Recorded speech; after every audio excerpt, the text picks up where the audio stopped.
context also the word completion, because the significance we are talking about is the completion of the Ram Mandir, but it's really a collection of temples around the complex. And you have, through your reports shown us, taken us really through the whole experience. So in this context, let me ask you once again to, take our audience through this whole spiritual experience. Well, certainly, Mark, good morning. We're getting closer to the moment where the sacred saffron flag will be hoisted on top of the Sri Ram Janmabhoomi temple.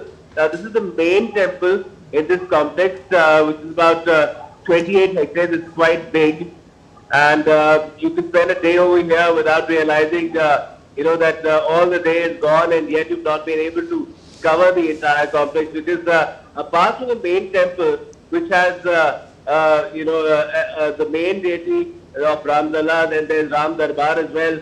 On top of that, on the first floor, there are multiple temples, multiple deities. There's Ganesh, there's Devi Ahilya, there's Devi Annapurna, there's Durga, there's of course the Sapta Mandir, which I had mentioned earlier, which has the Saptarishis, as well as figures like Shabari, who had said these fruits that Ram had, and she had tasted them to check their sweetness and whether they were not spoiled. And yet Sri Ram had those bear, they call bear, the berries, and there's a temple dedicated to her as well. There's a temple dedicated to his brother, Lord Lakshman as well, who went in the banishment that Ram had for 14 years. His wife went along with him, Ma Sita, and Lord Lakshman also went along, although he was not banished from the kingdom of King Dashrath. But so there's a temple dedicated to that as well, and it's called Sheshavatar because Lakshman is believed to be an incarnation of Lord Sheshnath, who is the king of serpents. So there's a separate, very beautiful little temple dedicated to Lakshman as well, with this amazing idol which has Sheshnag, sort of on top of the figure of Lakshman as well, holding a bow, which is his weapon to sling arrows at all kinds of demons and enemies. So it's a beautiful complex, and this is the completion of the temple that is being marked with the flag hoisting, the main temple. There are other places where still work is going on, but the main temple itself, which has Ram Lalla, which has Ram Darbar, that has been completed, and the Dhwajarohan, the Dharma as it's being called, it's a large 22-foot long, 11-foot wide flag, which bears the emblem of the Sun dynasty to which Lord Ram belonged. It will have an Om, which represents the universe. It will have a holy tree as well, which represents the dynasty of Lord Ram. And these will be depicted on top of the flag, which in itself is in 3 layers. It's been made by special flag makers and parachute makers in Ahmedabad, and there's still thread that's been used as well, golden thread also that's been used in the flag. There will be a descendant flag which will be on top of the flag towers, which has ball bearings at the base, so that the flag can turn whichever way the wind blows. So all these things have been kept in mind because it's very heavy, 2.5 kgs, and it has been designed to ensure that it keeps fluttering in the wind whichever way it blows. And it will tell people all over the world that this is the temple is complete, the deity inside was consecrated earlier, and it's now blessing this entire area. Ayodhya is a holy city, has been a holy city for years, and this gives added to that. Right, Gautam. Do stay with us while we take forward this conversation on the historic day of completion of Ram Temple in Ayodhya. Let me welcome Praful Ketkar, editor, organizer, joining us in the studio. Welcome, Praful. It's a very special day, a day that marks a sort of cross-section of historical, cultural and religious traditions of India. How do you see the significance of this moment when the completion of Ram Temple will be marked with the hoisting of the Dhwaja today? See, this is a culmination of perhaps one of the longest movements for reclamation in history. For 492 years, the actual and the legal battle, and now this sort of culmination of that process. So this Dhwajarohan is also a kind of symbol of victory of Dharma, the righteousness. And today is very significant day, the Vivaha Panchami that is called.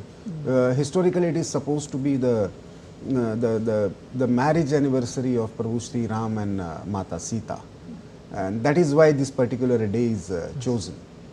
If you see the temple and the entry points that are completed now, this is a Nagari tradition. The temple is located in north, but this is a typical the southern temple tradition. And along with that, the 4 entry points that will be visible now. Earlier it was only the one main entry point. So all of them are named after 4 great seers of Bharat who contributed in reviving the knowledge tradition associated with temples and mutts. So one will be called as the Santa Ramanujacharya, then Jagat Guru Madhvacharya, then Shankaracharya, the main entry point, and the main tradition of Ayodhya that was called as the Ramanandi, so Ramanandacharya. So 4 entry points will be given with the 4 great sages who contributed in India's knowledge tradition. They were not just contributors to the knowledge tradition, they were great reformers of their time. So this entire temple complex, the remaining work will go on because still there are 2 important structures that will be coming up in the years. That is, one related to the hospital, the Dashrath hospital, and one is related to the Valmiki Gurukul. But that is adjacent to the temple. The main temple structure will be that is completed. Right. So from what started on 22nd January 2024 as the the Rama Mandir Prana Pratishtha. So it was basically the temple work, and the Ramlala Virajman actually was restored at his own place. Now this structural part of that is complete. That for me symbolizes this civilizational journey. There's something peculiar about Bharat, something peculiar about this Indian civilization, that despite these many onslaughts from external invaders, we have the ability, the resilience, the commitment to the idea of Dharma, that is righteousness. I think this temple symbolizes all these things to me. Indeed, and our correspondent Gautam Roy is on the ground, and he has been reporting. And let's play out one of his reports now. The Ram Janmabhoomi temple is a sprawling complex with multiple places of worship and other facilities and also attractions. And among its unique features is a temple dedicated to Lord Ram's brother Lakshman, and also 7 venerated figures, Maharishis, also Ma Shabri. Let's take a look at Gautam's report as he walks through the complex. The sacred flag hoisting in Ayodhya will not only signify the completion of the Sri Ram Janmabhoomi temple, but the entire temple complex is dotted with places of worship, and one of them, quite unique, is right here in front of us. It's called the Sri Sheshavatar Mandir. It is perhaps one of the few, if not the only, temple dedicated to Lord Lakshman, the younger brother of Lord Ram, who went along when Ram was banished from the kingdom of Lord Dashrath, King Dashrath. He went along with Lord Ram's wife, Sita, and him, although he was not banished himself. And Lakshman is believed to be the incarnation of Sheshnag, Lord Sheshnag, the king of serpents. And this is a temple dedicated to him. And further to the south, there is Sapta Mandir as well, which is about all the people who were there in the time of Lord Ram himself. They were Maharshis and there were revered figures like Devi Ahilya and Ma Shabari as well. And also we had other people associated with him. There are temples dedicated to them here as well. And they will serve as, well, global attractions for people to again come and visit this temple complex, one of the most revered Hindu places, destinations of worship in the world. With camera person Sunil, this is Gautam Roy in Ayodhya for DD India. Well, let's go across to Dr. Hiraman Tiwari, a professor of Indian culture and history at JNU. Dr. Tiwari, you put into context the other structures as well. Now, the 7 temples for the Sapta Mandir, as it's called, but for our viewers who are not quite following the Hindi, just translating it to the 7 temples. To what extent is this, significant in the context of the overall story, and how important are these people, the Maharishis, in the knowledge dissemination that, let's say, we are going to talk a little bit later about Ram Rajya, what it implies, and the significance of it today as well. But just put into context why we have this Sapta Mandir there as well.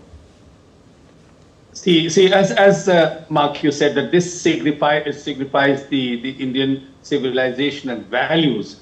And in that value, of course, you have mentioned and touched upon it is in the background and in the foundation that it is a kind of statecraft, Ram Rajya, as you say. The Raja Ram signifies Dharma, and Dharma signifies righteousness. The kingdom, the statecraft, where everybody, it's a unique utopia, as it is called in England, the kingdom where nobody is unhappy, where everybody is happy. That at least is the aspiration of every statesman, every ruler. In this context, since you're saying, why is it important for other temples to be around? Because all together make the civilization. Gautam was talking about Lakshmana's temple, unique temple, because if you remember the other story that the poets and other scholars and sages have sung, that Sheshanag is actually the support of Vishnu. So Lakshmana was the support of Rama throughout his 14 years and later 14 years of exile in the forest. And that exile was chosen by Ram on the basis of following the Dharma. He simply says, if you read the Valmiki Ramayana, he explains why it is important for him to follow Dharma, because he is the one, if he does not follow Dharma, then who else will? And therefore, all those associated, and Shabari, it signifies an absolute devotion to a perfect person, perfect Lord. Lots of stories have been written about Shabari, and then other temple sages, Vasishtha and others, who were the spiritual preceptors, teachers of Ram and his family, and therefore all the temples are important. Lakshman is extremely important. Sita, of course, his queen, and Sita Ma, the goddess now. The idea, therefore, is that all those who have made Ram what he is as a complete incarnation of Dharma, as it is said, Ramu Vigrahavan Dharma. And by the way, it is absolutely wonderful to see that someone who is supposed to be a sworn enemy, Marich, who wanted to, who acted, and because of his actions, Sita was abducted by Rama, that he became the golden fake deer, which Ram was chasing and trying to hunt. And it is Marichi who had advised his relative, his uncle Ravana, not to pick fight with Rama. And it is Maricha who said in the Valmiki Ramayana, Ramu Vigrahavan Dharmaha, Satyaha Dharma Parayana. He is not only the follower of Dharma, righteousness. In fact, if Dharma or righteousness were to appear before us in any other form, it has to be Rama. Therefore, it would be better for you to have an agreement and listen to him rather than fight with him. So the entire Indian civilization values, the knowledge tradition on the basis of which a lot of knowledge has been produced, all these sages and those who are important in building I'm not talking about the narrative, in signifying what Dharma is, their temples have been built It's a huge complex, as Prabhuji said, it's an auspicious day that has been chosen, and also it signifies the completion, as you said, of the temple when the Dharma Dhwaja, the flag, the righteous flag of Rama, this Raghu or the Surya dynasty or solar dynasty, flies atop of flutters parallel to Kalasha, the copula on top of the main temple. And there are, as Gautam describes, several 2 or 3 floors, and then many other temples which completes. So anybody who visits this temple, who does not have any knowledge or detailed knowledge of the civilization, will go from one to the other place and have a complete picture of what Indian civilization, and civilization cannot be a civilization unless the statecraft has been perfected, and that statecraft has been perfected by by Ram, who became Lord Ram, and therefore, because after all he was a prince who was denied the kingdom, and he, rather than fighting, he wanted to follow the chase what is called Dharma or the righteousness, and that is how he has become. Everybody wants to be Ram, but nobody can be. That is the delectable dilemma that every person who learns about him, who is a devotee of him, wants to be. And therefore, his story, his life, and all the literature I mentioned to you earlier, in the 5,000 years old history of India, I cannot think of a great poet, I cannot think of a great writer who can be that without actually getting inspiration from the story of Rama. So there is no dearth of, one more thing I wanted to tell you, which is again a historical pattern, that the 4 doors that have been named after 4 major aspects of Indian civilization. One is a non-dualism, that is Shankaracharya. Another is Ram Rajya, who brings in dualism with a difference, and he brings in a certain kind of soul and the Lord.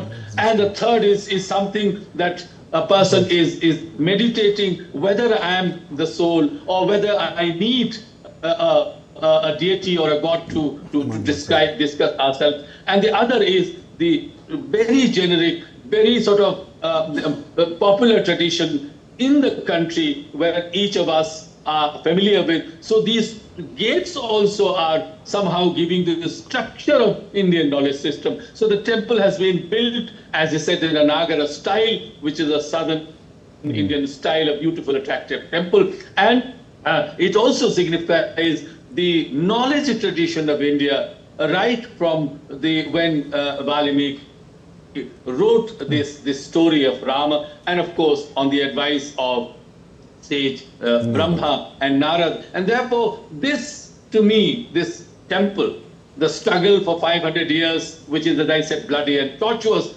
once the battle was won, then the completion of the temple, an aspect of India's civilization has been repaired in a way, because it is a kind of reparation, but the reparation was a very, very hard and long-fought struggle. So this temple signifies the basis of Indian civilization, the flourishing of Indian civilization, and of course, the assessment of Indian civilization. Right. Praful, you shared with us insights on the significance of the day, the Muhurat that is there today, also the unique architecture of the temple. Shall we talk about the main event, the Dhwajarohan, the flag hoisting? Not many devotees would have witnessed flag hoisting of a temple. Now, in itself, the flag is very rich in symbolism. If you can tell us a little more about it. See, in every tradition, we have a certain, the symbolism, and in Indian tradition, the flag and the saffron flag has been the consistent. When in fact, Ram has already left Ayodhya, he is on the way to Chitrakoot, and Bharat is, after coming back to Ayodhya, realized that Ram is not there, and the coronation is not taking place, and because of his mother, everything this has happened.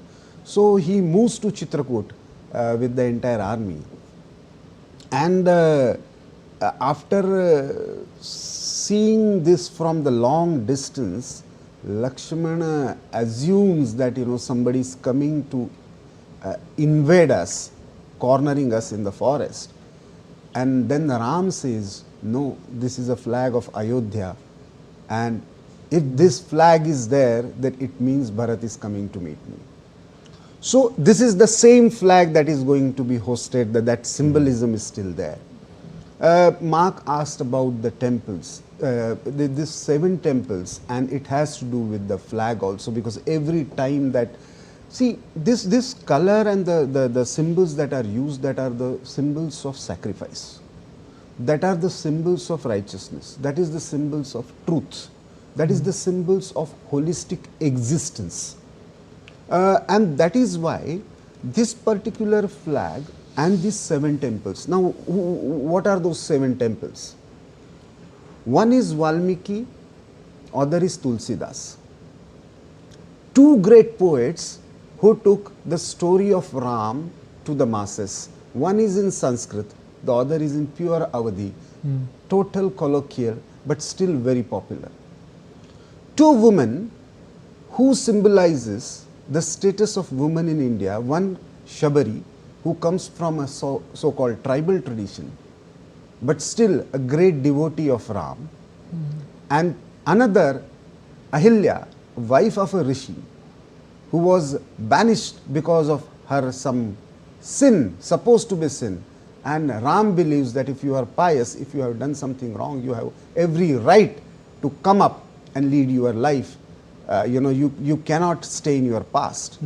Then 3 rishis, Agastya, Vasishtha and Vishwamitra. Vasishtha is a Rajaguru, so he is a symbol of the rules and regulations in Ayodhya. Vishwamitra is actual guru of Sri Ram and Lakshman and all the 4 brothers. And Agastya is the person who has taken the story of Ram up to Indian Ocean. So in the southern part, Agastya is these are the 7 temples. These are connecting dots of Indian society. These are connecting dots of our timeline. These are connecting dots of various traditions that made Sri Ram Ram, Bhagwan Ram, Lord Ram. So from Ayodhya, what starts with Balakand, what actually culminates up to Uttarakhand. This entire journey is symbolized by every character that Ram is. So from Ayodhya to Lanka and coming back to Ayodhya is not a journey of just 14 years. It is a journey of understanding Bharat as a living civilization. And that living civilization connects each and every part of society with pure devotion, with pure knowledge, with pure, the desire to be the perfect person. And that's why in Indian society, we never thought the things in terms of binaries. There are certain places where even Ravan is worshipped. But Ravan still is burned on Vijayadashmi day in front of his temple, because then he becomes the symbol of, for knowledge he may be considered great, but on Vijayadashmi day as a symbol of adharma, he is burned there. So I think this is a reverence to this knowledge tradition, the continuity, as our constitution also does. Our constitution comes up with the idea of creation of new state structure. But while doing that, what kind of symbolism we used? First chapter of our constitution starts with the Vedic Gurukul. But the 3rd chapter, which is one of the most fundamental, important chapters of Indian constitution, that is on fundamental rights, it symbolizes Ram, Lakshman and Sita coming back to Ayodhya. The restoration of Ram Rajya is idea of perfect individual freedom and collective rights. So this restoration of idea that your individual and collective is not contradictory to each other, they are complementary to each other. that symbolizes. Mark wanted to discuss about Ram Rajya. So Absolutely. that is Right. the foundational philosophy. That is why our chapter 3 of Indian Constitution, symbolizes. So this symbolism in terms of flag, our original flag in 1907 when Bikaji Kama during freedom struggle came up, she had only a saffron flag with Vande Mataram written on it. The first flag that was designed as a symbol of India's freedom struggle. Now, as a nation, we might have different, as a state, we might have different flag, and it also has different symbolism. Like, for example, Supreme Court has Yato Dharmas Tato Jaya. So, the victory is where the Dharma lives.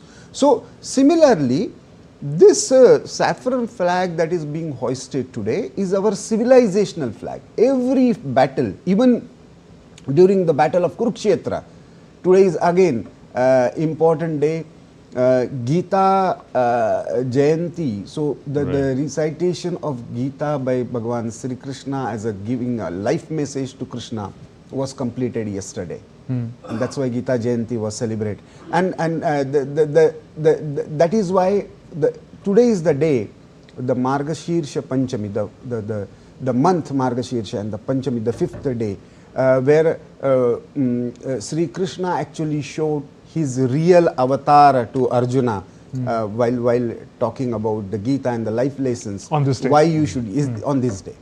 So that is why this day is very, very, significant, and this symbolism in terms of flag also is very important, that restoration of those civilizational values in the form of, hoisting this flag at this historic temple. Indeed, a fascinating discussion. But let's listen to the Deputy Chief Minister of Uttar Pradesh, Brajesh Pathak, expressing gratitude to Prime Minister Narendra Modi on the auspicious and historic day of the flag hoisting. आदरणीय प्रधानमंत्री नरेंद्र मोदी जी का आगमन उत्तर प्रदेश में हम सब कार्यकर्ता स्वागत के लिए उत्सुक हैं और सनातन संस्कृति का चरमोत्कर्ष आज दुनिया देखेगी जब ध्वजारोहण होगा। ये मैं कह सकता हूं कि हजारों सालों के संघर्ष का आज पूर्ण होने जा रहा है और वर्षों से इंतजार था। मैं आदरणीय प्रधानमंत्री जी का बहुत बहुत आभार करता हूं। That was on the significance of the day, the flag hoisting. The Dhwajarohan of Ram Temple happens today, and Prime Minister Narendra Modi would be participating in those auspicious ceremonies. Dr. Hiraman Tiwari from JNU continues to be with us. Dr. Tiwari, one of the reasons why the day also becomes important is Prime Minister Modi's direct engagement with the auspicious ceremonies today. When you look back, how do you also see his engagements in diverse areas, but as of today, his engagement in reviving India's spiritual and civilizational traditions and celebrating them? How do you look at that aspect of his persona? Yes, Shivandeep, absolutely right. I mean, a lot of ground has been covered by Prafulji on what actually India means, Indian civilization is.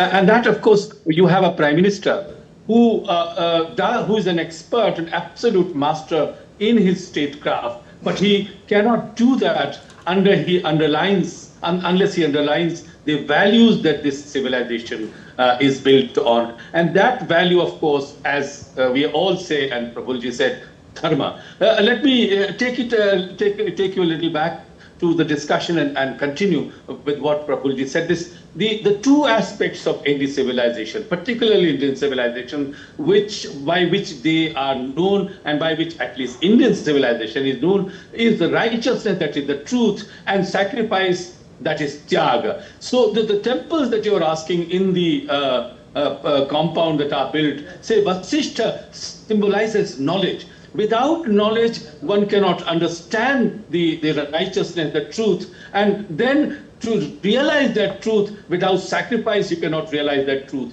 So therefore, at one level, if you look at thousands of years later today, these are the symbols. Vasishtha becomes the symbol of knowledge, that he gave the spiritual and scriptural knowledge to Ram and his brothers and also his father. And Vishwamitra is the one who taught Ram and Lakshmana and his brothers the statecraft. how actually to deal with the situation in life in the entire forest. And Vishwamitra is also, if I use I'm going in the language of symbolism now. He is also the one who negotiates and that brings two great families, that is Janaka and Dasarath together. It is his friendship with Janaka, and Rama was in the forest with him, helping him in the process, also learning how to live a life. That Janaka's daughters were married to Ram and to his brothers, and of course Sita and others. So the one is the story as it has been written by Valmiki, and two other temples that Prabhuji mentioned are extremely important. They also more or less complete the circle in a way that Valmiki starts this great story of Lord Rama, his sacrifice, his upholding of righteousness or dharma, showing to the world how a human being, if they want to become human, if Lord Rama came in the form of human and Tulsi would believe and let us believe and make us believe, then he is the one who starts. And Tulsi writes in a most simple, one writes in Sanskrit, and the other writes in the language, as he himself said, of Gramya language, of the villagers' language, where everybody, a common person, can understand. And therefore the fourth gate is Ramanandi, which is everybody who is not actually well versed in the scriptures and spiritual teachings and books can also benefit or own that legacy of Dharma. So Tyaga and Dharma, the righteousness and sacrifice, symbolizes life of Rama, and therefore the entire temple must reverberate with these two foundations of Indian civilization, on the basis of which the texts have been written, on the basis of which poets have been written. One of the great Hindi poets, Sumitra Anand Pant, says, Rama tumhara charita swayam hi kavya hai. Koi kavi ban jaye sahaj sambhavya. He says, I will not be surprised if anybody becomes a kavi or a great poet, because if he or she reads or knows and learns the story of Rama, because the story of Rama in itself is a very poetic existence of the civilization. So it begins with the poetry of Valmiki. So the story of Rama has been written in poetry, because it is in many ways the dharma or righteousness or truth has been said in a very poetic, in a very sweet form. Right. And Tulsi culminates the entire thing by bringing it to everybody. Somebody who is not actually, as I said, learn a great language or learn literature, and therefore the fourth gate must signify that. So these are four different aspects. So they become four pillars of Indian knowledge system. The non-dualism, non-difference, and if there is a difference, there is a realization of something big. And then, of course, the ambivalence, the dilemma, that whether I am one or everybody, and of course for everybody. So that is the spiritual and literary and knowledge aspect of it. Let's experience some of what Professor Tiwari is talking about. You know, there are children in Ayodhya, and they're all set to be singing. They're singing bhajans, they're singing Vedic mantras. Let's listen to them to understand these mantras are actually to attract wealth and prosperity by shifting energies and removing obstacles.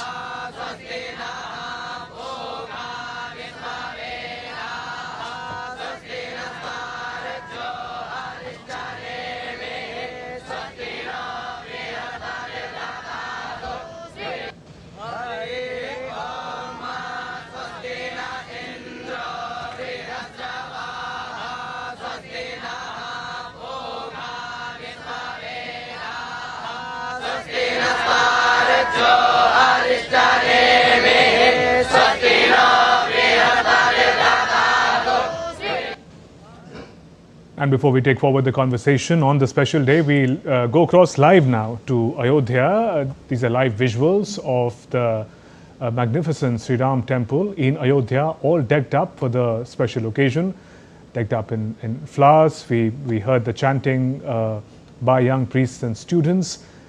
In a short while from now, Prime Minister Narendra Modi would be at the venue participating at the key event, the Dhwajarohan, or the hoisting of flag on Sri Ram Temple. Mark? Indeed, those were visuals, and we'll continue to get those visuals. Our correspondent Gautam Roy is also standing by. But we are putting this into the larger context and understanding the significance of the occasion. We have with us Mr. Praful Ketkar, editor-organizer, with us in the studio. Mr. Ketkar, if I have to ask you, you know, from the political meets the spiritual, or let's say, you know, at a level there's also a political story. And Ram Rajya, we did mention, we've described it, we've understood that it's about justice and Dharma. But in the context of today's world, you know, one says that religion must be away from politics. Why is it different in this context? See, Mark, when we talk about the idea of secularism and the separation of religion and state in the European context, it has a very different connotation, simply because there is something very organized religious structure in the form of church, which needed to be, in terms of power, needed to be separated from. In Indian context, what Gandhi called as the spiritualization of politics. In fact, he talked about so for us, the religion is not just about the temple or the way of worship, or it is about the way you are conducting yourself. Whether it is uplifting your level of consciousness in terms of working for others, giving something for others, and that's why almost all Indian languages, charity is translated as dharmartha. So what you do something for dharma, to connect with others. So this reclamation of this temple is not just about religion. Religion is very small part of it. It is about the idea whether you should have a right to. Yesterday we celebrated the martyrdom day of Guru Tegh Bahadur, who was killed for standing up for something which is a fundamental right that Indian civilization espouses, that is a right to spiritual democracy. You have a right to choose your own path. Somebody denying it and somebody saying is my way is the only way, and that's why you don't have a right to exist. The invasion that actually destroyed the temple of Ram was a destruction of fundamental idea of spiritual democracy. Right. In that sense, this restoration is about, this is not about denying somebody a right to worship. This is about reclaiming that everybody should have a right to worship. Right. Praful, we'll take this idea forward. We'll quickly go across live to Ayodhya. Our colleague Gautam Roy is reporting from there. Gautam, good location. We can see the Sri Ram temple in the background. Tell us, give us a sense of the mood there. Moments from now, Prime Minister would be coming and participating in that key event of flag hoisting. Take us through what you're witnessing at the moment. Yes, Shvetu, good morning. It is ecstatic, it's exciting. People are also filled with anticipation because they've been rushing to grab their chairs, because this is something, an event which has been much weighted because it signifies the completion of the Ram Rajya temple structure that you see behind me. On top of that, you can see the pinnacle as well, is where the holy, sacred saffron flag will be hoisted to signify that the temple has been completed. There was one juncture when the deity Ram Lalla, the black granite idol, that was consecrated, and now it's the completion of this particular structure, the temple. Although the complex itself is huge, it's 28 hectares, and there are multiple smaller temples here to other deities, several deities. There are 33 types of deities that the Hindu faith has. It's misconstrued that Hindu faith has 33 crore or 330 million deities. It's 33 different types actually, and they're classified according to that. But this particular temple has been completed, and which is why it's such a great occasion. You can see the temple has been completely decked up. There are bhajans being performed, holy songs being performed in the praise of Lord Ram. He is, of course, what brings everyone, all the people here, all the invitees, thousands of them, all around the temple really. The design is such that there are people who have to be seated all around the temple, and they put, because only a limited number of people could face the stage itself when the flag hoisting will happen, and Prime Minister Modi will perhaps be delivering a speech as well. Apart from others, we've seen the General Secretary of the Tirth Kshetra Trust, Mr. Shampath Rai, also addressing people a short while ago, who explained that they have put LED screens in all corners so that people can see what's been happening on the stage, and they can get a glimpse of that big moment when the flag hoisting is carried out as well. So it's all building up to that. Thousands of people coming in, streaming in to the temple complex, which is huge. So it's quite a bit of a padyatra, you know. One has to walk a lot to get to the main prangan, the forecourt. Right. And that's what people are doing even now, when the moment is building up to the Prime Minister's arrival, to the arrival of artists, Bhagavad as well, and a lot of other things will be present. Gautam, stay with us. We're getting news coming in that Prime Minister has reached Ayodhya in Uttar Pradesh. We'll be getting you more updates on that, the Prime Minister's movements there. Gautam is with us. Gautam, you're just giving us a sense of the occasion and the number of people there. Now, just describe for us the kind of crowd or the audience or the invitees, in a sense, for this occasion, because it's a very inclusive group, one understands. They say that Ram sabke hai, Ram belongs to everyone and everyone belongs to Ram. But it wasn't possible to invite everyone, which is why, as it was explained to us by the Tirth Trust General Secretary, Shampath Rai, I had an extensive conversation with him yesterday. He said that we have to choose carefully, and this time we chose to invite people from particularly eastern Uttar Pradesh, and they were divided into zones as well. So about 3,000 plus people have been invited from these areas in Uttar Pradesh, eastern Uttar Pradesh.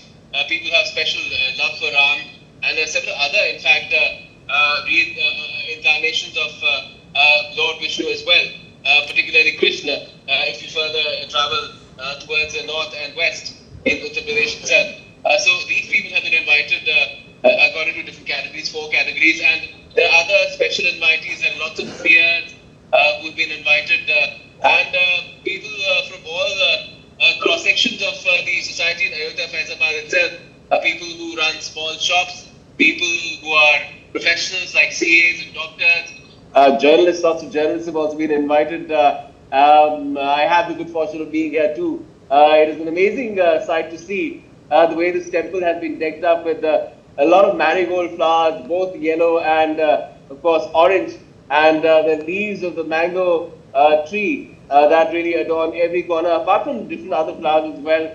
And very thoughtful decorations, a lot of work has gone into it. The temple complex has been completely spruced up, cleaned up, and we have live singing going on. If you can hear it in the backdrop right now, the bhajans being performed. There are singers, there's a whole band, so to speak, of with the traditional Indian instruments. You can hear the tabla and the other bansuri, the flute as well. So all that has been, a lot of effort has gone into it, because it is a grand moment, a big moment of the completion of the Ram temple here. Right. Gautam, also you're getting us those glimpses of celebrations, the festive mood in Ayodhya. Could you also give us a sense of what it means for the people of Ayodhya to witness this day?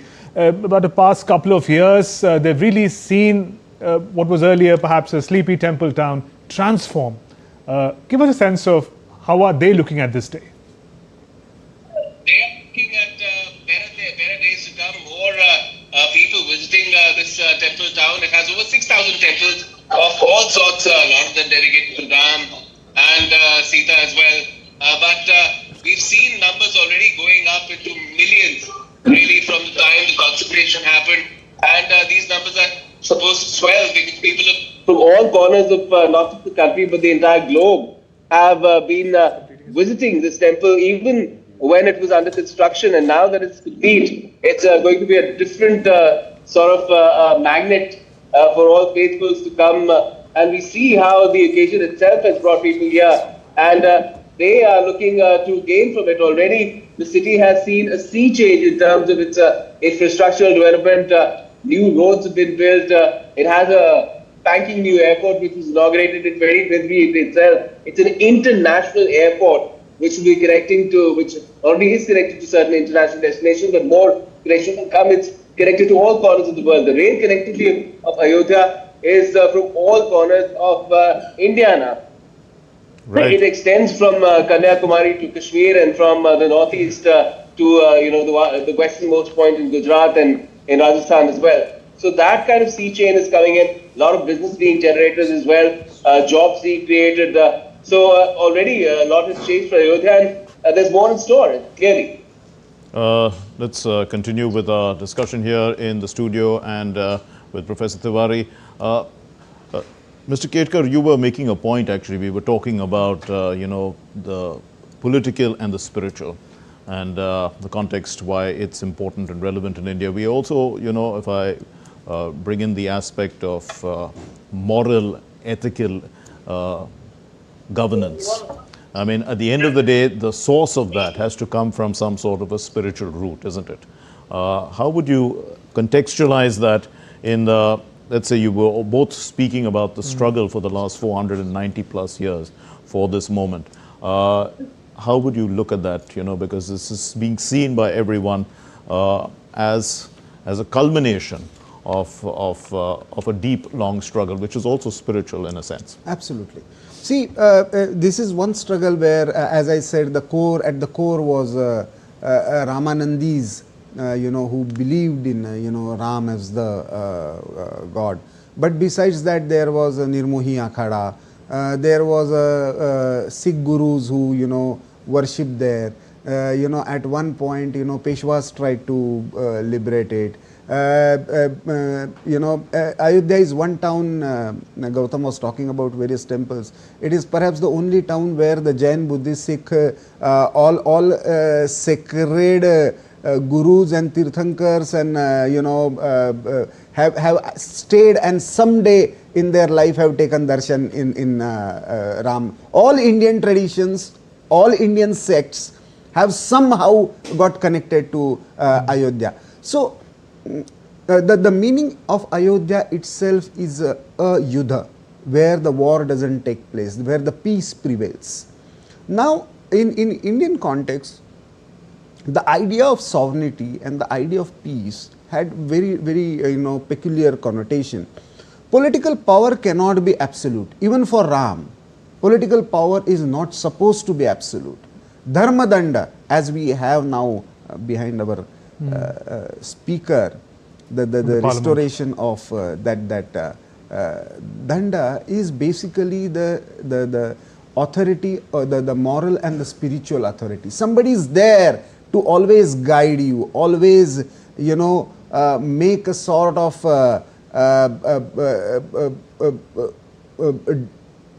guide you in terms of the right moral and spiritual decisions that you need to make while sitting there on the political power. And that's why your power is not yours. It is guided and given by somebody else. In modern context, it is the people of the country. They are the sovereign. They are the people who are the guiding force. And that's why you have to renew your mandate in the form of elections and take guidance from them. So it is a more dialectical process. So political power is not just as in the Hobbesian sense, very or Machiavellian sense, very brutal kind of power.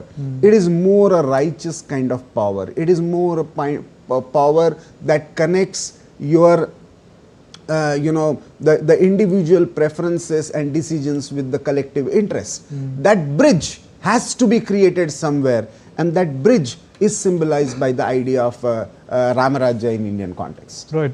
Dr. Hiraman Tiwari, if we can bring the same thought to you, how does the legacy of Lord Ram in many ways represent the overlap of religious, spiritual and political value system of India? It's a fascinating discussion that you and Mark are having with Prafulji here. Let me just go back to what Prafulji alluded earlier, on the basis of which then Mark raised a wonderful fundamental question, that whether you look at a civilization or a governance or a place as spiritualization of governance or politicization of spirituality, whether spiritualization of politics or politicization of spirituality. If you look at these contexts, then you have to, in any case, every civilization has to depend on symbols, because these symbols are capsules or the tunnels to look into the history, to go back. So in Indian context, these temples, or even the flag, even today in modern democracies and not democracies, the flag becomes the symbol of a nation. Therefore, flag becomes a sort of capsule of the knowledge of the existence of that civilization or a country or the polity. And Dr. Tiwari, I'll just stop you for a moment. We're getting those live visuals of Prime Minister Narendra Modi's entourage. Special roadshow that Prime Minister is participating in. These visuals coming in from the temple town of Ayodhya. The occasion, the religious flag hoisting of at Sri Ram Temple by Prime Minister Narendra Modi. And these visuals coming in live from Ayodhya. Prime Minister reached Ayodhya a short while ago, and he will be participating, we're told, in a special roadshow.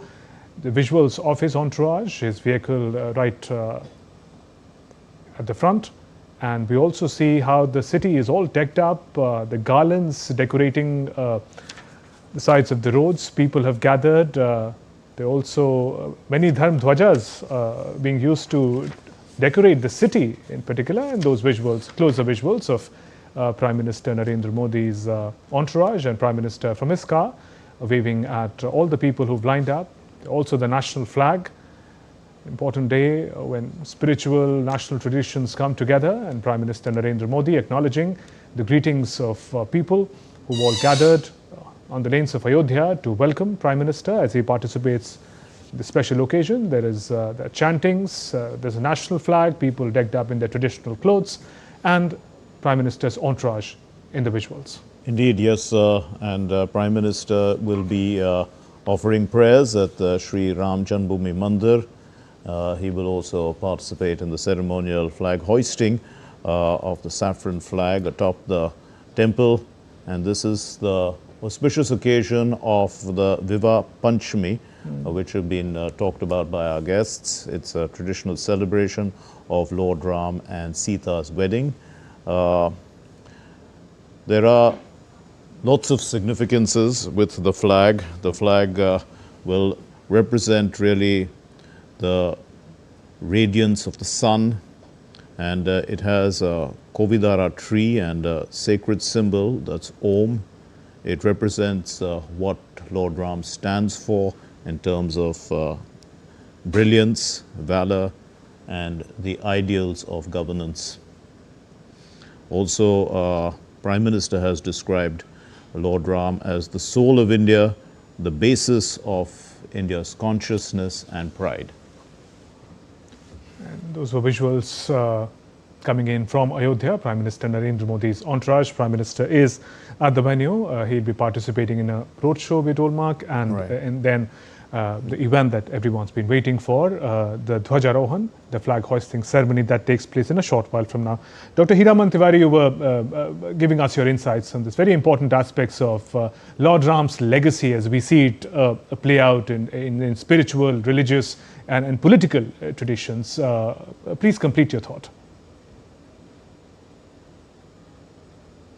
Dr. Hiraman Tiwari. Of spirituality? Yes, please, sir. Whether it is whether we look at this polity as the politicization of spirituality or spiritualization of politics, in India and Indian civilization has it that you have to, of course, no society, no civilization can run without some political structure. If that political structure is built on the basis of spirituality, Dharma, which actually from which everything originates, is a centrifugal point from which all the rulers in India have tried to draw their inspiration. So we are talking about symbols today. Thousands of years down the line, symbols are extremely important. As I said, even the national flags are important for each country. And therefore, for India, Dharma becomes important. What is Dharma? Let us ruminate about it. The rumination of Dharma is that if you want to have a Dharma society, or the polity which is run on the basis of Dharma, where nobody will have to face injustice. In fact, if you read the lofty high words of Valmiki, where he says that the rains must not come unless they are required. If you think in terms of the COP conferences or climate conferences, this is what the world is struggling today. What do we do to our not only to humans and to animals, but also to the nature, to the trees, to the mountains, to the trees, to the rivers? And that is the basis for a king also. And the literature is full of that. And the second aspect that I was talking about, that symbols are important, which are another name for this symbol is also smriti or memorialization.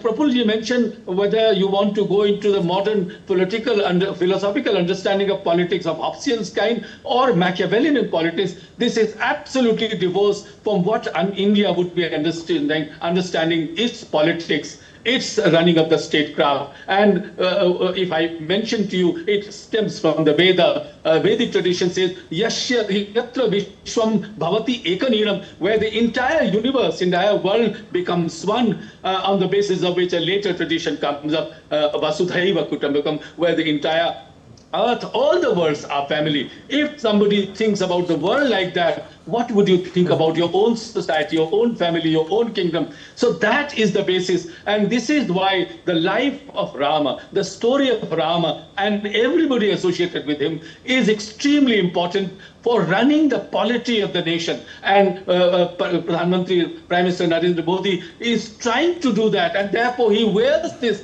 spiritualization of his politics on his sleeve. He does not hide it. The Indian Dharma can never be easily translated in any words. For want of a better word, people do use religion, but that is not what Dharma is. Dharma is the establishment of the truth and the justice, and as Marx said, ethical and moral values.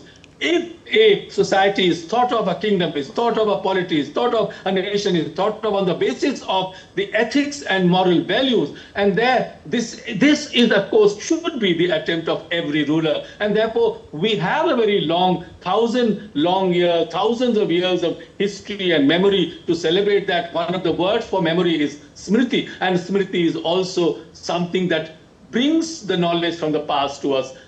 And the Smriti text. And therefore, Indian civilization, this temple of Rama, you go to modern philosophers. I mentioned about poets. Prabhuji had several years ago reminded me of a very great article by a great socialist leader of India, Dr.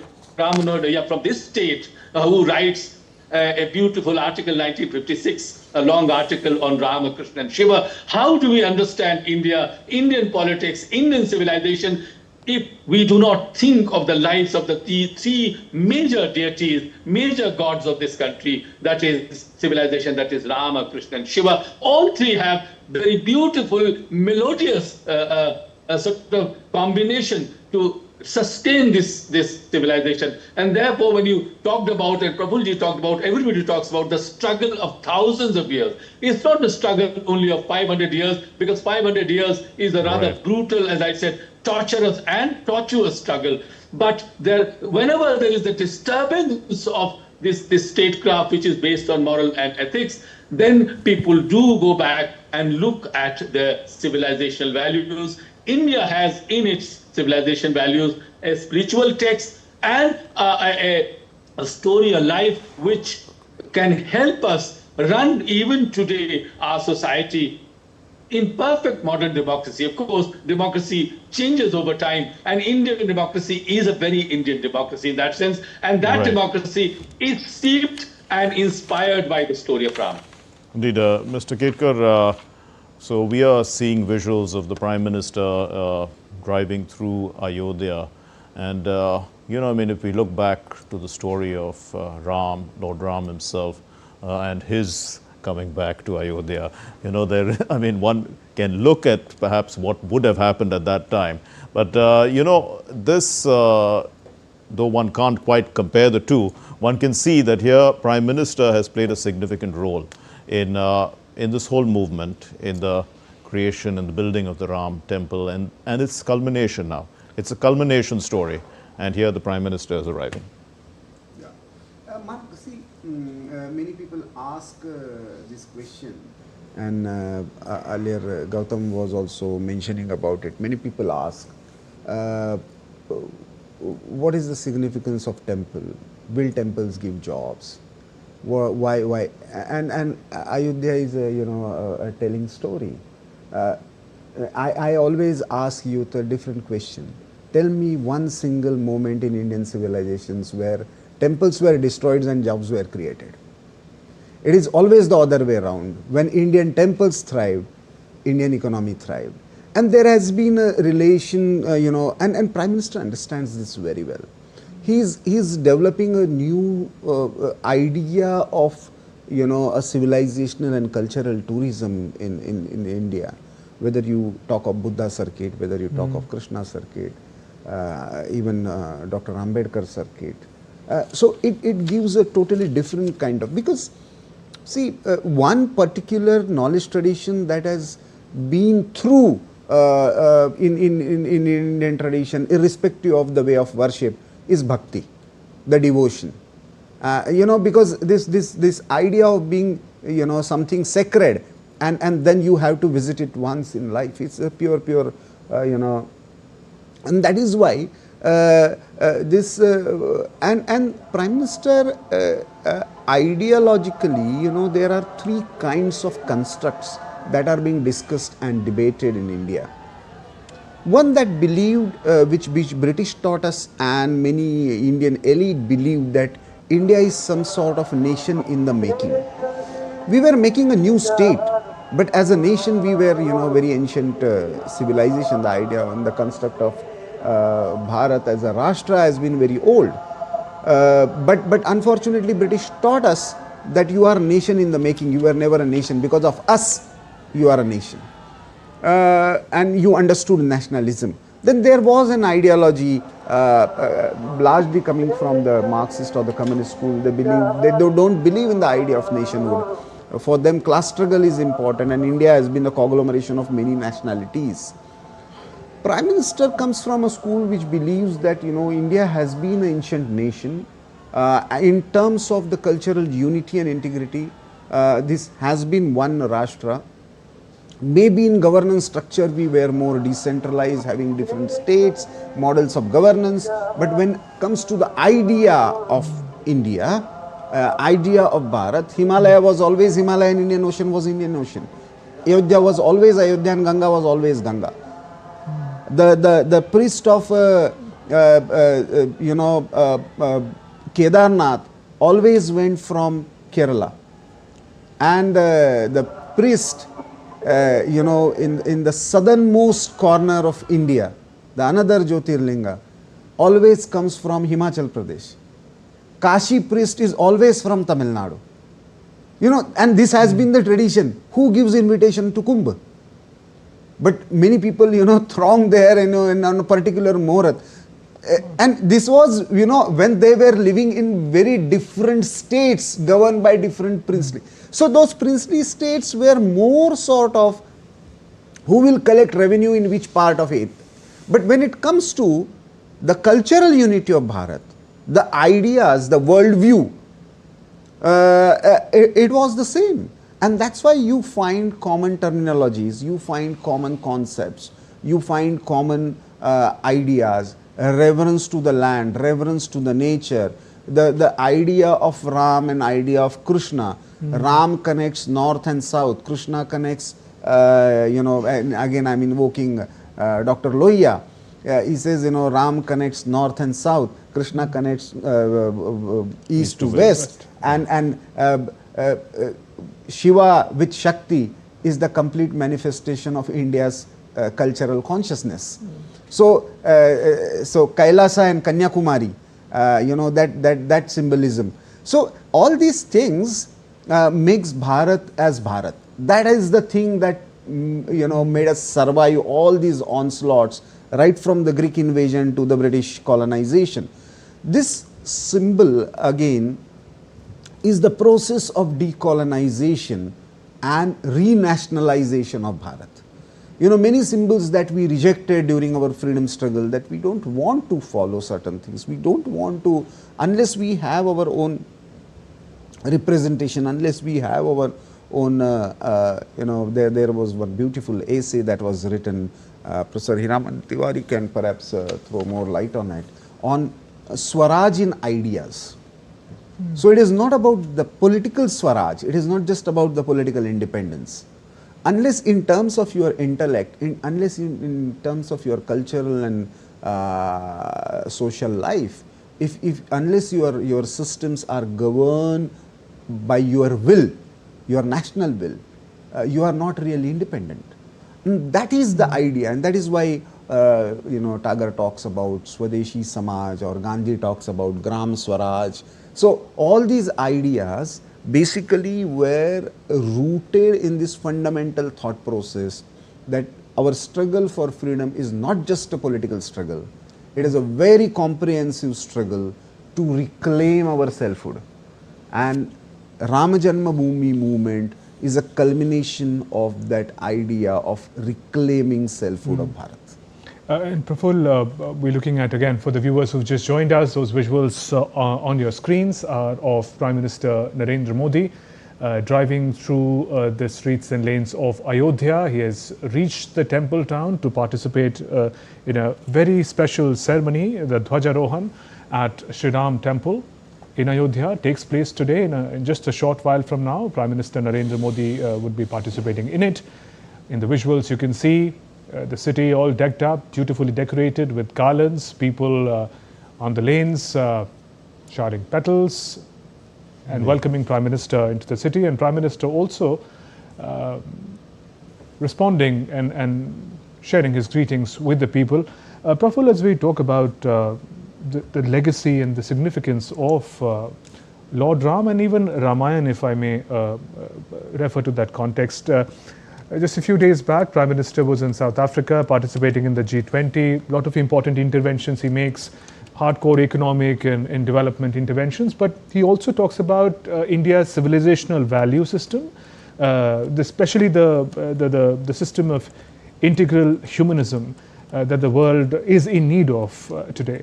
How do you also see this concept of integral humanism, of individual, community and the universe coming together in the story of Ramayana as well? See, the modern construct of life, especially the political ideas, basically rooted in this concept that individual and collective is somewhere contradictory to each other. If you have individual freedom, you cannot have collective order and equality. If you have collective order and equality, you can't have individual freedom. Yeah, adversaries. They're sort of adversaries, are contradictory to each other. So the life is seen mainly in terms of conflicts, and that is mainly rooted in the concept of the anthropocentric concept that human being and especially men are at the center of the universe. They are the rational beings. They are the ones to control the universe. So the modern idea of rationality, scientificism that evolved in Western ideas, integral ideas of India, where we see human life as part of nature and not something that has to be victorious over nature. That there the claim is, oh, if Earth is no problem, we will have something on Mars. That kind of attitude is there. Here we are part of nature, so we need to decode the laws of the nature and adjust our life according to it. So understanding, once you have this understanding of life, your life becomes integral. Then you are individual, you are collective, you are national and you are universal is not contradictory to each other. They are not, isolated spheres, but they are, a sort of cyclical spiral life where your consciousness increases from me to we to universal. And that is what, and once you do that, then your material and spiritual also is not contradictory. What Mark was asking, your spiritual and political is also not contradictory. It is part of holistic life, and therefore your economic progress is not seen something in contradiction with your spiritual progress. In fact, your progress is complete only if it is balanced between your spiritual and material prosperity. So that is why it is integral. It is not, it does not see the life and the spheres of life in compartments, but connected, interconnected whole. Ayodhya is one place. Imagine, you know, we did not have this kind of means of communication. We did not have the people that Prime Minister met in South Africa, or many people he earlier met in say Suriname or Fiji. These were people who were taken as bonded laborers. They are called girmitiyas because in Bhojpuri there was no better word for agreements. So agreements turned into girmit. Agreement. Agreements became girmit. They were termed as girmitiyas. Now what these people had? No hope. They didn't know even whether they were given some loan, and they were literally bought as slaves to work there on farms. What did they have with them? Only either Ramayana or Ramcharitmanas. That was the strength they carried. If Ram can come back, we can come back. If Ram has sustained this, you know, all these ordeals with the mighty force of Ravan, we can fight with British. That kind of mindset one Ramcharitmanas gave them. And Professor Hiraman Tiwari is a scholar on Tulsi, and Ramcharitmanas he can give, and he can actually quote Chaupais from it. You know, that is what these people were singing when Prime Minister landed there. So that idea of strength of devotion to fight for justice, to fight for Dharma, to stand against injustice, to stand against adharma, that was given. What is the way, you know, I simply fail to understand what is happening in Bali, or for that matter Korea. The Korean prince says, oh, I am the, you know, inheritor of the Raghuvamsha. I don't know. There were, you know, when this Ramayana festival took place, I spoke to many troops coming from different countries, and they were from 40-45 countries. And when I asked them, the Indonesian troop, the Thai troop, the Korean troop, even troops coming from Africa, and I was just wondering, you know, neither Valmiki had any connect with these parts of the world. We did not have means of communication, but still the story of Ramayana is, you know, sketching imagination of these people. What is so special? What is so special? This temple and this temple town. The tradition of carrying forward the Ram Katha from generations to generations. Every character, many of us may not have read Valmiki Ramayana, and still we know Ramayana. Many of us cannot understand Tulsi Ramayana, and still we know Ramayana. And not because we did not know Ramayana, and that's why Ramanand Sagar's Ramayana on Doordarshan became so popular. It was the other way around. We knew Ramayana, and still we would hook to Ramanand Sagar's Ramayana. That is the you know, the symbol of unity, the symbol of our incessant, continuous living civilization that symbolize in the form of Ram Temple and Ayodhya and Ramakatha. True, wonderful, and we continue to stay with these visuals, and we can notice that the flower petals are, you know, marigold, saffron in color, and we can talk a little bit about the symbolism of saffron, symbolizing auspiciousness, positive energy, also divine surrender. And we can see that these flower petals are being showered upon the Prime Minister's vehicle as he arrives in Ayodhya. So we are looking also at these visuals of the reception that the Prime Minister has received. The Prime Minister will be at the Ram Mandir in a short while, and then the events of the day will commence from there. We've been talking about that and putting that into context, the largest context in a sense, a whole ecosystem surrounding the the Ram Mandir and its significance. If we talk a little bit more about that ecosystem, Mr. Ketkar, when we look at ecosystems, we're now talking about them in the context of a startup culture, or for, India is a country that we are looking at as an emerging economic, a rising power. How does this connect with that?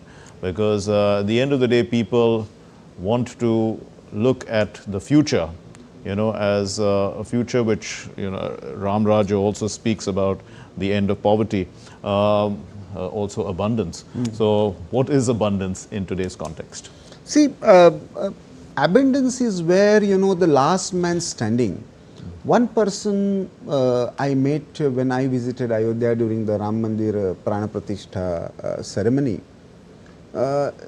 he was just a cobbler. And he said, out of my meager earning, I saved 501 rupees to contribute to the temple, for the temple construction. That was the devotion that he had. And it was not a devotion, it was a sense of ownership about this temple. So abundance is not just about having access. Abundance is about actually fulfilling your basic needs and still have a temperament to do something for others, to save and to contribute to the society, to save and do something better for others. So and that's why I said, for us, spiritual and material is not contradictory to each other. They complement each other. Everybody who has in some excessive form has to think as a what Gandhi called as the trusteeship. Once you develop that sense of trusteeship, in fact, Mark Megasthenes, when he came to India, he narrates something about very important about Indian society. He speaks about the two specific characteristics. He said, I've traveled through entire European and Asian continent and I've reached this land called Indica. He calls Indica that time. Right.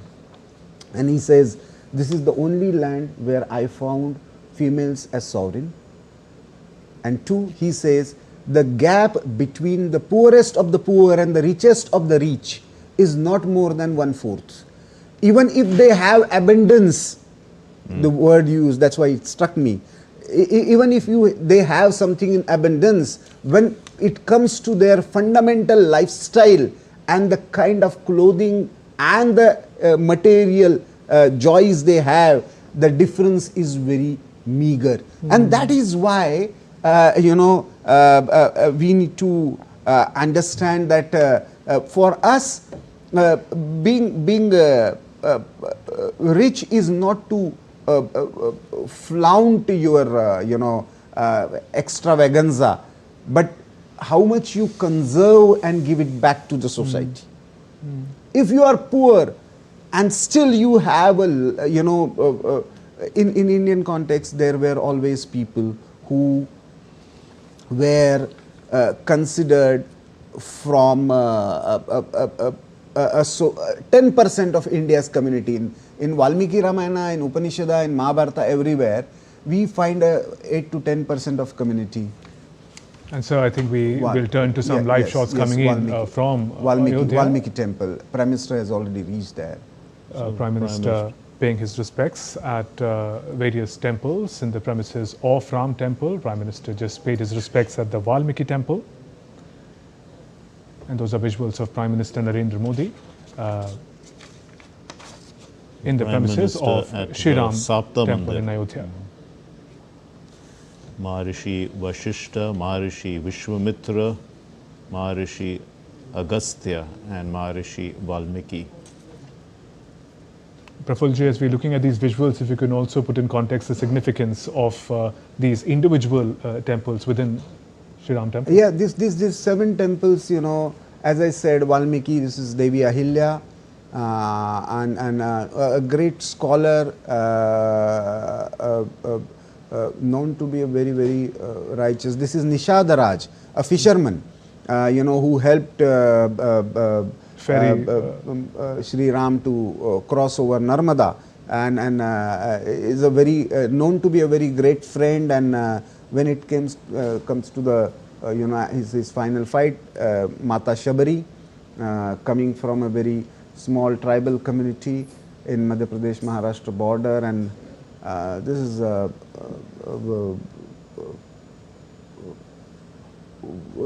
one of the, who's the author of the Ramayana. And so, all these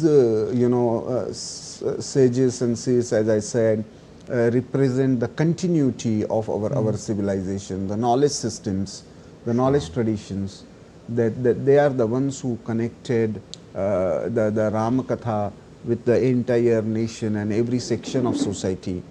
Right, and Prime Minister Narendra Modi is at Sri Ram Temple in Ayodhya. For the viewers who have just joined us, Prime Minister Narendra Modi offering prayers at the Sapt Mandir, which houses temples associated with Maharshi Vasishtha, Maharshi Vishwamitra, Maharshi Agastya, Maharshi Valmiki, Devi Ahilya, Nishadharaj and Mata Shabri. Indeed, these are important figures associated with Ramayana, with the legacy of Lord Ram. And Prime Minister, before the main event of the day, the Dhwajarohan, the flag hoisting, saffron flag on the shikhar of Sri Ram Janmabhoomi Mandir, Prime Minister paying his respects at the Sapt Mandir. Indeed, these devotees, these devotions are also part of the overall structure, as we were talking about, and Mr. Ketkar was telling us how the dots are connected. But if we look at Maharishi Vasishtha, he was the guru of Lord Ram, and this is a symbolizes wisdom and Dharma, because there is a guru to the Lord. And then there is Vishwamitra, who's the sage who taught Ram and Lakshman the powerful mantras that guided them in every battle. Then there is Maharishi Agastya, who is revered for his spiritual authority and contributions to the entire Vedic knowledge. And then, of course, there's Maharishi Valmiki, who is the author of the Ramayana, representing devotion through literature and storytelling. We also talked about that in our discussions about how literature of all kinds for thousands of years have in some way or the other invoked many of these characters. And Devi Ahilya is the wife of sage Gautama, who he was liberated by Lord Ram from a curse, and this symbolizes compassion. And this is Nishadharaj Guha, who was the tribal king, offered shelter and friendship to Lord Ram during exile and a sign of loyalty. And Mata Shabri is a devoted ascetic who welcomed Lord Ram with fruits, symbolizing devotion, humility. Praful, we are looking at these visuals of Prime Minister offering prayers at the Sapt Mandir. Later in the day, Prime Minister would be hoisting the saffron flag, the religious flag, atop Sri Ram Temple. We've been talking about the rich diversity of spiritual religious traditions in India. Within Hinduism, the diversity is so profound. What makes the story of Lord Ram stand out in an extraordinary manner that it does, according to you? See, again, Sindhu, we always, Indian traditions, we have, unfortunately, because lack of words in English, we have reduced them to isms. And when we say ism, it is very closed idea. Only Indian religions are called as Hinduism and Sikhism and Buddhism. In fact, they are not isms. They are basically different ways to reach to the same God. If there is one civilizational mantra that connects all Indians, is basically the mantra of Ekam Sad Vipraha Bahuda Vadanti. The truth is one, the wise people experience and tell it differently. If the truth is one and if the truth is symbolized in your life, how would it look like? India civilizationally saw that in the form of Ram, that incarnation of truth and justice. And that is why, irrespective of your tradition, whether you believe in non-dualism or dualism, monotheism or polytheism, you are a atheist or a complete believer, you know, again I am the words that I am using in English because we don't have alternate words in English. You can connect with Ram. You can connect with the story of Ram. And that is why, you know, when Dr. Ram Manohar Lohia writes, he starts by saying that I am an atheist, being a socialist, I don't believe in God, but still I believe that unless you understand Rama, Krishna and Shiva, you cannot understand India. And just to understand the idea deeper, there's certain reference to Ram representing the universal. So it doesn't matter which stream of faith you follow. Absolutely. The idea of Ram, what he represents. And that is why there is no particular way of worship that is being, it is not about, even if you don't believe in, say, some kind of idol worship, idolatry, still Ram is revered as a great human being by many. And that is possible in Indian philosophy, in Indian context. And we have seen many people in Indian tradition, many literary figures, like for example, why Tulsi Ramayan became so important? Why Ram Leela was, you know, before Ram Leela there was Ram Katha. There was a narration of Ramayana in various forms, but there was no Ram Leela. Why Ram Leela became so important in 1560s and 70s? This is Lakshmana temples, the Prime Minister there paying his respects and prayers at Lord Lakshman temple in Ramayan. Lord Lakshman, younger brother of Lord Ram. And our correspondent Gautam continues to be covering Prime Minister's visit to Ayodhya. Prime Minister's visit, we're looking at those visuals. Gautam, if you can hear us, he's visiting various temples in the premises of Sri Ram temple. He went to the Sapta Mandir and now also praying at the Lakshman temple. Take us through the significance of these temples in the premises, Gautam. Shubhendra, I can hear you very clearly. The Lord Lakshman temple is actually called the Sri Sheshavatar temple because Lakshman is believed to be an incarnation of Lord Sheshnag, who is the king of serpents, which is why when you look at the idol inside the temple, it's Lakshmanji who's been depicted, of course, with his bow as well. That was his main weapon. He took part in that battle against the army of Ravan along with Lord Ram, and ultimately defeated the army of Ravan, and Ram killed Ravan as well because he had abducted his wife Sita.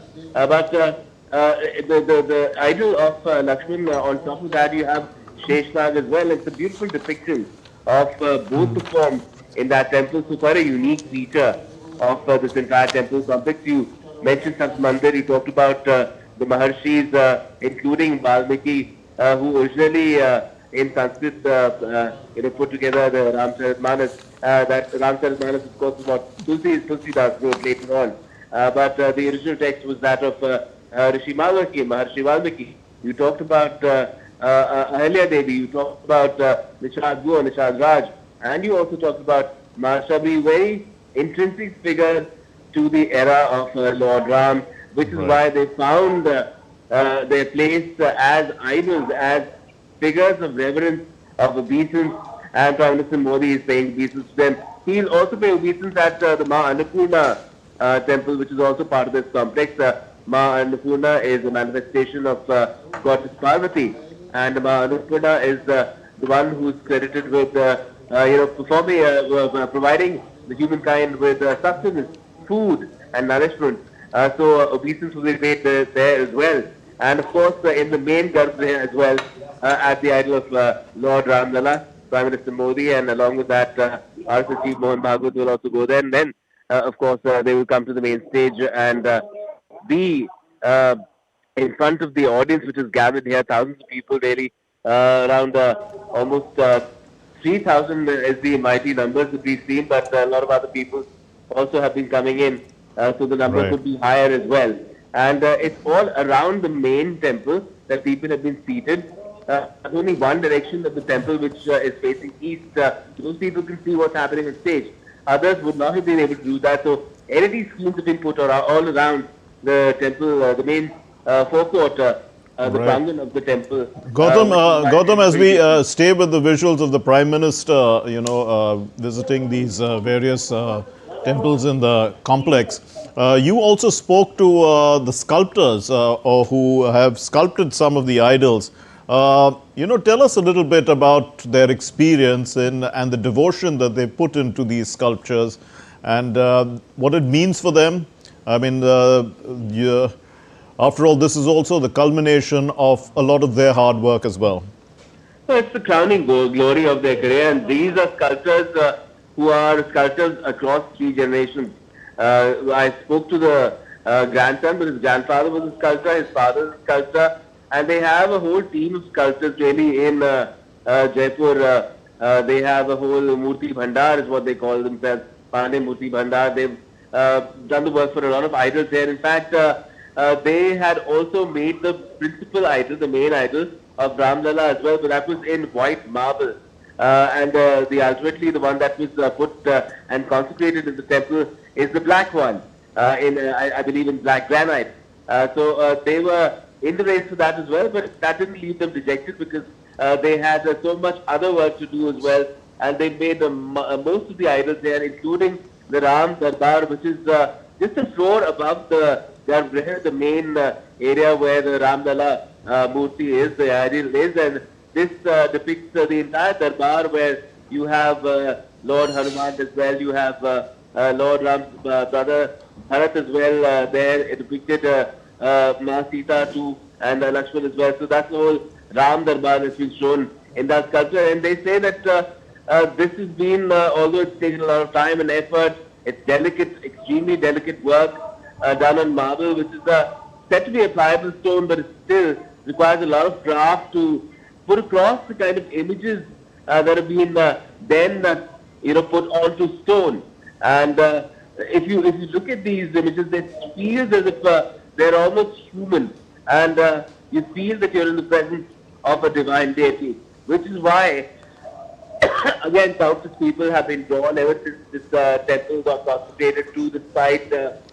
We spoke to the General Secretary of the Teeth Kshetra Trust as well, and he said anywhere from 60 to 70,000 to 80,000 people have been coming here every day from different corners of the country, from different parts of the world, which is why this sort of temple was required here, so that people can pay respect and their obeisance to Lord Ram, to Ram Lalla in particular, because this is the birthplace of Ram. And this was a long fight, long battle which was won in the fort, and this is a fulfillment of the aspirations of the faithful. Right, Gautam. And Praful, Mark talked about the sculptures who've given such beautiful idols to the temple. But I was thinking hundreds of invisible faces and hands who've finally helped construct this temple. It must be such a profoundly special day for them as well, who perhaps don't appear on the forefront, but have by brick helped create this structure. Absolutely. In fact, when I visited Ayodhya, I met many of them, and we had a very long discussion. In fact, one of them I remember coming from Telangana, and almost for more than 8 months, he did not take any leave, he did not go back home, and he said, this is my devotion for Ram, and that is why I am working here. So it was not just a, some company taking up some contract, or some rich person giving some money and then the temple is being constructed. Can you imagine, more than 4.5 lakh villages were contacted to collect contributions for this temple. This temple is not constructed by a trust or by government. This is people of India from each and every corner, right from Arunachal to Andaman Nicobar. Everybody has some kind of stake in this temple, and the people who work there. It is remarkable to see their commitment and devotion. The person who actually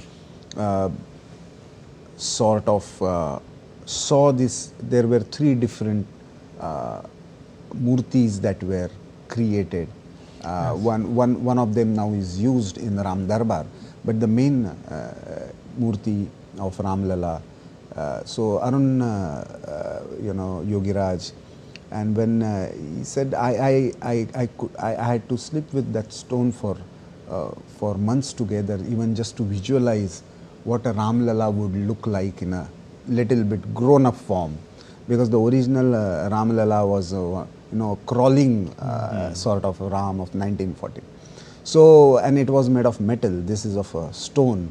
So even that visualization and the feelings about the temple, that has to be. So art is again not just a form of personal fulfillment or a career in Indian context. It is also a higher level of spiritualization. It is also a sort of manifestation of something that you experience your inner experience get manifested in some form, and then the statue or the murti comes out. So as one of the artists says, it is not that I am carving out something. It is already there. I am just trying to put aside the layers around it. That murti or the statue is already existing within. I am trying to give it a just enabling it to come out.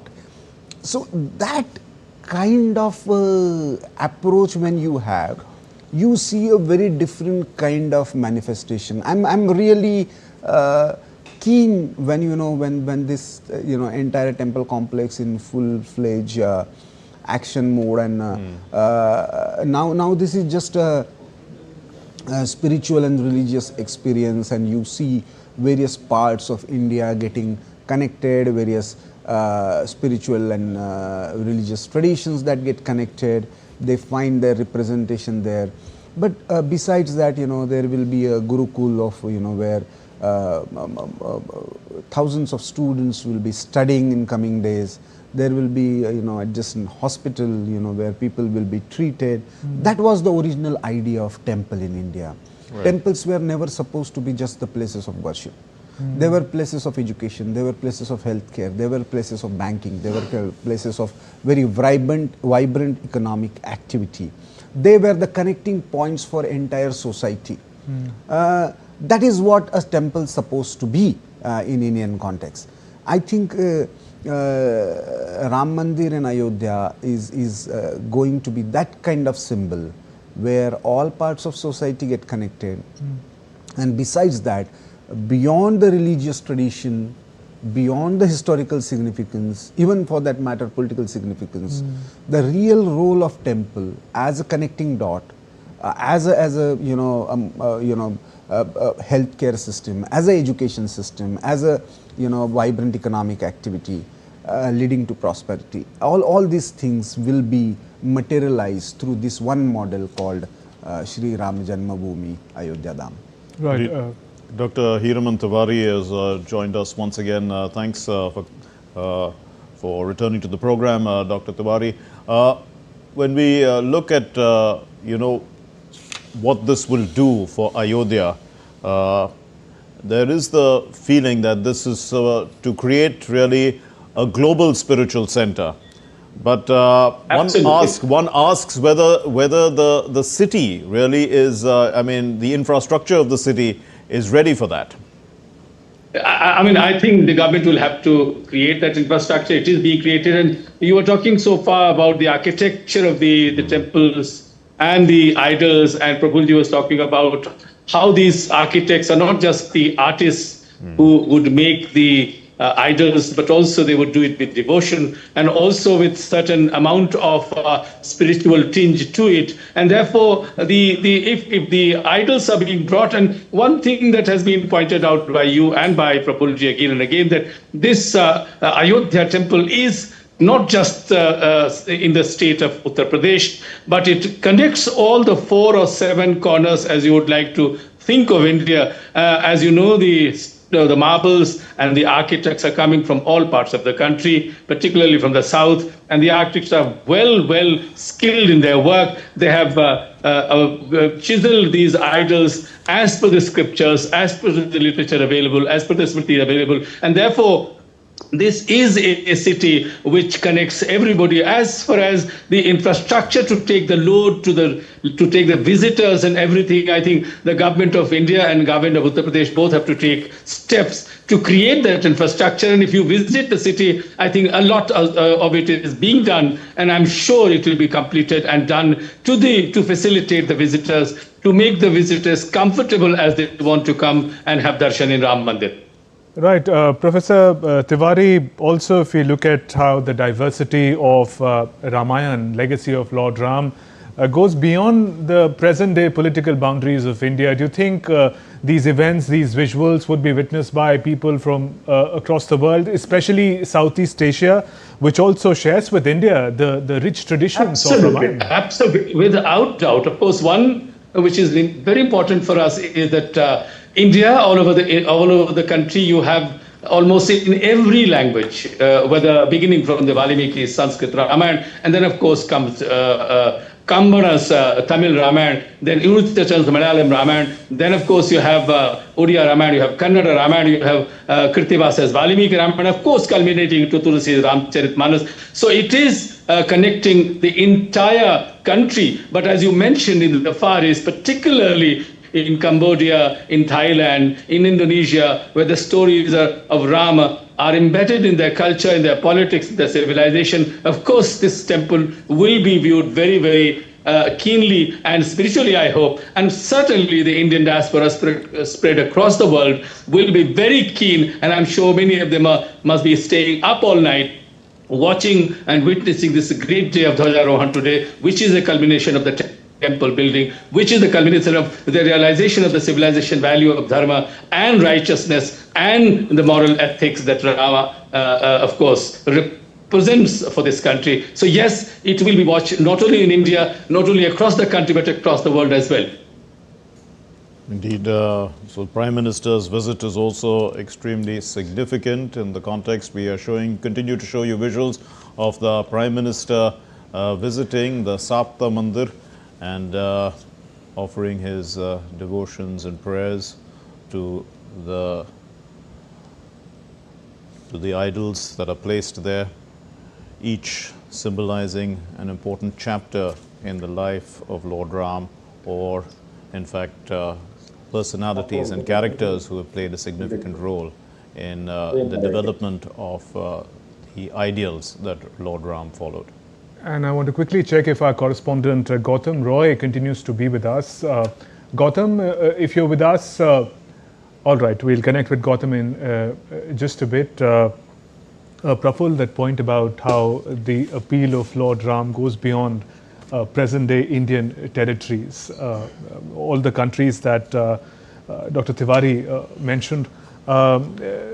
It represents interesting dualities. Indonesia is an interesting country. It's an Islamic country with the largest Muslim population, but they treasure and celebrate the legacies associated with Sanatan Dharma, with Hinduism. Correct. How do you see these convergences taking place in such a holistic manner? Praful, I'll come to you first, then Dr. Tiwari, I'll come to you. Indeed. See, Bibi, as I said, it doesn't matter what your way of worship is.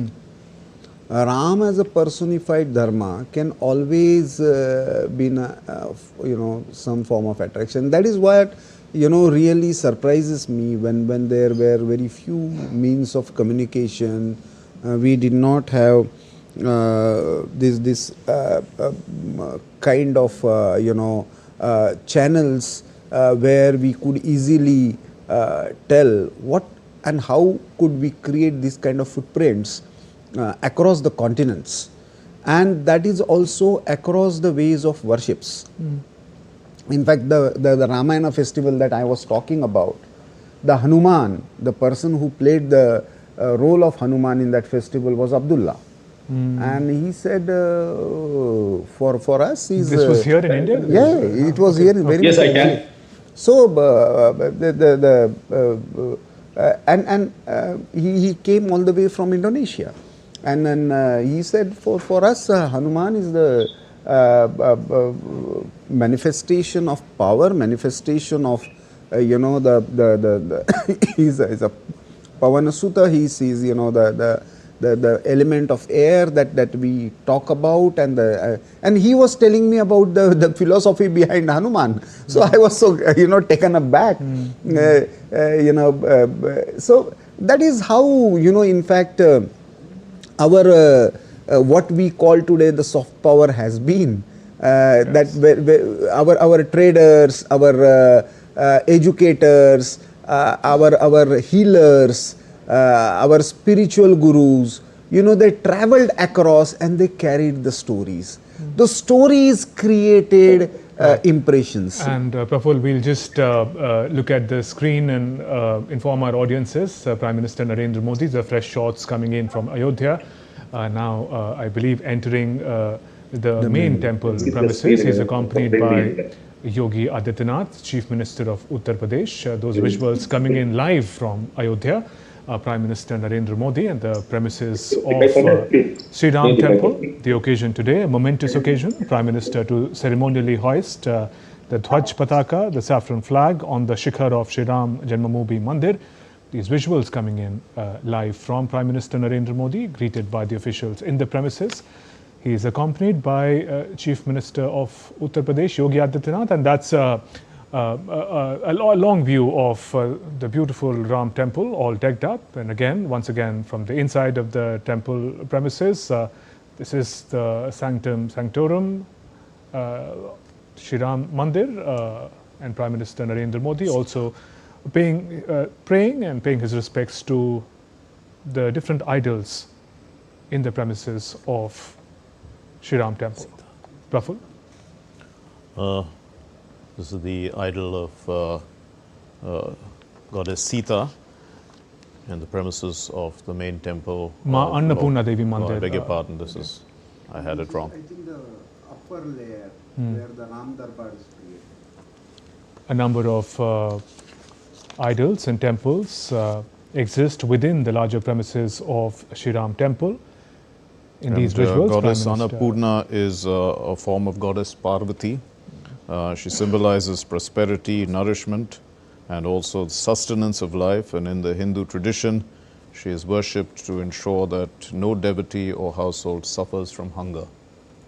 Prime Minister praying at the temple of Ma Annapurna in the premises of Sri Ram temple in Ayodhya. Mata Annapurna Devi Mandir, one of the many important temples within the premises, and once again you see the manner in which the festive spirit at the Ram temple in Ayodhya, all decked up, people from all walks of life being invited to participate on the occasion today. And Praful, there Prime Minister is looking at, I believe, some of the important illustrations from Ramayana, and those visuals you can see of the inner sanctorum of Sri Ram temple in Ayodhya, and various murals depicting scenes from Ramayana. Those visuals coming in live from Ayodhya. Prime Minister Narendra Modi accompanied by the Chief Minister, the Governor of the state of Uttar Pradesh, where Ayodhya is located. Dhwajarohan 2025. The translation would be religious flag hoisting at Shri Ram Temple in Ayodhya. Prime Minister Narendra Modi reached the temple town earlier today, traveled through the road greeting people of Ayodhya. In a short while from now, Prime Minister would be participating in the hoisting of the religious flag. Hundreds and thousands of devotees, followers from all walks of life have been invited to participate in this program, exchanging greetings with officials, purohits in the temple premises. Those visuals coming in live from Ayodhya. Indeed, these we continue to stay with these visuals. Prime Minister at the temple complex. He's accompanied by Yogi Adityanath, the Chief Minister, as well as Anandiben Patel, who's the Governor of the state. And the sound of chanting and prayers in the Sanatan tradition echoing through the premises of Ram Temple.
And those visuals coming in live now from Ayodhya, Prime Minister Narendra Modi about to participate in the sacred ceremonies at Shri Ram Temple.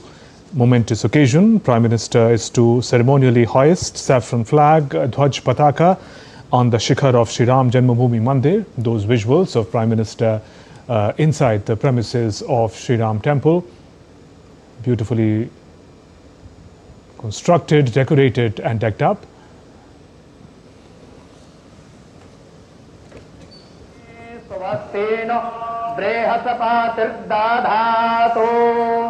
प्रेखादशवा मारुताः प्रश्नीमाताराः शोभञ्जावानो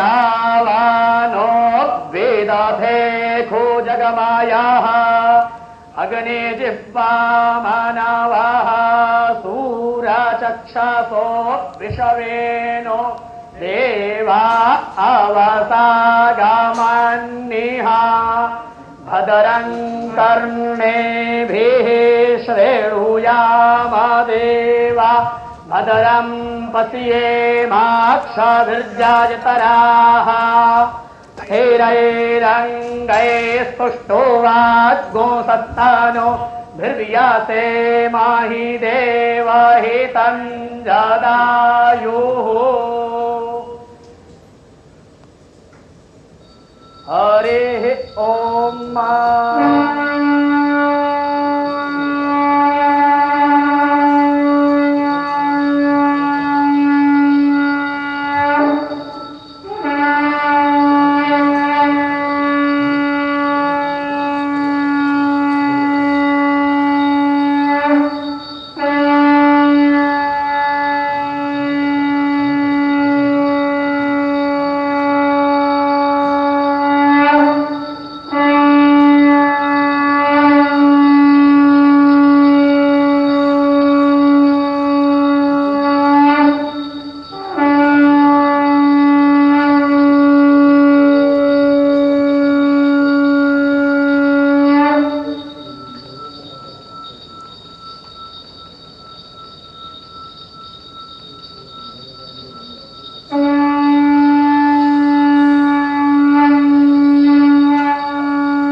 कालमृत्युहरणं सर्वव्याधिनाशनं श्रीरामचरणपादोदकं पीत्वा पुनर्जन्म न विद्यते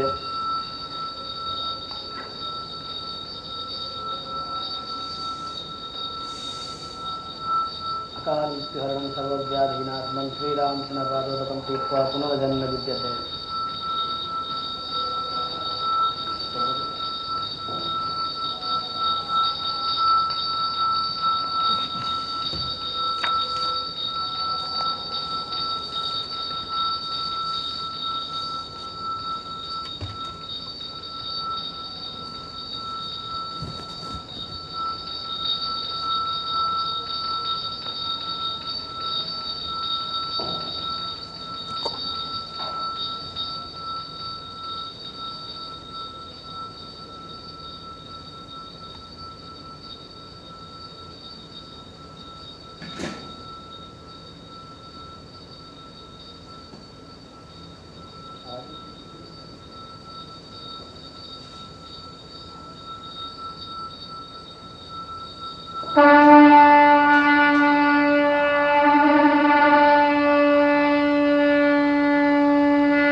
ताया मामद्या मेधयाग्ने मेधयाग्ने मेधाविनं कुरु स्वाहा मेधां मे वरुणो ददातु मेधामग्निः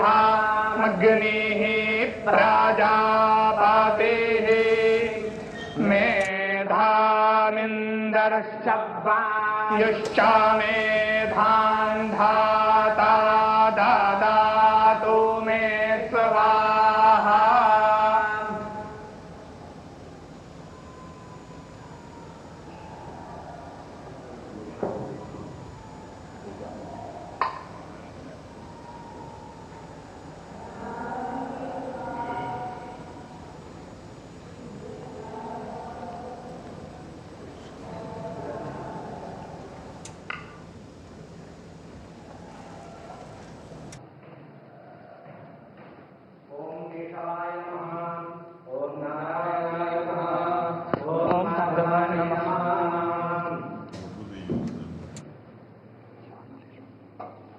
हस्तो प्रक्षाल्य ऋषिकेशाय नमः।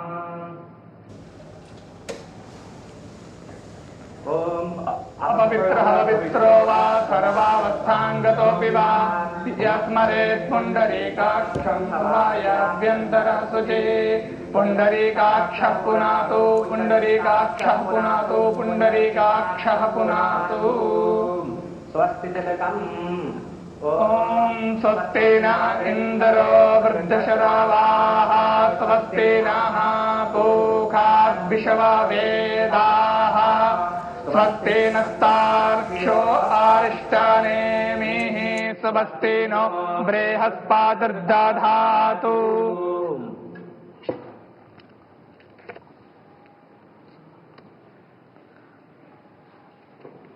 ओम ज्योतिर्ज्योतिरग्निः स्वाहा सूर्योर्ज्योतिर्ज्योतिः सूर्यः स्वाहा अग्निर्वर्चो ज्योतिर्वर्चः स्वाहा सूर्योर्वर्चो ज्योतिर्वर्चः स्वाहा ज्योतिः सूर्यः सूर्यो ज्योतिः स्वाहा चन्द्रमा मनसो जातश्चक्षोः सूर्यो अजायत श्रोत्राद्वायुश्च प्राणश्च मुखादग्निरजायत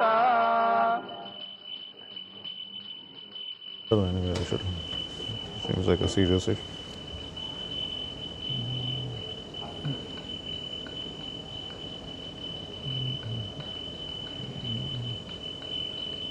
ॐ नमो भगवते उत्तम श्लोकाय नम आर्यलक्षणशीलव्रताय नम उपशिक्षितात्मन उपासितलोकाय नमः साधुवादनिगषणाय नमो ब्रह्मण्यदेवाय महापुरुषाय महाराजाय नमः कृपारत्नाकराय भगवते श्रीरामचन्द्राय नमः चरणकमलेषु मन्त्रपुष्पाञ्जलिं समर्पयामि नमस्करोमि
प्रधानमंत्री जी ने कम समय में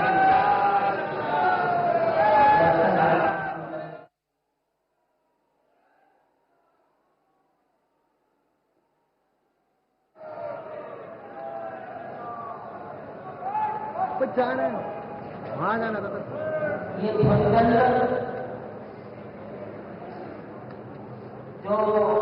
शिखर के ऊपर लगाया गया है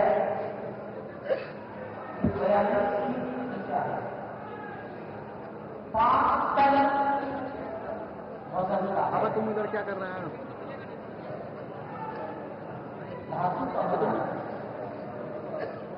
अहमदाबाद से बना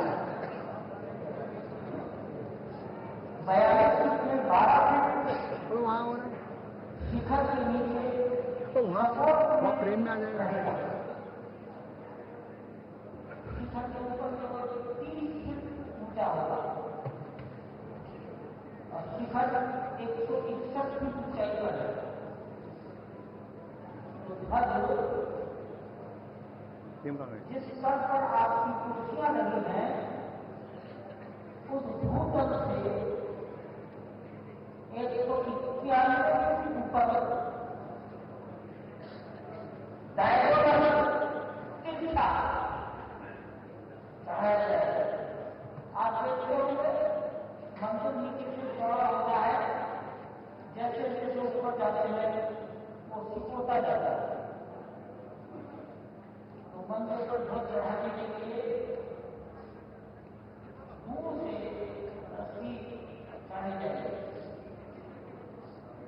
सामान्यतया ध्वज बदलने के लिए मंदिर में सीढ़ियां लगा देते हैं लोहा पत्थर को खराब करेगा और इसलिए यहाँ वो सीढ़ियां ये सीधा प्रसारण श्री अयोध्या धाम से प्रधानमंत्री नरेंद्र मोदी मौजूद हैं। भगवान Shri Ram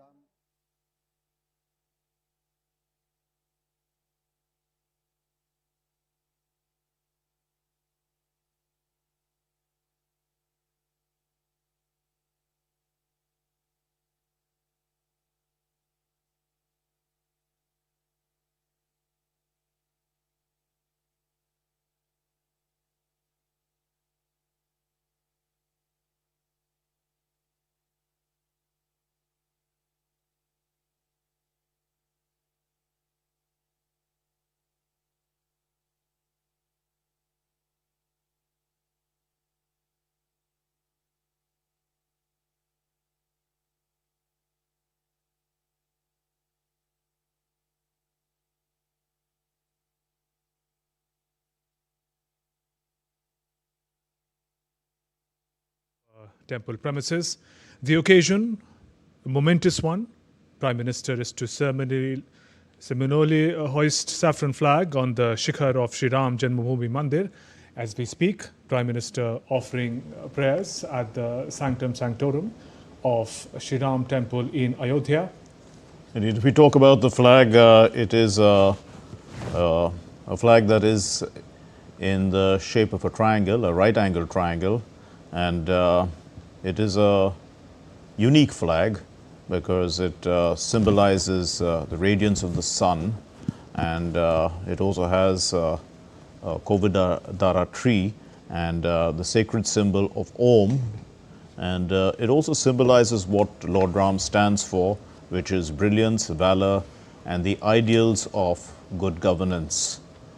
Prime Minister had also described Lord Ram, in fact, as the soul of India and the basis of its whole consciousness and pride. So this is indeed a ceremony which is significant both spiritually and culturally. It's a large milestone in the journey of the development of this mandir, and now it is the culmination in a sense, because on the spike or the spire, the highest point of this temple, will this flag be raised. It is in a sense a form of a second pran pratishta or a consecration of the temple the first consecration, the real consecration, has taken place in January of 2024. Prime Minister was in attendance there as well. And now this is more like a culmination of the whole process.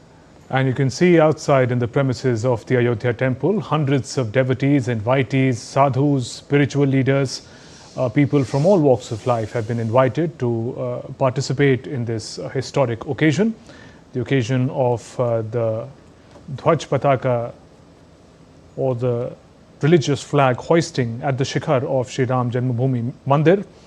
The program is taking place on an auspicious day. It's in Hindu traditions, it's Panchami of the Shukla Paksh in the month of Margashirsha. It coincides with the Abhijit Muhurat of Sri Ram and Mata Sita's Vivah Panchami, a day symbolizing divine union. It's a very special day on which the flag hoisting ceremony is taking place. And as we speak, those visuals coming in live from Ayodhya, the temple town in a festive mood. A cross-section of a population has come here, devotees, followers, religious leaders, sadhus have all gathered to bear witness to this momentous occasion. Right, indeed. And the triangular flag is not just, doesn't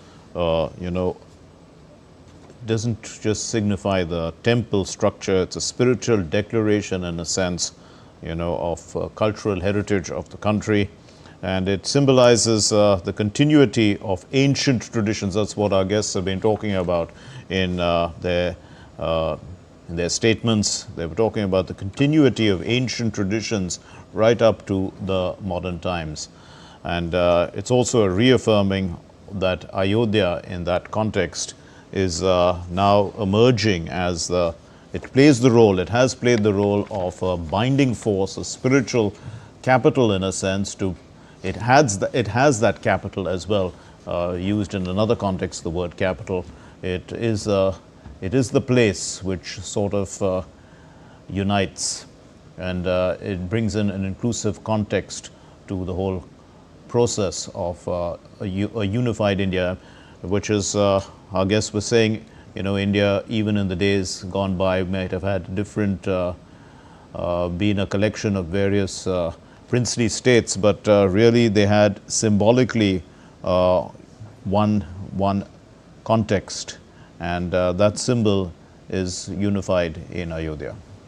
And those are some close shots of the devotees. There's some long shots of the temple, all coming together to demonstrate the special occasion that is being observed today. Prime Minister to ceremonially hoist saffron flag atop Sri Ram temple. The flag hoisted that will be hoisted in a short while from now. There are about 7,000 people in attendance. Yes. And they belong to different backgrounds. And this is to also signify that there is unity. That is one of the principles of the ideals of Ram Rajya. It is inclusivity, inclusive representation. So we have from different contexts, one wouldn't be using the words, let's use the word class, backgrounds, and there are also minority community representatives present at this function.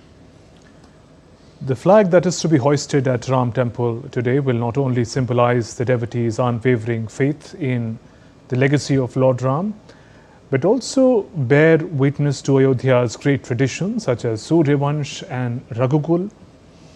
Both the Valmiki Ramayana and Ramcharitra describe flags, banners, arches with great grandeur. Celebration of Treta Yuga was the birth of Raghav, and this Kali Yuga celebration, the Kali Yuga celebration, announces the completion of the construction of his temple.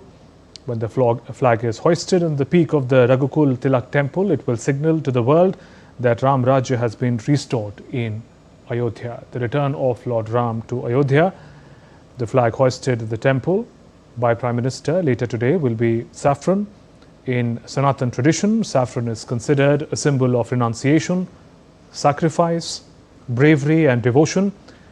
The color also holds special place during the reign of Raghuvansh dynasty. Saffron is the color that represents knowledge, valor, dedication and victory of truth. The sacrifice and struggle of Lord Ram himself, their devotees and saints for centuries to keep this tradition alive, is embodied in this flag, a symbol of their sacrifice.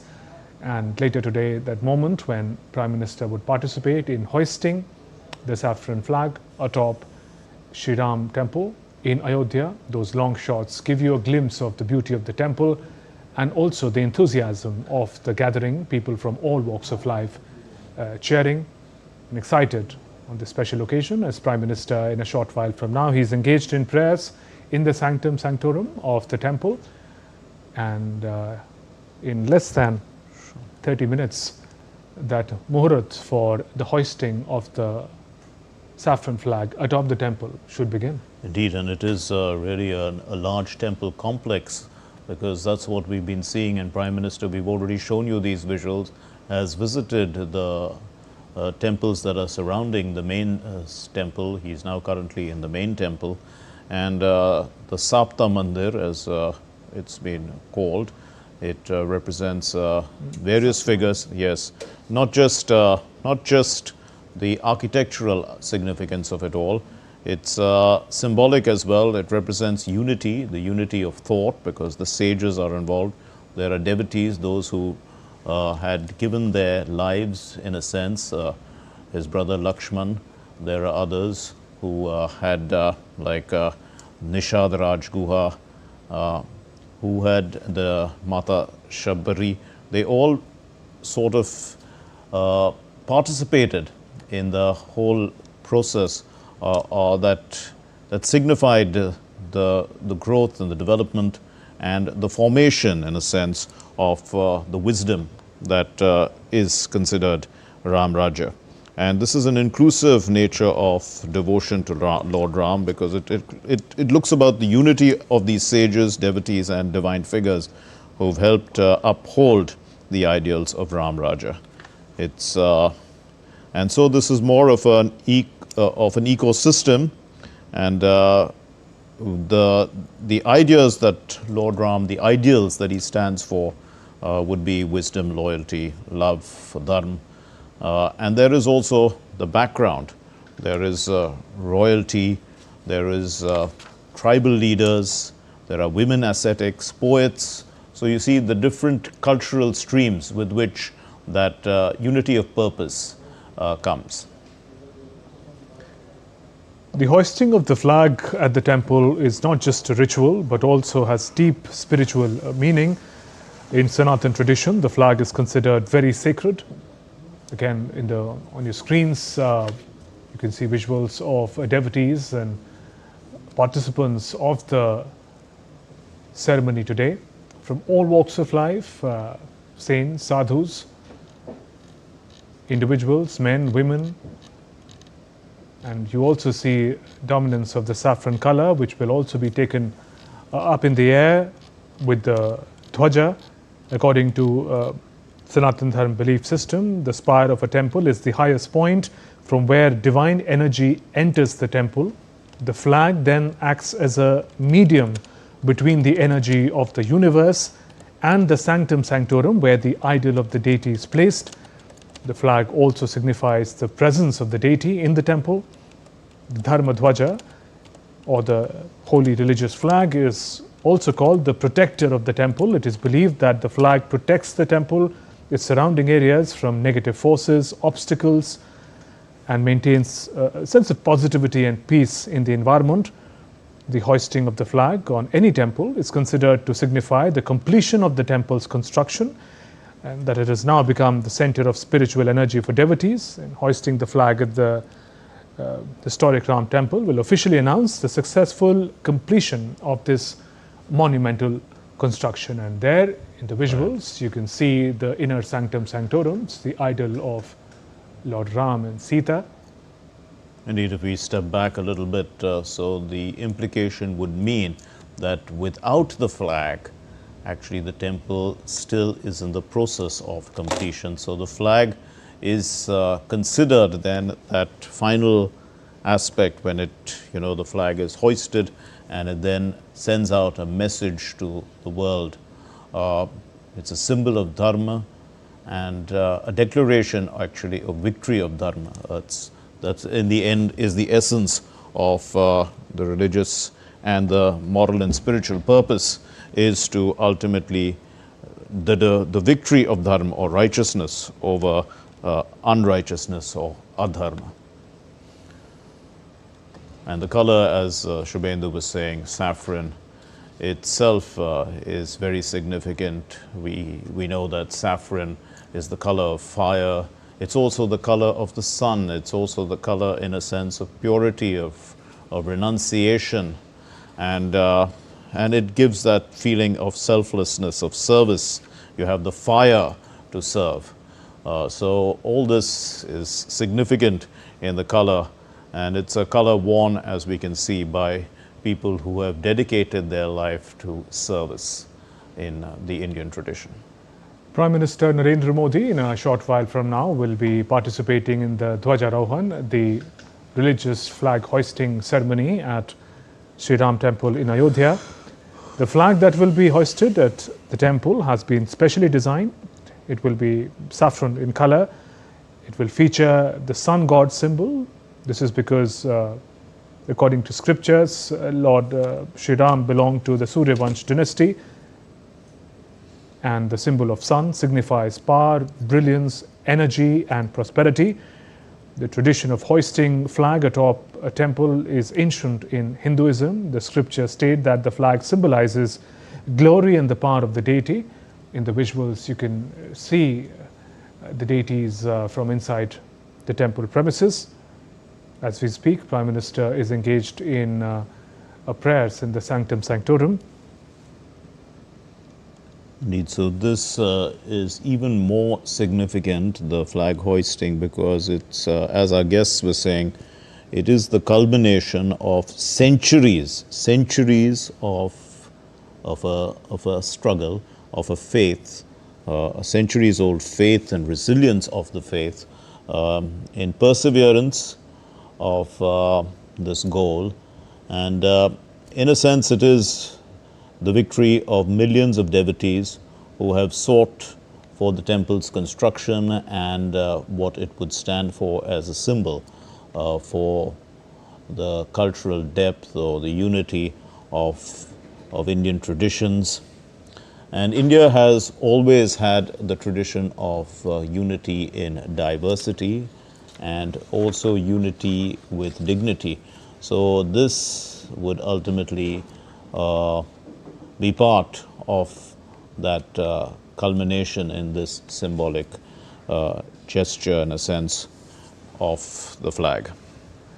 In the visuals on your screens, we are showcasing shots of hundreds of devotees and followers, also glimpses from the Sanctum Sanctorum, idols of different gods and goddesses in the premises of Sri Ram Temple, Goddess Annapurna Devi, where Prime Minister Modi offered prayers a short while ago. As we speak, Prime Minister Narendra Modi is engaged in prayers at the Sanctum Sanctorum of Lord Sri Ram.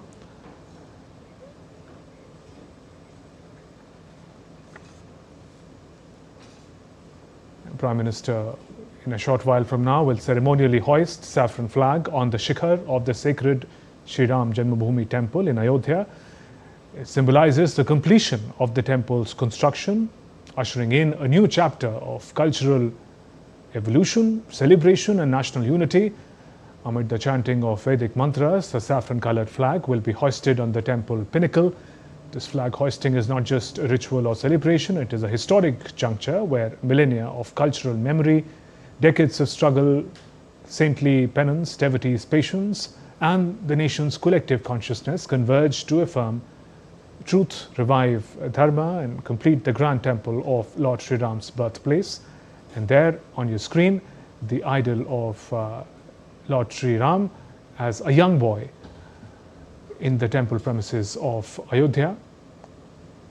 Prime Minister Narendra Modi, accompanied by RSS Chief Mohan Bhagavat, engaged in prayers in the Sanctum Sanctorum. So the whole concept is that this is Ram Janmabhoomi, So hence the idol is of the young Ram, the boy Ram, and that's Ram Lalla.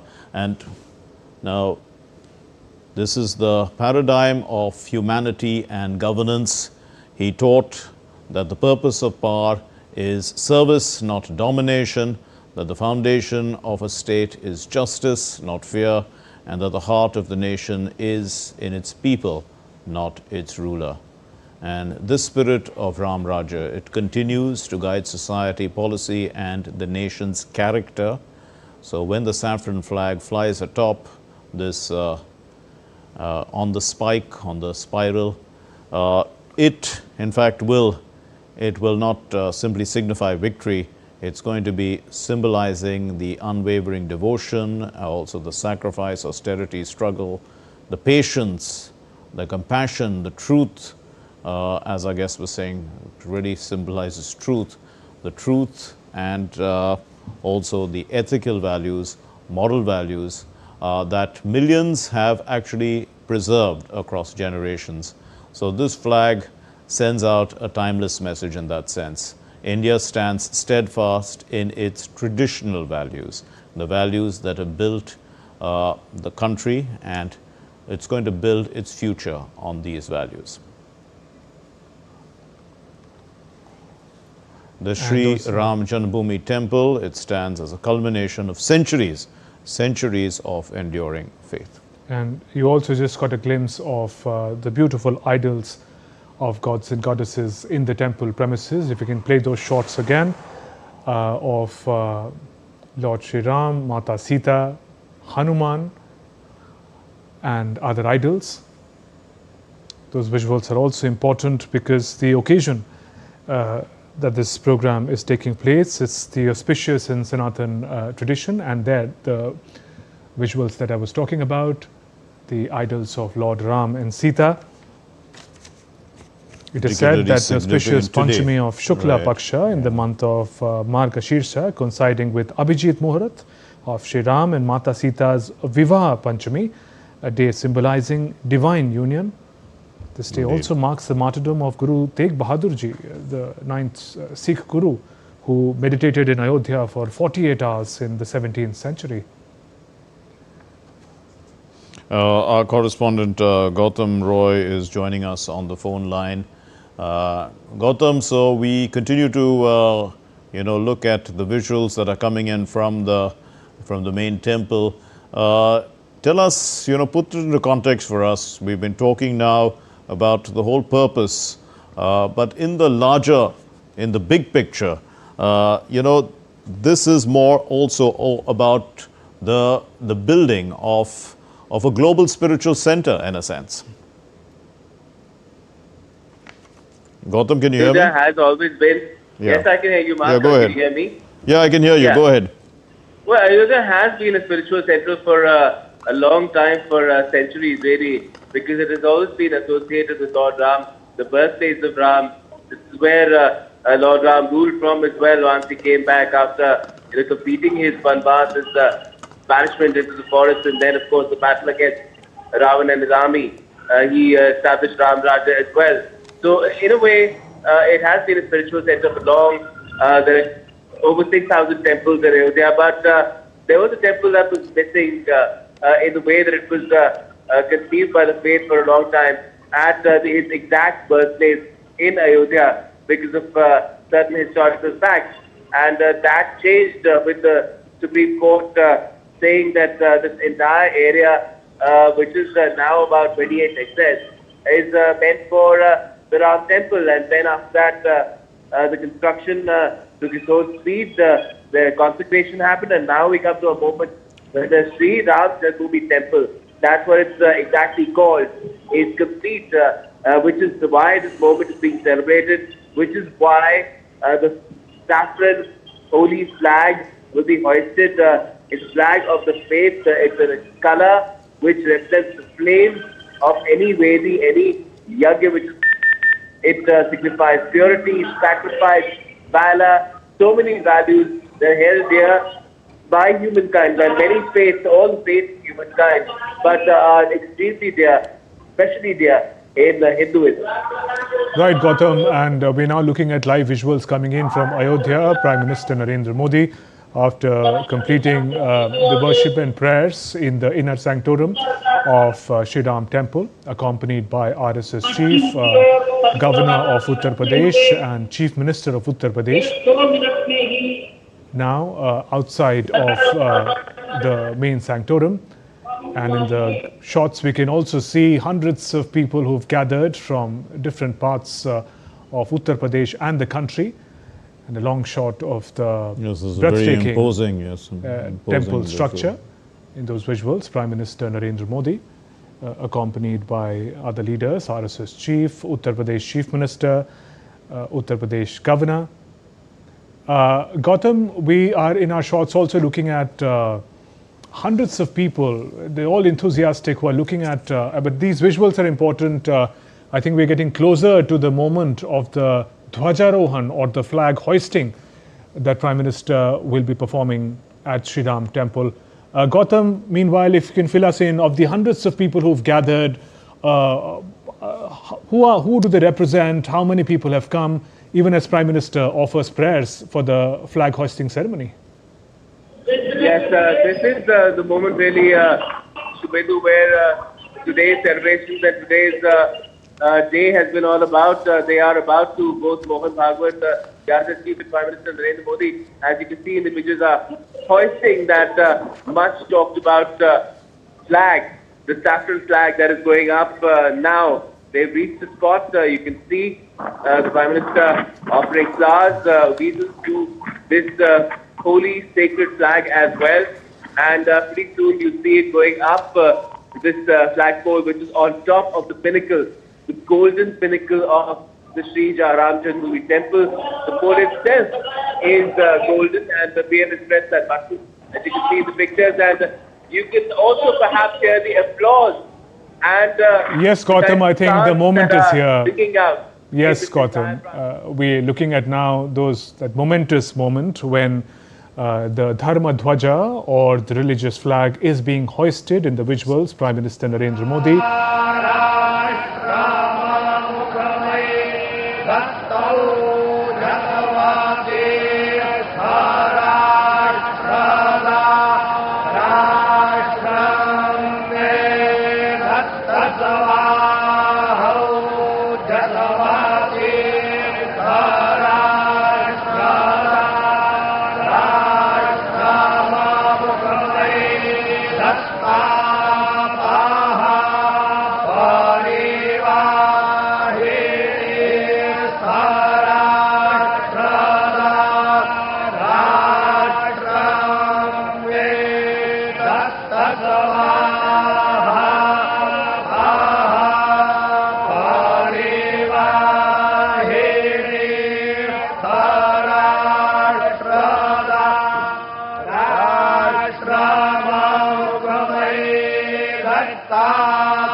तप्तेः पुरा निर्दोषा जिष्णुराधेष्ठाः सभेयो जुवास्य जजमानस्य वीरो जायतानि आमे धीरामेणः पर्जन्यो बर्हतु फलवत्यो न ओषधयः हस्यन्ताञ्जो रक्षेमो नः कल्पतां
ये अलौकिक क्षण के साक्षी बने हैं, सदियों की मनोकामना पूर्ण हुई है।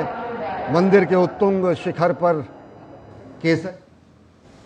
Well, clearly the flag, it conveys great ideals, the ideals of dignity, unity, justice, prosperity for all, and it is now being hoisted upon the imposing and magnificent building which symbolizes an ecosystem of Ram Rajya. Just witnessed a historic moment. The Dhwajapataka has been hoisted by Prime Minister Narendra Modi atop Shri Ram Temple, and we saw devotees going up in jubilation as the Pataka, as the flag rose atop the temple. It's a right-angled triangular flag measuring 10 feet in height, about 20 feet in length, bears the image of a radiant sun symbolizing the brilliance and valor of Lord Ram, with Om inscribed on it, along with an image of a tree. It's a Kovidara tree. The sacred saffron flag conveys a message of dignity, unity and cultural continuity, embodying the ideals of Ram Rajya, or the rule of Lord Ram. In fact, the Kovidar tree is also connected back to the royal lineage of the Surya Vansh, or the Solar dynasty, and it is believed that this was at that time utilized in the flags which the Ayodhya rulers had. So its inclusion is a restoration, in a sense, of the cultural identity associated with the Solar dynasty or the Surya Vansh. And then the visuals, Prime Minister Narendra Modi, after the historic hoisting of the Dhwaj Pataka atop the Shri Ram Temple, is going to be participating in a special public program. Hundreds of people, saints, sadhus and people from other walks of life have gathered to bear witness to this momentous occasion. Those visuals coming in live from Ayodhya, Uttar Pradesh.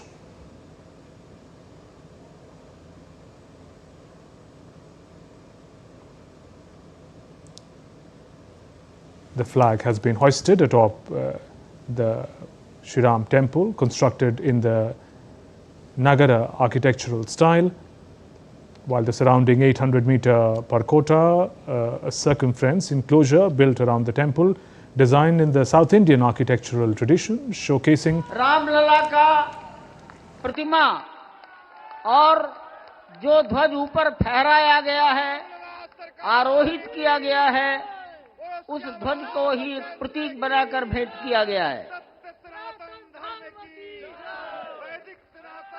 Ramlala की प्रतिमा और कोविदार वृक्ष युक्त सूर्य और ओंकार युक्त ध्वज,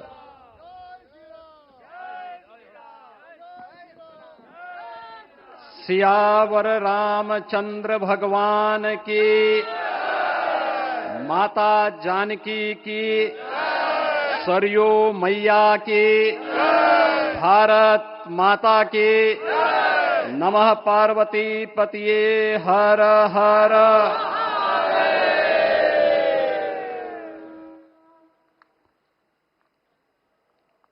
आज सफल तपु तीरथ त्यागो, आज सुफल जप जोग विरागो, सफल सकल शुभ साधन साजो, राम तुम्हें अवलोकत आजो। श्री अयोध्या धाम में मर्यादा पुरुषोत्तम भगवान श्री राम के भव्य मंदिर पर ध्वजारोहण एक यज्ञ की पूर्णाहुति नहीं बल्कि एक नए युग का शुभारंभ है। इस अवसर पर भारत के भाग्य को वैश्विक मंच पर एक नई ऊंचाई पर पहुंचाने वाले दुनिया के सबसे लोकप्रिय राजनेता और भारत के यशस्वी प्रधानमंत्री आदरणीय श्री नरेंद्र मोदी जी का मैं उत्तर प्रदेश सरकार और उत्तर प्रदेश वासियों की ओर से, सभी राम भक्तों की ओर से हृदय से स्वागत करता हूं, अभिनंदन करता हूं।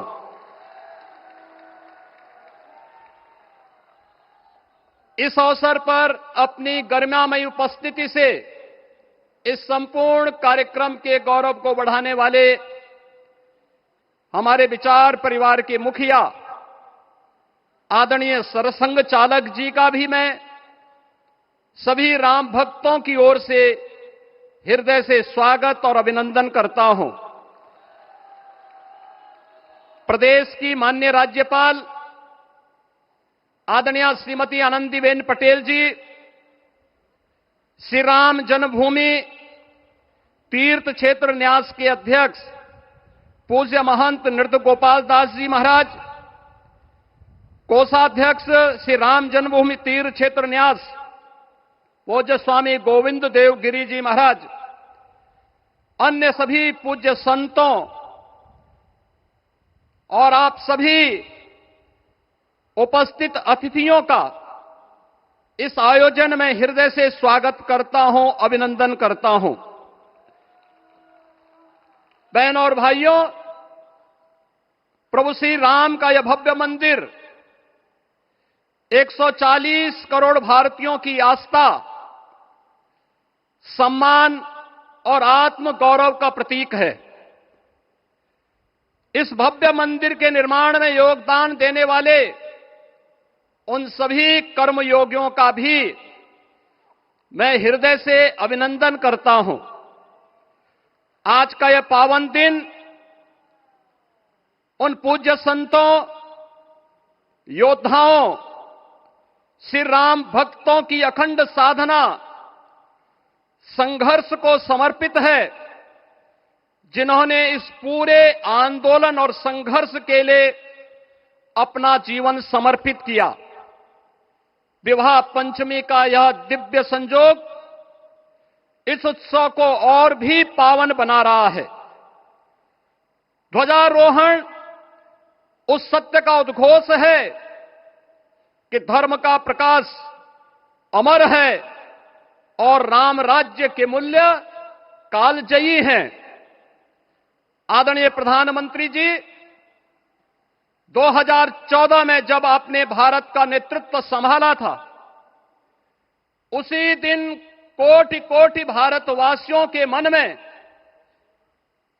उनके हृदय में यह संभावना, यह संकल्प और विश्वास का सूर्योदय हुआ। आज वही विश्वास, वही तपस्या, वही अनगिनत पीढ़ियों की प्रतीक्षा आपके कर कमलों के माध्यम से साकार रूप से पूरे भारतवासियों और सभी सनातन धर्मावलंबियों के समक्ष आज इस भव्य राम मंदिर के रूप में है। श्री राम मंदिर पर फहराता यह केसरिया ध्वज धर्म का प्रतीक है, मर्यादा का प्रतीक है, सत्य, न्याय और राष्ट्र धर्म का भी प्रतीक है। यह विकसित भारत की संकल्पना का प्रतीक भी है, क्योंकि संकल्प का कोई विकल्प नहीं। और पिछले 11 वर्ष में बदलते हुए भारत को हम सब ने अपनी आंखों से देखा है। एक नया भारत का दर्शन हम कर रहे हैं, जहां पे विरासत और विकास का एक बेहतर समन्वय इसे एक नई ऊंचाई की ओर प्रदान कर रहा है।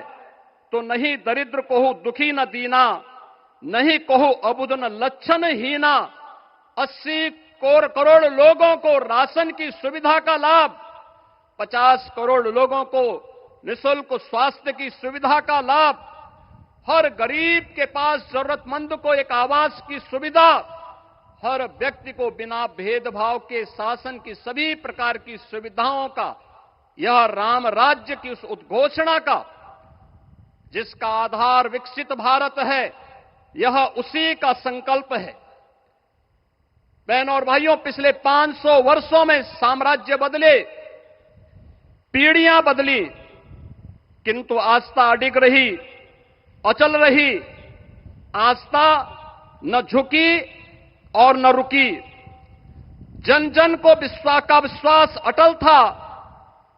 और जब राष्ट्रीय स्वयंसेवक संघ जैसे यशस्वी संगठन के हाथों में कमान आई, तो हर एक मुंह से बिना किसी परवाह करके एक ही उद्घोष निकलता था कि रामलला हम आएंगे, मंदिर वहीं, लाठी गोली खाएंगे, मंदिर वहीं। और एक समय था जब ये वैभवशाली अयोध्या संघर्षों, अराजकता, बदहाली का शिकार बन चुका था। लेकिन आदरणीय प्रधानमंत्री जी के मार्गदर्शन और नेतृत्व में आज अयोध्या उत्सवों की एक वैश्विक राजधानी बन रही है।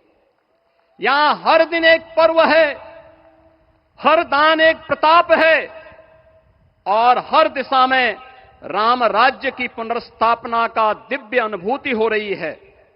आज श्री राम लला की ये पावन नगरी आस्था और आधुनिकता की, आस्था एवं अर्थव्यवस्था के एक नए युग में प्रवेश कर चुकी है। बेहतर कनेक्टिविटी है। यहां पर धर्मपथ, रामपथ, भक्तिपथ, पंचकोसी और 14 कोसी परिक्रमा के साथ साथ 84 कोसी की परिक्रमा श्रद्धालु और भक्तों को एक नए मार्ग और आस्था को एक नया सम्मान प्रदान कर रही है। महर्षि वाल्मीकि के नाम पर स्थापित अंतर्राष्ट्रीय एयरपोर्ट अंतर्राष्ट्रीय और राष्ट्रीय स्तर पर उस कनेक्टिविटी को बेहतर सुविधा उपलब्ध करवा रही है। हर प्रकार की सुविधा आज अयोध्या धाम में इसे आस्था और आधुनिकता के साथ ही आस्था और अर्थव्यवस्था के एक नए केंद्र के रूप में और देश की पहली सोलर सिटी के रूप में भी इसे सस्टेनेबल स्मार्ट सिटी के रूप में इस नई अयोध्या का दर्शन आदरणीय प्रधानमंत्री जी के मार्गदर्शन में आज हम सबको देखने को मिल रहा है। आज का यह दिन हम सबके लिए, हर भारतवासी के लिए, हर सनातन धर्मावलंबी के लिए आत्म गौरव का दिन है, राष्ट्र गौरव का दिन है। इस अवसर पर अपने व्यस्ततम दिनचर्या से आदरणीय प्रधानमंत्री जी ने इस कार्यक्रम में समय निकाल करके प्रभु श्री राम के भव्य मंदिर में इस केसरिया ध्वज का आरोहण स्वयं अपने कर कमलों से किया है। मैं इस अवसर पर उनका हृदय से आभार व्यक्त करते हुए अभिनंदन करता हूं, स्वागत करता हूं आदरणीय सरसंघ चालक जी का और अन्य सभी सम्मानित अतिथियों, पूज्य संतों, आप सभी राम भक्तों का मैं हृदय से स्वागत और अभिनंदन करते हुए अपनी वाणी को देता हूं विराम। जय जय श्री राम। राष्ट्रीय स्वयंसेवक संघ के सरसंघ चालक डॉक्टर मोहन भागवत जी को मैं अपने संबोधन के लिए आमंत्रित करता हूं।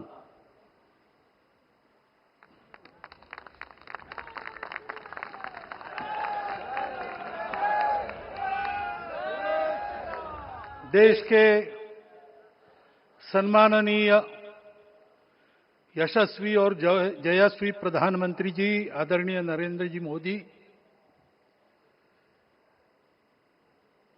हमारे उत्तर प्रदेश के सम्माननीय मुख्यमंत्री जी श्रीमान योगी जी, राज्यपाल महोदया, मंचस्थ सभी मान्यवर, उपस्थित सज्जन, माता भगिनी, आज हम सबके लिए एक सार्थकता का दिवस है।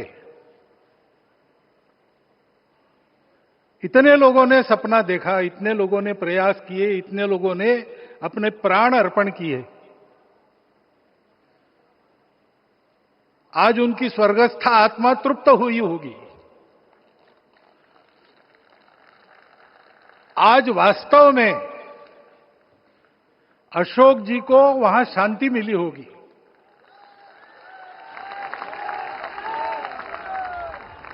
महंत रामचंद्र दास जी महाराज,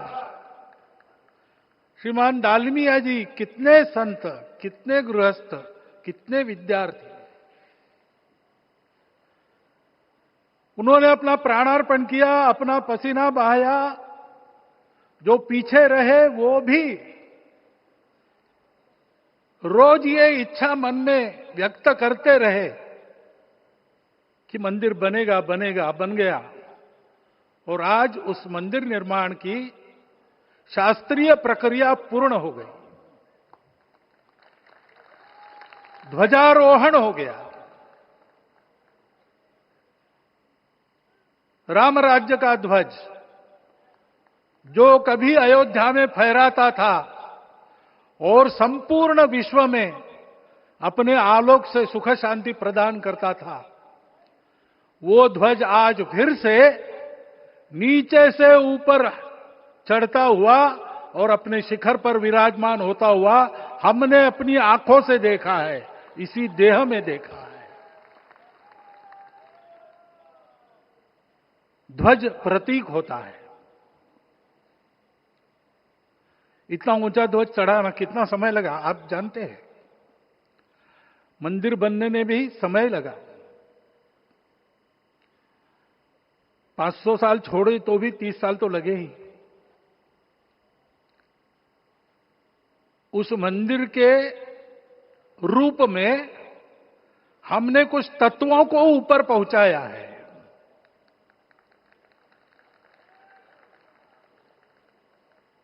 सारा विश्व जिससे ठीक चलेगा,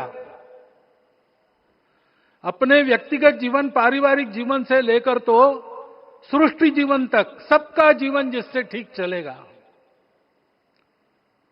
वो धर्म, उस धर्म का प्रतीक भगवा रंग, वह इस ध्वज का रंग है। ये धर्म ध्वज है। इस धर्म ध्वज पर रघुकुल का प्रतीक कोविदार वृक्ष है। वैसे रूप देखा जाए तो कचनार जैसे लगता है। और जो खोजी लोग हैं वो खोज कर कह रहे हैं कि मंदार और पारिजात दो वृक्षों का एक तरह से संकर है। दोनों वृक्षों के गुण ये दोनों वृक्ष देव वृक्ष कहलाते हैं। दो देव वृक्षों के गुणों का समुच्चय ये वृक्ष है। और ये वृक्ष उस रघुकुल की सत्ता का प्रतीक है। वो सत्ता वृक्ष से व्यक्त होती है, जिसके बारे में कहा गया, छायाम अन्यस्य कुर्वन्ति तिष्ठन्ति स्वयं आतपे। सबके लिए छाया देते हैं, स्वयं धूप में खड़े रहकर। फलान्यपि परार्थाय, फल स्वयं उगाते हैं, दूसरों के लिए बांट देते हैं। वृक्षा सत्पुरुषा इव, वृक्ष सत्पुरुष होते हैं। और कचनार के गुण औषधि भी है। कचनार के वृक्ष का अन्न में भी उपयोग है। सब प्रकार से उपयोगी इस वृक्ष का प्रतीक हमने लगाया है। धर्म जीवन ऐसा जीवन होता है। और ये जीवन जीना है, उस जीवन की प्रतिष्ठा करनी है, इस जीवन का झंडा शिखर तक पहुंचाना है। चाहे जितनी प्रतिकूलता हो, चाहे जितनी कठिनाइयां हो, साधनहीनता हो, सारी दुनिया स्वार्थ में बहती होगी, लेकिन हमारा संकल्प है, सूर्य भगवान उस तेज के, उस संकल्प के प्रतीक है। उनके रथ का एक ही चक्र है। 4 चाक वाली गाड़ियां भी एक्सीडेंट करती है तो एक चक्र चलाना है, और रास्ता खराब भी नहीं, रास्ता है ही नहीं। अधांतर में चलो रथस्य एकम चक्रम। रथ चलाने के लिए 7-7 घोड़े, उनको नियंत्रण करने के लिए सांपों के लगाम है, और रास्ता नहीं है, और सारथी जो है उसके पैर नहीं है। ऐसी गाड़ी चल सकती है क्या? कंप्यूटर में डाटा डालेंगे, कहेंगे नहीं चलेगी। लेकिन बिना थके रोज पूरब से पश्चिम जाना आना सूरज भगवान कर रहे हैं। क्योंकि कार्य की सिद्धि स्वत्व के भरोसे होती है। हिंदू समाज ने लगातार 500 साल और बाद के दीर्घ आंदोलन में अपने इस स्वत्व को सिद्ध किया, और रामलला आ गए, मंदिर बन गया। यही बात सत्य पर आधारित धर्म, सत्य जो प्रतिनिधित्व होता है ओंकार से, वो सारी दुनिया को देने वाला भारत हमको खड़ा करना है। हमारे इस संकल्प का प्रतीक यह राम मंदिर, उसकी प्रक्रिया आज हमने पूरी कर ली है। यह धर्म, यह ज्ञान, यह छाया, यह सुफल संपूर्ण दुनिया में बांटने वाला भारतवर्ष खड़ा करने का काम अपना शुरू हो गया है।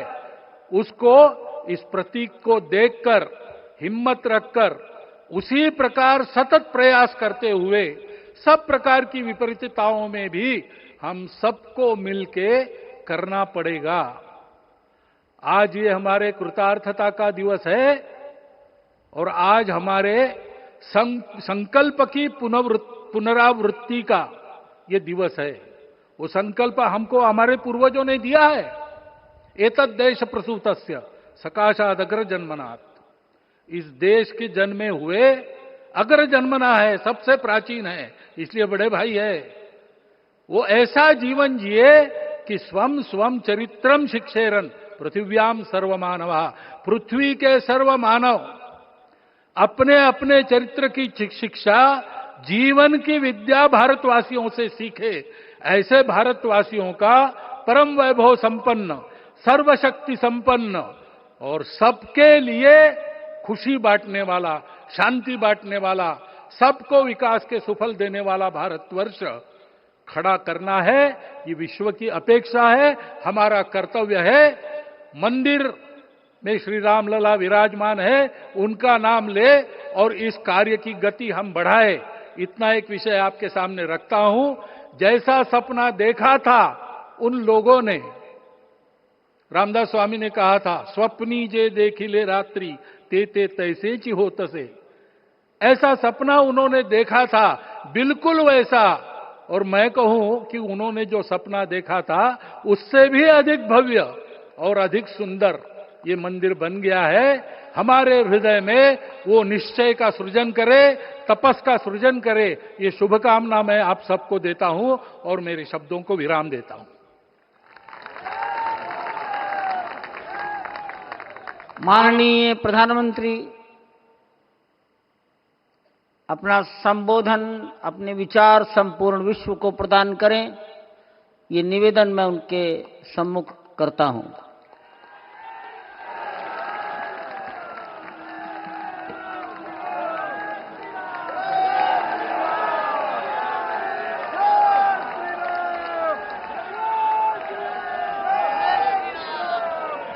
सियावर रामचंद्र की, सियावर रामचंद्र की जय सिया राम। उत्तर प्रदेश की राज्यपाल आनंदीबेन पटेल, राष्ट्रीय स्वयंसेवक संघ के परम पूजनीय सरसंघ चालक डॉक्टर मोहन भागवत जी, उत्तर प्रदेश के मुख्यमंत्री योगी आदित्यनाथ जी, श्री राम जन्मभूमि तीर्थ क्षेत्र ट्रस्ट के अध्यक्ष पूज्य महंत नृत्य गोपाल दास जी, पूज्य संत समाज, यहां पधारे सभी भक्तगण, देश और दुनिया से इस ऐतिहासिक पल के साक्षी बन रहे कोटि कोटि राम भक्त, देवी और सज्जनों, आज अयोध्या नगरी भारत की सांस्कृतिक चेतना के एक और उत्कर्ष बिंदु की साक्षी बन रही है। आज संपूर्ण भारत, संपूर्ण विश्व राममय है।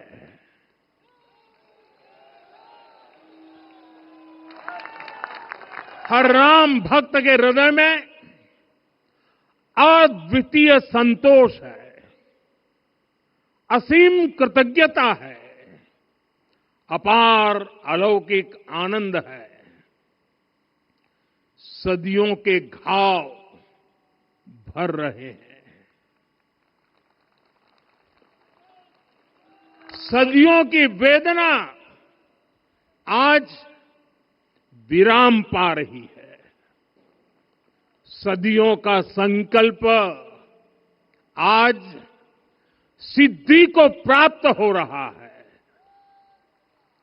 आज उस यज्ञ की पूर्णाहुति है जिसकी अग्नि 500 वर्ष तक प्रज्वलित रही। जो यज्ञ एक पल भी आस्था से डिगा नहीं, एक पल भी विश्वास से टूटा नहीं। आज भगवान श्री राम के गर्भगृह की अनंत ऊर्जा, श्री राम परिवार का दिव्य प्रताप इस धर्म ध्वजा के रूप में इस दिव्यतम भव्यतम मंदिर में प्रतिष्ठापित हुआ है। और साथियों, ये धर्म ध्वजा केवल एक ध्वजा नहीं, ये भारतीय सभ्यता के पुनर्जागरण का ध्वज है।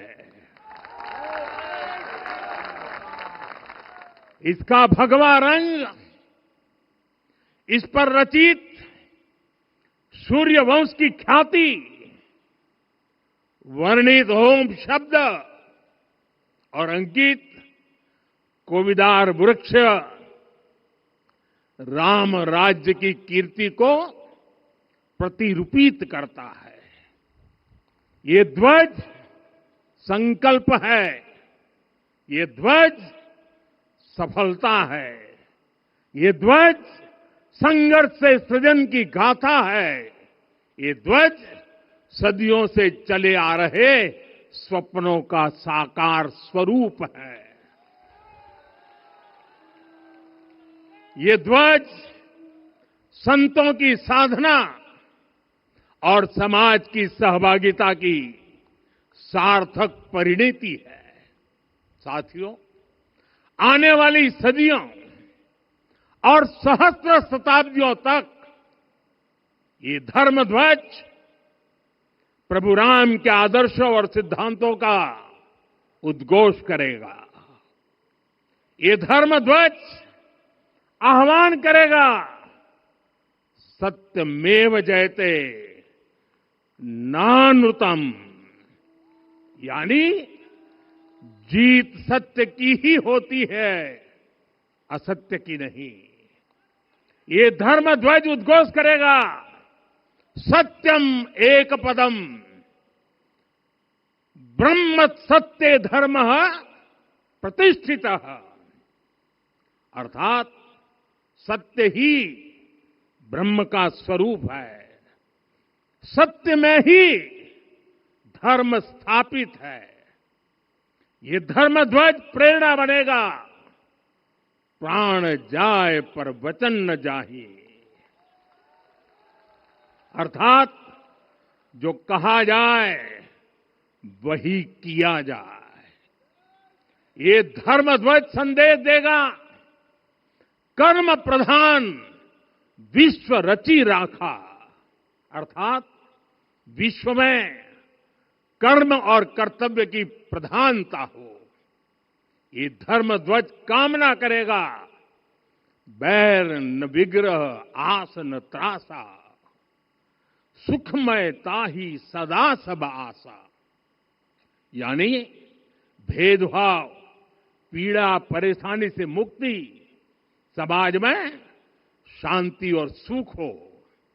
ये धर्म ध्वज हमें संकल्पित करेगा, नहीं दरिद्र को दुखी न दीना, यानी हम ऐसा समाज बनाएं जहां गरीबी न हो, कोई दुखी या लाचार न हो।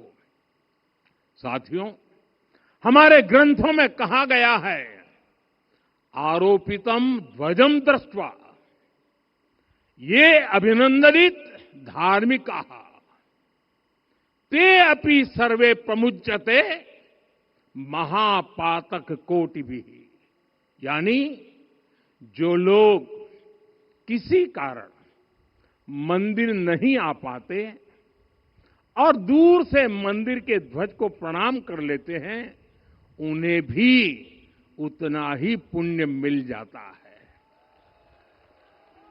साथियों, ये धर्म ध्वज भी इस मंदिर के ध्येय का प्रतीक है। ये ध्वज दूर से ही राम लला की जन्मभूमि के दर्शन कराएगा और युगों युगों तक प्रभु श्री राम के आदेशों और प्रेरणाओं को मानव मात्र तक पहुंचाएगा। साथियों, मैं संपूर्ण विश्व के करोड़ों राम भक्तों को इस अविस्मरणीय क्षण की, इस अद्वितीय अवसर की हार्दिक शुभकामनाएं देता हूं। मैं आज उन सभी भक्तों को भी प्रणाम करता हूं, हर उस दानवीर का भी आभार व्यक्त करता हूं जिसने राम मंदिर निर्माण के लिए अपना सहयोग दिया। मैं राम मंदिर के निर्माण से जुड़े हर श्रमवीर, हर कारीगर, हर योजनाकार, हर वास्तुकार, सभी का अभिनंदन करता हूं। साथियों, अयोध्या वह भूमि है जहां आदर्श आचरण में बदलते हैं। यही वह नगरी है जहां श्री श्री राम ने अपना जीवन पथ शुरू किया था। इसी अयोध्या ने संसार को बताया कि एक व्यक्ति कैसे समाज की शक्ति से, उसके संस्कारों से पुरुषोत्तम बनता है। जब श्री राम अयोध्या से वनवास को गए तो वे युवराज राम थे, लेकिन जब लौटे तो मर्यादा पुरुषोत्तम बनकर के आए और उनके मर्यादा पुरुषोत्तम बनने में महर्षि वशिष्ठ का ज्ञान, महर्षि विश्वामित्र की दीक्षा, महर्षि अगस्त्य का मार्गदर्शन, निषाद राज की मित्रता, मां शबरी की ममता, भक्त हनुमान का समर्पण, इन सब की अनगिनत ऐसे लोगों की महत्वपूर्ण भूमिका रही है। साथियों, विकसित भारत बनाने के लिए भी समाज की इसी सामूहिक शक्ति की आवश्यकता है। मुझे बहुत खुशी है कि राम मंदिर का दिव्य प्रांगण भारत के सामूहिक सामर्थ्य की भी चेतना स्थली बन रहा है। यहां सप्त मंदिर बने हैं। यहां माता शबरी का मंदिर बना है, जो जनजातीय समाज के प्रेम भाव और आतिथ्य परंपरा की प्रतिमूर्ति है। यहां निषादराज का मंदिर बना है। ये उस मित्रता का साक्षी है जो साधन नहीं, साध्य को, उसकी भावना को पूजती है। यहां एक ही स्थान पर माता अहिल्या है, महर्षि वाल्मीकि है, महर्षि वशिष्ठ है, महर्षि विश्वामित्र है, महर्षि अगस्त्य है और संत तुलसीदास है। राम लला के साथ साथ इन सभी ऋषियों के दर्शन भी यहीं पर होते हैं। यहां जटायु जी और गिलहरी की मूर्तियां भी है, जो बड़े संकल्पों की सिद्धि के लिए हर छोटे से छोटे प्रयास के महत्व को दिखाती है। मैं आज हर देशवासी से कहूंगा कि वो जब भी राम मंदिर आए तो सप्त मंदिर के दर्शन भी अवश्य करें। ये मंदिर हमारी आस्था के साथ साथ मित्रता, कर्तव्य और सामाजिक सद्भाव के मूल्यों को भी शक्ति देते हैं। साथियों, हम सब जानते हैं हमारे राम भेद से नहीं, भाव से जुड़ते हैं। उनके लिए व्यक्ति का कुल नहीं, उसकी भक्ति महत्वपूर्ण है। उन्हें वंश नहीं, मूल्य प्रिय है। उन्हें शक्ति नहीं, सहयोग महान लगता है। आज हम भी उसी भावना से आगे बढ़ रहे हैं।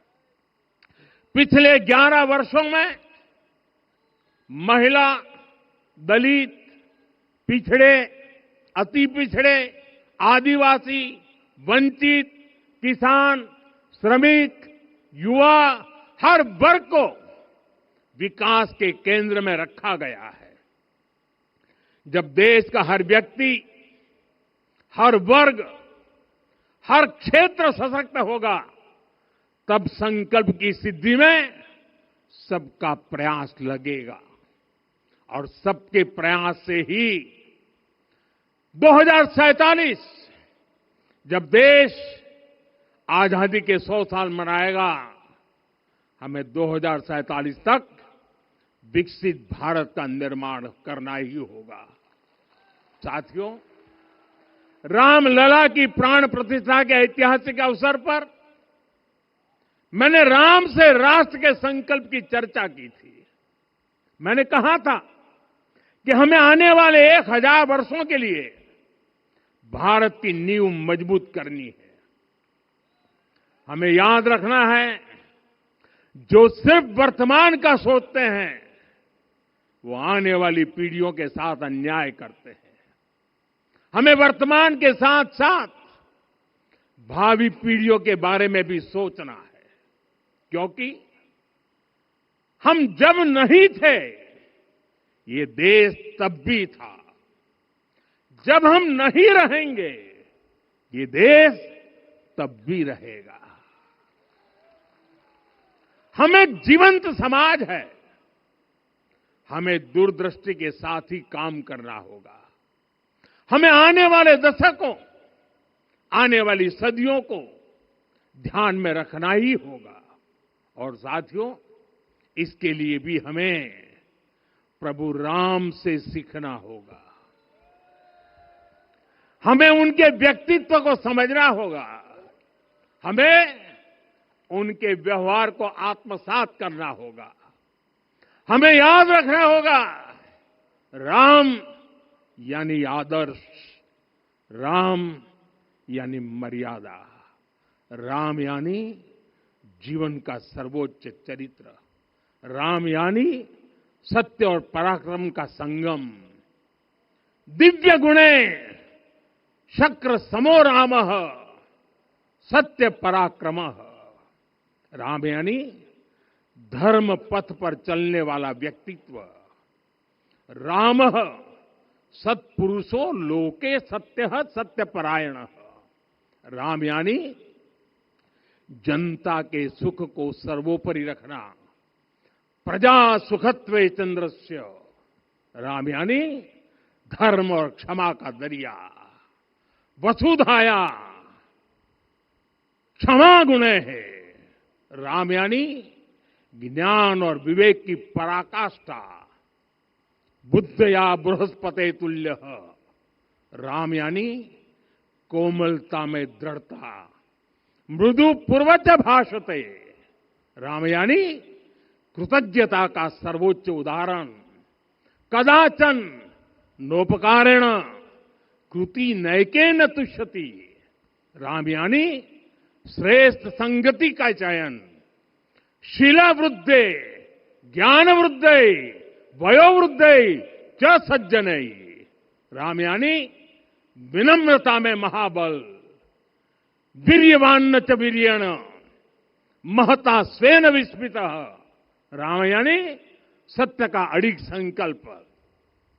न च अनुत्र कथो विद्वान। राम यानी जागरूक, अनुशासित और निष्कपट मन। निस्तिंद्र अपम्रत च स्वदोष परदोषवित। साथियों, राम सिर्फ एक व्यक्ति नहीं, राम एक मूल्य है, एक मर्यादा है, एक दिशा है। अगर भारत को साल 2047 तक विकसित बनाना है, अगर समाज को सामर्थ्यवान बनाना है, तो हमें अपने भीतर राम को जगाना होगा। हमें अपने भीतर के राम की प्राण प्रतिष्ठा करनी होगी। और इस संकल्प के लिए आज से बेहतर दिन और क्या हो सकता है। साथियों, 25 नवंबर का यह ऐतिहासिक दिन अपनी विरासत पर गर्व का एक और अद्भुत क्षण लेकर आया है। इसकी वजह है धर्म ध्वजा पर अंकित कोविदार वृक्ष। ये कोविदार वृक्ष इस बात का उदाहरण है कि जब हम अपनी जड़ों से कट जाते हैं तो हमारा वैभव इतिहास के पन्नों में दब जाता है। साथियों, जब भरत अपनी सेना के साथ चित्रकूट पहुंचे तो लक्ष्मण ने दूर से ही अयोध्या की सेना को पहचान लिया। ये कैसे हुआ, इसका वर्णन वाल्मीकि जी ने किया है। और वाल्मीकि जी ने क्या वर्णन किया है? उन्होंने कहा है, विराजित उद्गत स्कंधम कोविदार ध्वजः रथे।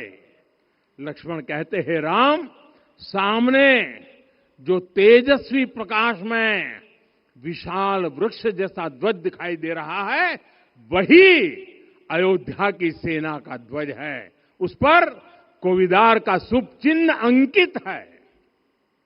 साथियों, आज जब राम मंदिर के प्रांगण में कोविदार फिर से प्रतिष्ठित हो रहा है, यह केवल एक वृक्ष की वापसी नहीं है, यह हमारी स्मृति की वापसी है, हमारी अस्मिता का पुनर्जागरण है, हमारी स्वाभिमानी सभ्यता का पुनः उद्घोष है। कोविदार वृक्ष हमें याद दिलाता है कि जब हम अपनी पहचान भूलते हैं तो हम स्वयं को खो देते हैं, और जब पहचान लौटती है तो राष्ट्र का आत्मविश्वास भी लौट आता है। और इसलिए मैं कहता हूं, देश को आगे बढ़ना है तो अपनी विरासत पर गर्व करना होगा। साथियों, अपनी विरासत पर गर्व के साथ साथ एक और बात भी महत्वपूर्ण है, और वो है गुलामी की मानसिकता से पूरी तरह मुक्ति। आज से 190 साल पहले 190 साल पहले साल 1835 में 1835 में मैकाले नाम के एक अंग्रेज ने भारत को अपनी जड़ों से उखाड़ने के बीज बोए थे। मैकाले ने भारत में मानसिक गुलामी की नींव रखी थी। 10 साल बाद यानी 2035 में उस अपवित्र घटना को 200 वर्ष पूरे हो रहे हैं। कुछ दिन पहले मैंने एक कार्यक्रम में आग्रह किया था कि हमें आने वाले 10 वर्षों तक उस 10 वर्षों का लक्ष्य लेकर चलना है कि भारत को गुलामी की मानसिकता से मुक्त करके रहेंगे। साथियों, सबसे बड़ा दुर्भाग्य यह है कि मैकाले ने जो कुछ सोचा था उसका प्रभाव कहीं व्यापक हुआ। हमें आजादी मिली, लेकिन हीन भावना से मुक्ति नहीं मिली। हमारे यहां एक विकार आ गया कि विदेश की हर चीज, हर व्यवस्था अच्छी है और जो हमारी अपनी चीजें हैं उनमें खोट ही खोट है। साथियों, गुलामी की यही मानसिकता है जिसने लगातार यह स्थापित किया। हमने विदेशों से लोकतंत्र लिया। कहा गया कि हमारा संविधान भी विदेश से प्रेरित है, जबकि सच ये है कि भारत लोकतंत्र की जननी है, मदर ऑफ डेमोक्रेसी है। लोकतंत्र हमारे डीएनए में है। साथियों, अगर आप तमिलनाडु जाएंगे तो तमिलनाडु के उत्तरी हिस्से में उत्तीर मेरूर गांव है। वहां हजारों वर्ष पहले का एक शिलालेख है। उसमें बताया गया है कि उस कालखंड में भी कैसे लोकतांत्रिक तरीके से शासन व्यवस्था चलती थी, लोग कैसे सरकार चुनते थे। लेकिन हमारे यहां तो मैग्ना कार्टा की प्रशंसा का ही चलन रहा।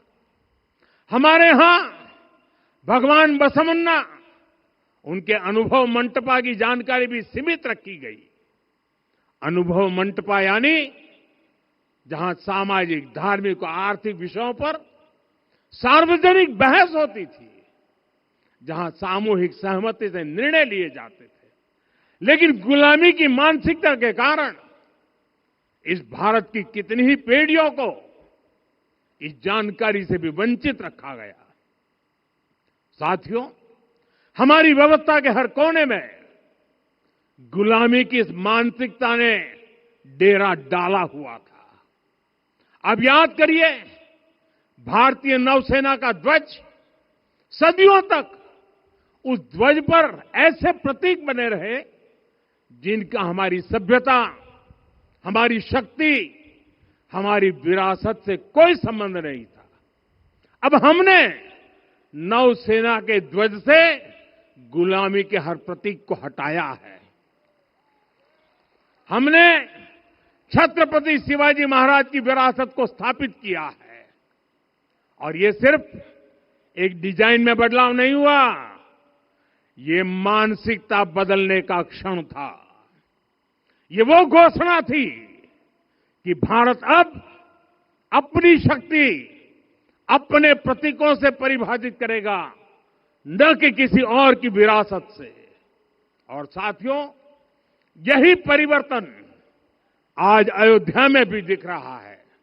साथियों, ये गुलामी की मानसिकता ही है जिसने इतने वर्षों तक रामत्व को नकारा है।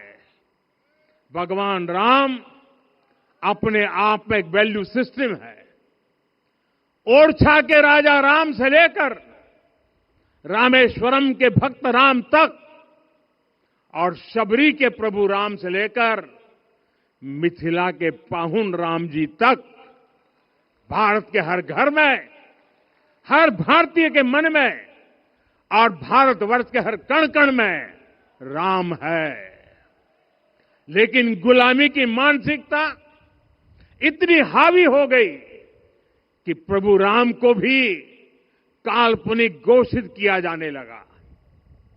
साथियों, अगर हम ठान ले अगले 10 साल में मानसिक गुलामी से पूरी तरह मुक्ति पा लेंगे, और तब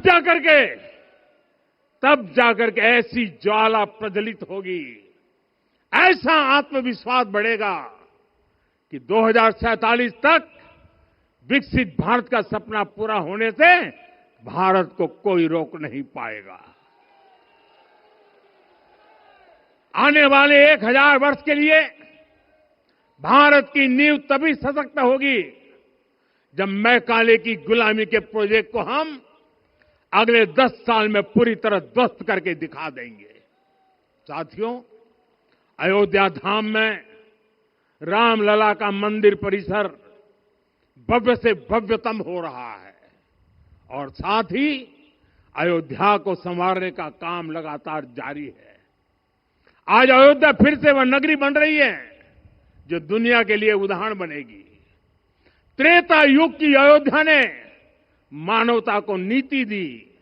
21वीं सदी की अयोध्या मानवता को विकास का नया मॉडल दे रही है।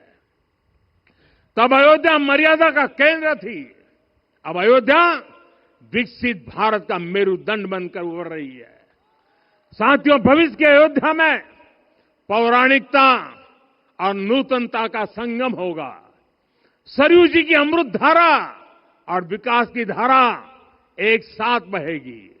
यहां आध्यात्म और आर्टिफिशियल इंटेलिजेंस दोनों का तालमेल दिखेगा। राम पथ, भक्ति पथ और जन्मभूमि पथ से नई अयोध्या के दर्शन होते हैं। अयोध्या में भव्य एयरपोर्ट है। अयोध्या में आज शानदार रेलवे स्टेशन है। वंदे भारत और अमृत भारत एक्सप्रेस जैसी ट्रेनें अयोध्या को बाकी देश से जोड़ रही हैं। अयोध्या वासियों को सुविधाएं मिले, उनके जीवन में समृद्धि आए, इसके लिए निरंतर काम चल रहा है। साथियों, जब से प्राण प्रतिष्ठा हुई है तब से लेकर आज तक करीब 45 करोड़ श्रद्धालु यहां दर्शन के लिए आ चुके हैं। ये वो पवित्र भूमि है जहां 45 करोड़ लोगों के चरण रज पड़े हैं और इससे अयोध्या और आसपास के लोगों की आय में आर्थिक परिवर्तन आया है, वृद्धि हुई है। कभी अयोध्या विकास के पैमानों में बहुत पीछे थी, आज अयोध्या नगरी यूपी के अग्रणी शहरों में से एक बन रही है। साथियों, 21वीं सदी का आने वाला समय बहुत महत्वपूर्ण है। आजादी के बाद के 70 साल में भारत 70 साल में भारत विश्व की 11वीं सबसे बड़ी अर्थव्यवस्था बना। 70 साल में 11वीं। लेकिन पिछले 11 साल में ही भारत विश्व की 5वीं सबसे बड़ी अर्थव्यवस्था बन चुका है। और वो दिन दूर नहीं जब भारत विश्व की 3री सबसे बड़ी अर्थव्यवस्था भी बन जाएगा। आने वाला समय नए अवसरों का है, नई संभावनाओं का है। और इस अहम कालखंड में भी भगवान राम के विचार ही हमारी प्रेरणा बनेंगे। जब श्री राम के सामने रावण विजय जैसा विशाल लक्ष्य था, तब उन्होंने कहा था, सौरज धीरज ते ही रथ चाका, सत्यशील दृढ़ ध्वज पताका, बल विवेक दम परहित गोरे, क्षमा कृपा समता रजु जोरे। यानी रावण पर विजय पाने के लिए जो रथ चाहिए, शौर्य और धैर्य उसके पहिए हैं, उसकी ध्वजा सत्य और अच्छे आचरण की है, बल विवेक संयम और परोपकार इस रथ के घोड़े हैं।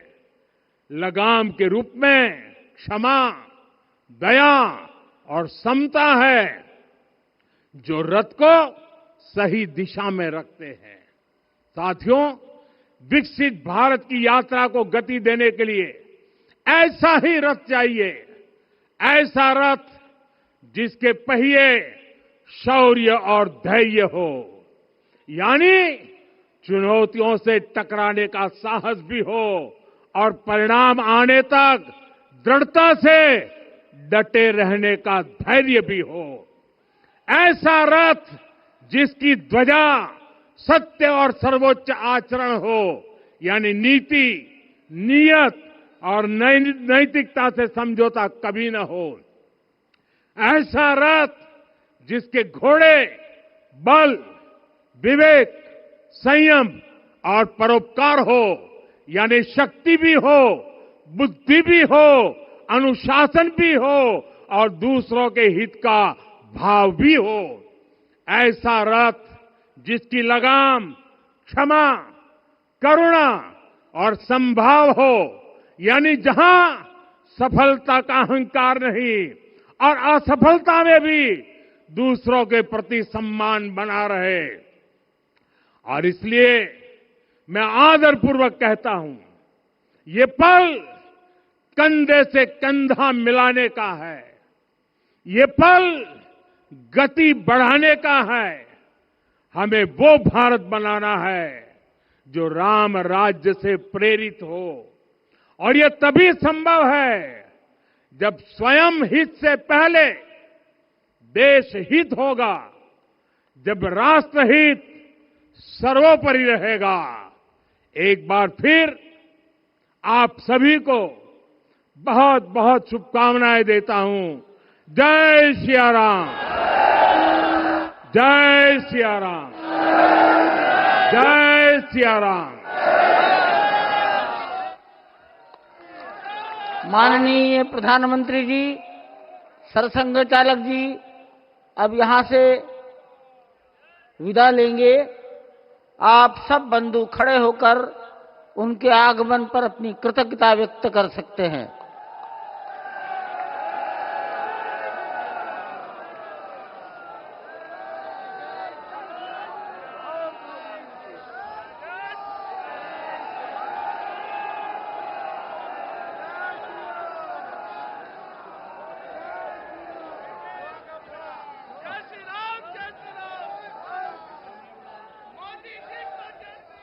पूज्य महंत नृत्य गोपाल दास जी को प्रधानमंत्री जी ने चरण स्पर्श किया। वो मंच से नीचे उतर रहे हैं, उत्तर की दिशा पर आएंगे। इस मंदिर के निर्माण में वर्ष 1949 में हनुमानगढ़ी के बाबा महंत अभिराम दास जी महाराज,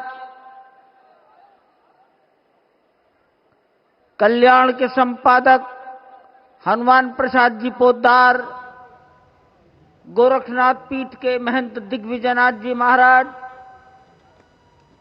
और 1983 से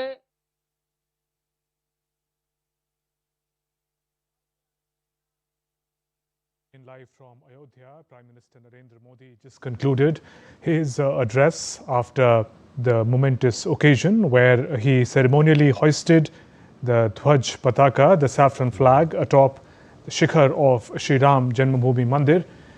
In his address, Prime Minister spoke about how the day marks a day of healing and revival of Indian civilizational values and traditions.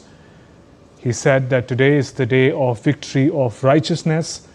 Legacy of Lord Ram has been established once again, and as we speak, those are visuals of Prime Minister Narendra Modi stepping down from the ramparts of Sri Ram Temple, accompanied by Uttar Pradesh Chief Minister and Governor of the state. Prime Minister in his address said that the number of other temples within the premises of Sri Ram Temple, temples of Ma Shabri, Nishad Raj and others, which represents respect for all sections of society. And here in the visuals, people greeting, people, hundreds of them who've gathered from different sections of society, greeting Prime Minister Modi as he concludes his participation in the program today. Prime Minister gave reference to the concept of Ram Rajya, or the ideal rule of Lord Ram, and how to replicate that in the present times, how the vision of 2047 of a developed India cannot be realized till values of Ram is embraced by every individual.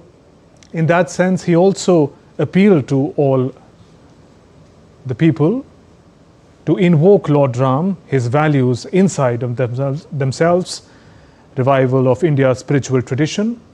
India's civilizational glory can happen only if every individual seeks to revive those values inside of themselves. In his address, he also spoke about getting rid of the colonial hangover and mindset, and said that India did not import democracy, as it is often said, but in fact it is the mother of democracy. Ayodhya in Lord Ram's age in Treta Yuga represented the ideal value system, and in the modern times, 21st century, Ayodhya could be a model of development for the rest of the nation.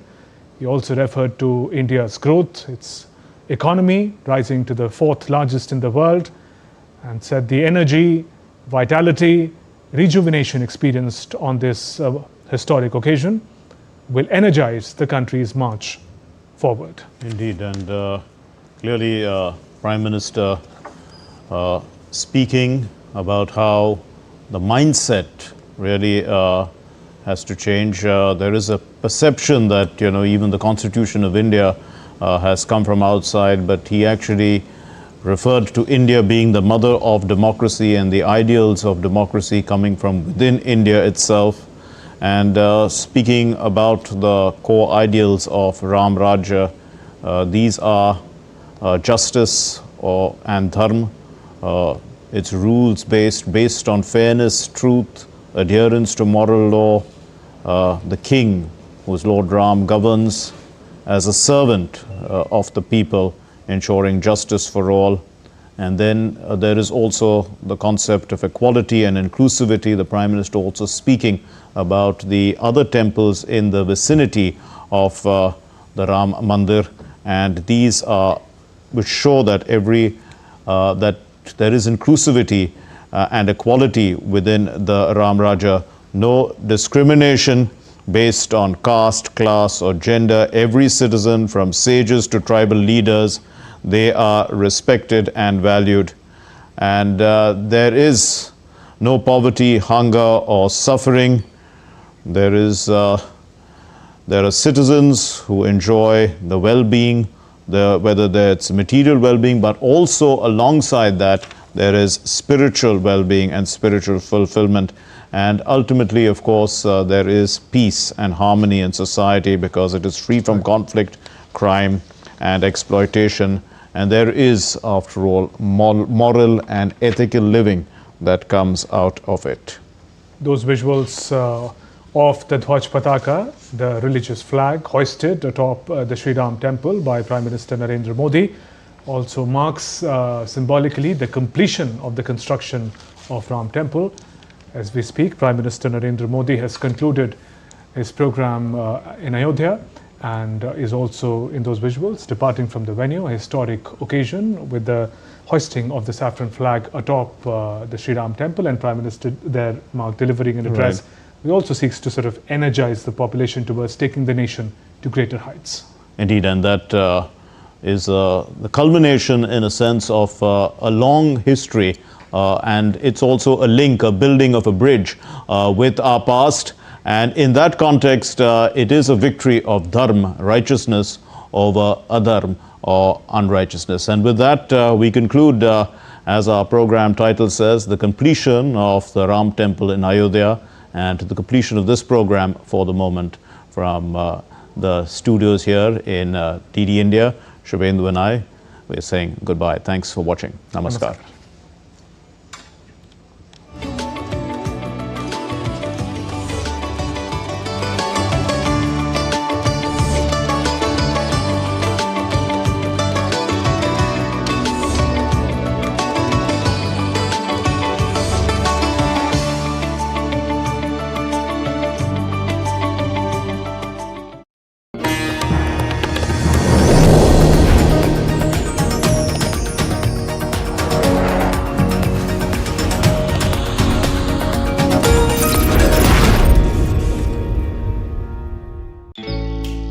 Jharkhand will mesmerize you with majestic nature, rich heritage and colorful culture. Hello. Johar. It fits perfectly. Thank you. Full workout ho gaya. Ready?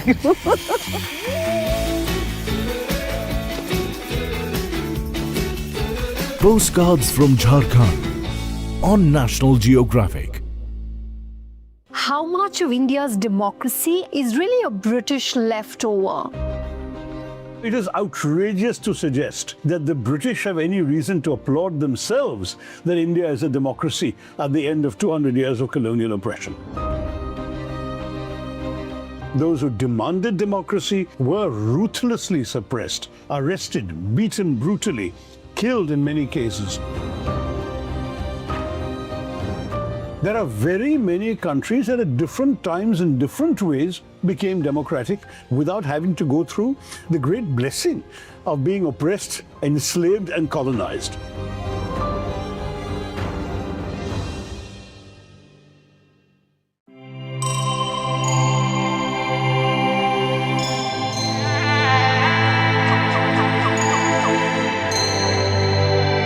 Embark on a timeless journey.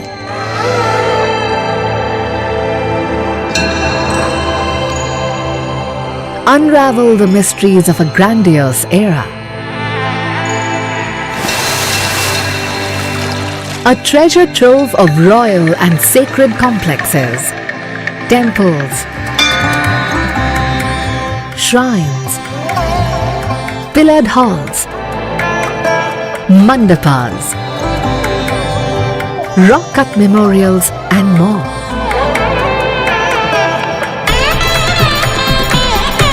A spectacular setting of rugged landscape and exemplary workmanship, representing the best of Dravidian architecture.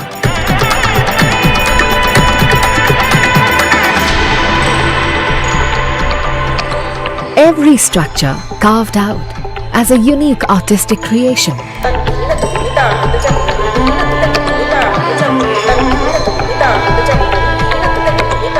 A heritage landmark that reflects pure magnificence, integrated within its natural environment.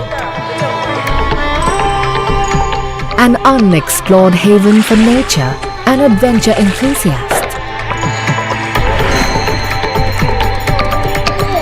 An imposing heritage reflected in its street bazaars and annual festivals of music and culture. Come, be mesmerized by the glorious capital of the Vijayanagar Empire.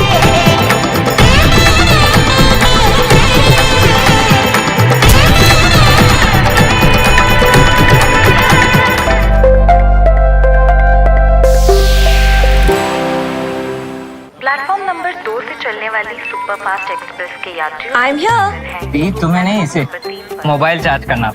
दिमाग charge कर अपना। ऐसे public port से phone charge किया तो personal data होगा public. देखा? पापा रुको, मैं पे करता हूँ। No signal. अब क्या करोगे? फ्री वाईफाई है ना? बुद्धू सुधर जा। पेमेंट्स के लिए नो ओपन वाईफाई, यानी फ्रॉड को करो बाय बाय। आरबीआई कहता है करो से ही शुरुआत, बनो financially smart. Geopolitics and trade deals. Economic challenges amid development. Hard work and the path to prosperity. It's the economy always. Between walkers, money is what money does and says. Supply creates its own demand. Between the bulls pulls and bears tears. When supply chains globalization and India rises to the podium, we'll get you centered with the economic brief at 8 p.m. every Thursday on DD India.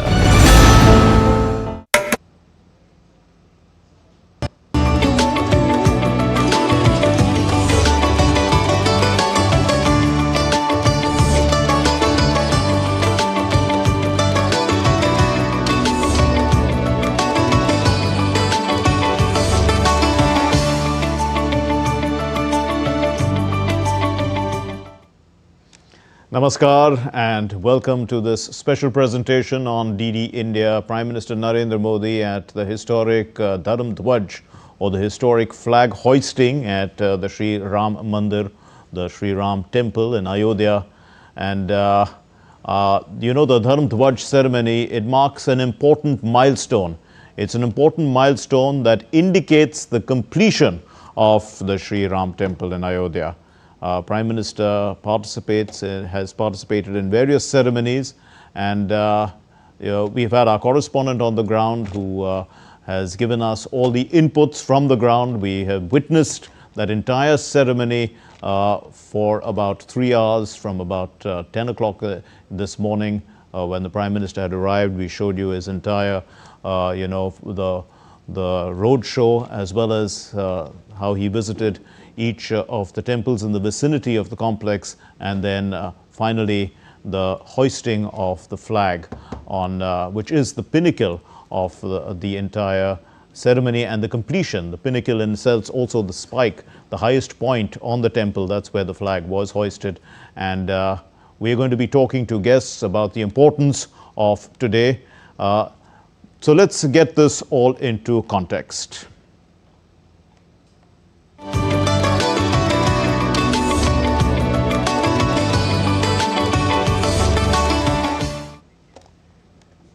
Prime Minister Narendra Modi and the RSS Sarsang Chalak Mohan Bhagwat, they ceremonially hoisted the saffron flag on the shikhar of the sacred Sri Ram Janmabhoomi temple. That symbolizes the completion of the temple's construction. The right-angled triangular flag, it measures 10 feet in height and 20 feet in length, and it bears the image of a radiant sun, symbolizing the brilliance and the valor of Bhagwan Sri Ram, with an Om which was inscribed, and this Om along with the image of the Kovidara tree. And the Prime Minister says that this flag sends a timeless message. India stands steadfast in its values and builds its future upon them. The Sri Ram Janmabhoomi temple, it stands as the culmination of centuries of enduring faith. He said that this Dharma Dhwaj is not just a flag, it's the flag of the rejuvenation of Indian civilization. Let's now go back and listen to what the Prime Minister said. ये धर्म ध्वजा केवल एक ध्वजा नहीं, ये भारतीय सभ्यता के पुनर्जागरण का ध्वज है। इसका भगवा रंग, इस पर रचित सूर्य वंश की ख्याति, वर्णित ओम शब्द और अंकित कोविदार वृक्ष राम राज्य की कीर्ति को प्रतिरूपित करता है। ये ध्वज संकल्प है, ये ध्वज सफलता है, ये ध्वज संघर्ष से सृजन की गाथा है, ये ध्वज सदियों से चले आ रहे स्वप्नों का साकार स्वरूप है। ये ध्वज संतों की साधना और समाज की सहभागिता की सार्थक परिणति है। साथियों, आने वाली सदियों और सहस्त्र शताब्दियों तक ये धर्म ध्वज प्रभु राम के आदर्शों और सिद्धांतों का उद्घोष करेगा। The Prime Minister said that the spirit of Ram Rajya continues to guide society, policy and the nation's character. And the saffron flag that flies atop the sacred peak, it is not just a significant of victory, it symbolizes unwavering devotion, sacrifice, austerity, struggle, patience, compassion and truth. These are the values that millions have preserved across generations. The Prime Minister also said that the city of Ayodhya is witnessing yet another pinnacle of India's cultural consciousness, and the moment of the flag hoisting ceremony atop the spire of the Sri Ram Janmabhoomi temple is unique, it's divine. He said that today the entire country, India, and the entire world as well, they are both filled with the essence of Lord Ram. In the heart of every devotee of Lord Ram, he said, there is unparalleled satisfaction, limitless gratitude and immense divine bliss. The Prime Minister said that the wounds of centuries are healing and that the pain of centuries, that pain is coming to an end today, as the resolve of centuries also is being fulfilled. And the Prime Minister said that this day marks the completion of a yagna, that in fact it's a sacred one, a sacred fire remained, which has remained lit, which has been lit for over 500 years.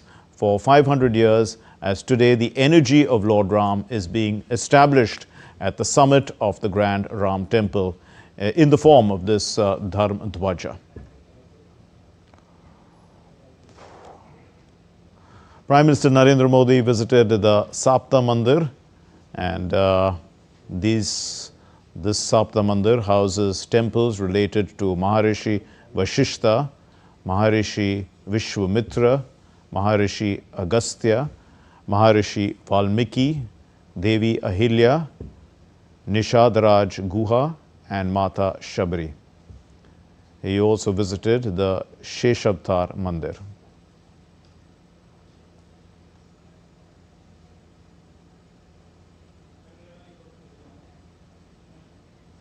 Prime Minister Narendra Modi, along with the Chief Minister Yogi Adityanath and the UP Governor Anandiben Patel, offered prayers at the Mata Annapurna Mandir.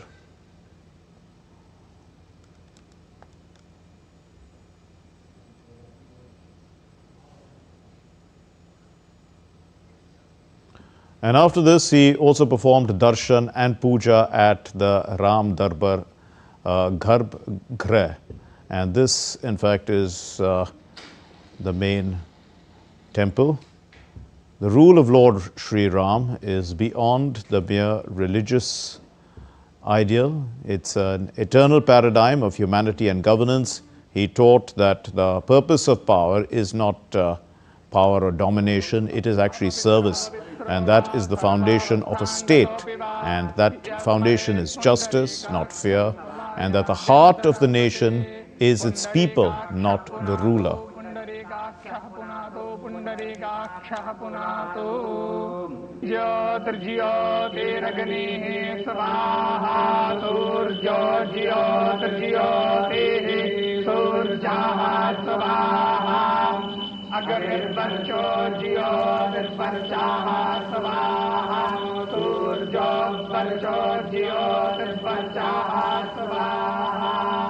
Jyoti Surjaha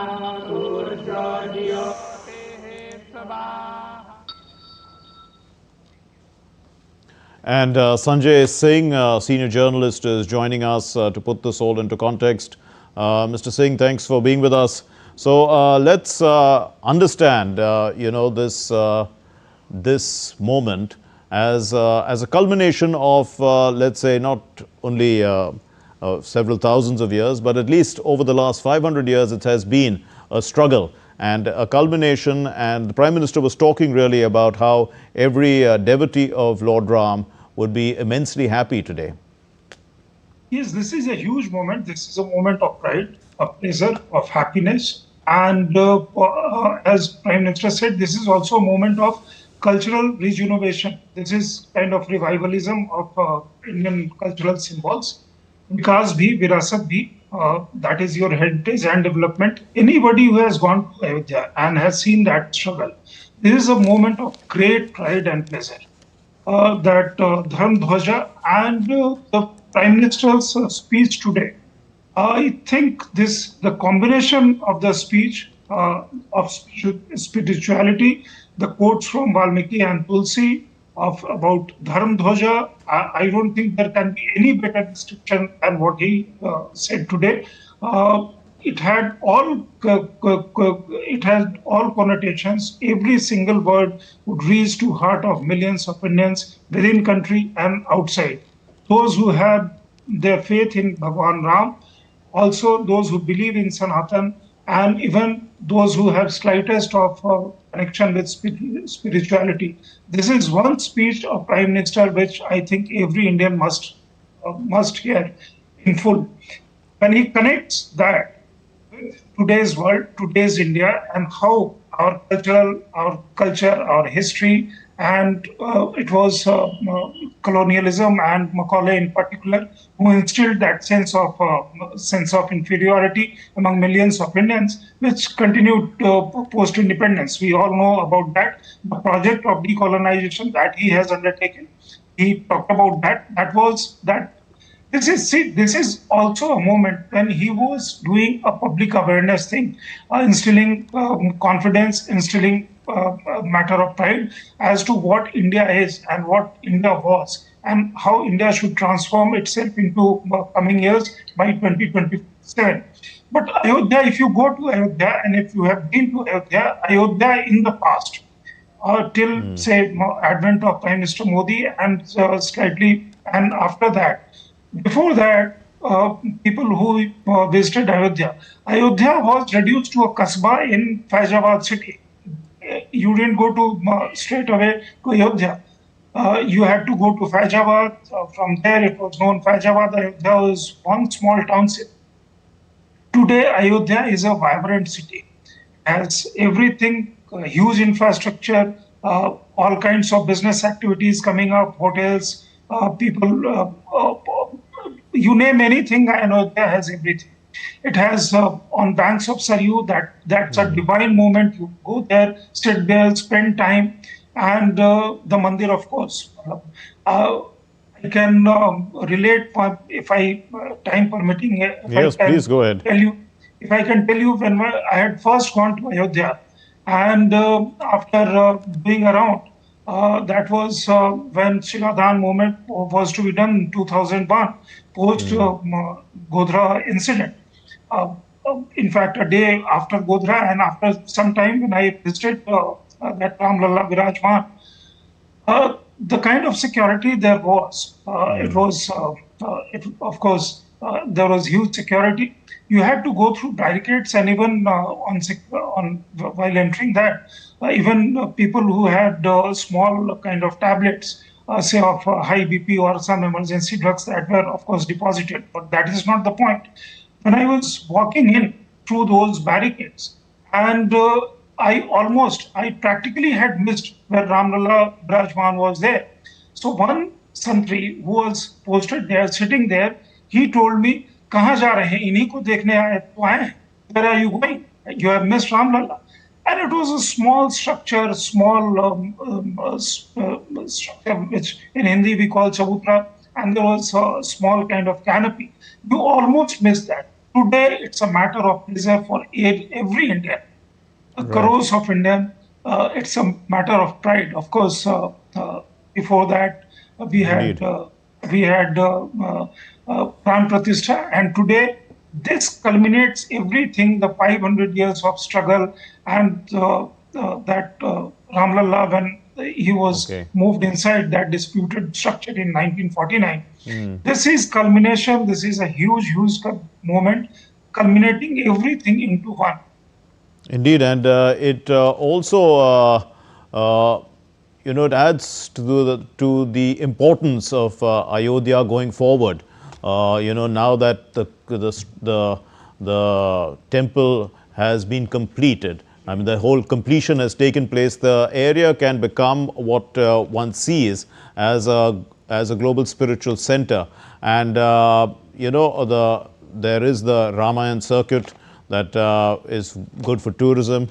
This is only likely to increase now, and you were talking a little bit also about is the infrastructure getting in place for the growth and to create an ecosystem around the temple.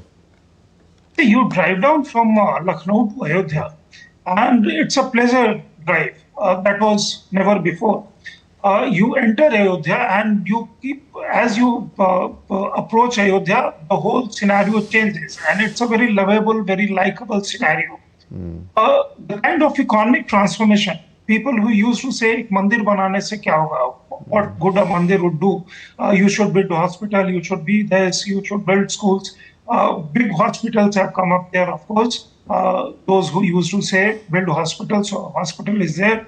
Isse kya hoga? The 45 crore people have visited there so far since the time of Pran Pratishtha. So you can imagine the kind of economic transformation that has gone around there. Because if this number of people are traveling from any part of the country, it is not just Ayodhya, it is adding to the economy of each and every state from where these pilgrims are coming and returning. Also, the kind of economic activity around that Mandir Parisar, because obviously so many people are going there. They'll eat, they'll purchase something, they'll move around, they'll stay there. So, of course, the economy relating to the temple economy, it goes in millions, it goes in billions. So, and the life transformation of lives in people who used to be there, and people who have recently moved there, sensing the business opportunity, that is tremendous. So that story of economic transformation, when Prime Minister says, Virasat bhi, Vikas bhi, he is apt on the mark. It needed a strong willpower. This government has that kind of willpower to develop that, and also people, the kind of awareness that has come around in recent years. Of course, there are multiple voices. The kind of awareness about our culture, about our cultural pride that has come up there. Yes. We now sincerely believe that India has its moment. India had its great civilizational heritage, and we have to carry that civilizational heritage, mixing that with modern times. So that's a huge thing. And today this Dhwajarohan is kind of magnificent, one such example of that. True, and let's break down some of what the Prime Minister said during his speech. I hope that we will also be able to play out some of the sound bites. But the Prime Minister talked about this being healing of centuries of wounds, and put that into context for us, because at the end, when a person is healed, when that healing process is over, there is that feeling of of something reaching fulfillment. So this fulfillment is something that maybe you can talk a little bit about. See, we know that Ram Janambhoomi Mandir was demolished by during Babur's reign, and it was called Babri Masjid, and that has been historically proved in the court. So we can. There is no harm in asserting that this was Ram Janambhoomi, and this has been proved beyond doubt by the Supreme Court after decades of struggle. So that is one part of it. Now we have reclaimed that historicity, that legacy. Second, since then, since Mughal era, people have suffered in the sense hundreds and thousands of people have died in this struggle. But that colonial Mughal era and colonial period, during that period also there was great deal of struggle from people, and all those movements, all those struggles saw brutality from the state. Come to post-independence era, when Ram Lalla was installed inside that disputed structure. There was a 10-day Ram Katha going on, and on final day, I think it was in December 1949, when post midnight, there was great deal of lighting, and there was great deal of shouting, and there was great deal of music, and then people started chanting Ram Lalla Prakat Hue, Ram Lalla Prakat Hue. And when I had gone to Ayodhya, there was a kind of a complaint was lodged, or an FIR was lodged by a constable there whose name was Muslim, but it's a beautiful read. Says, describes the scene and how Ram Lalla Prakat Hue, Prakatikaran, that has been described in details. Thereafter, it was not, of course, to liking of then Prime Minister Jawaharlal Nehru. Govind Ballabh Pant was Chief Minister there.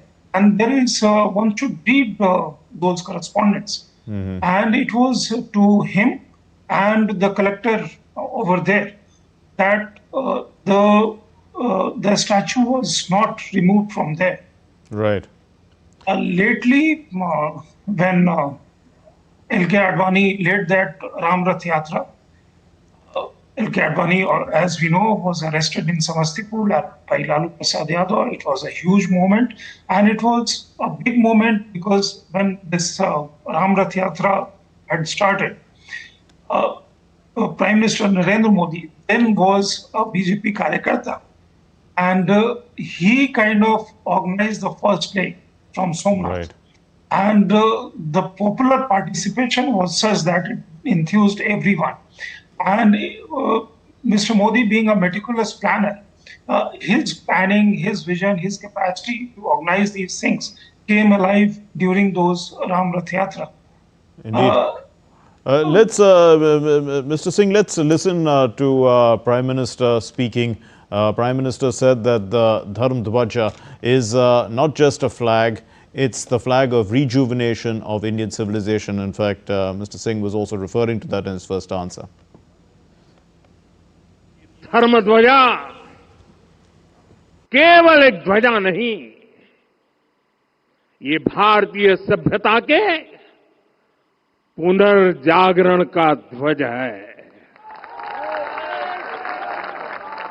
इसका भगवा रंग, इस पर रचित सूर्यवंश की ख्याति, वर्णित ओम शब्द और अंकित कोविदार वृक्ष राम राज्य की कीर्ति को प्रतिरूपित करता है। ये ध्वज संकल्प है, ये ध्वज सफलता है, ये ध्वज संघर्ष से सृजन की गाथा है, ये ध्वज सदियों से चले आ रहे स्वप्नों का साकार स्वरूप है।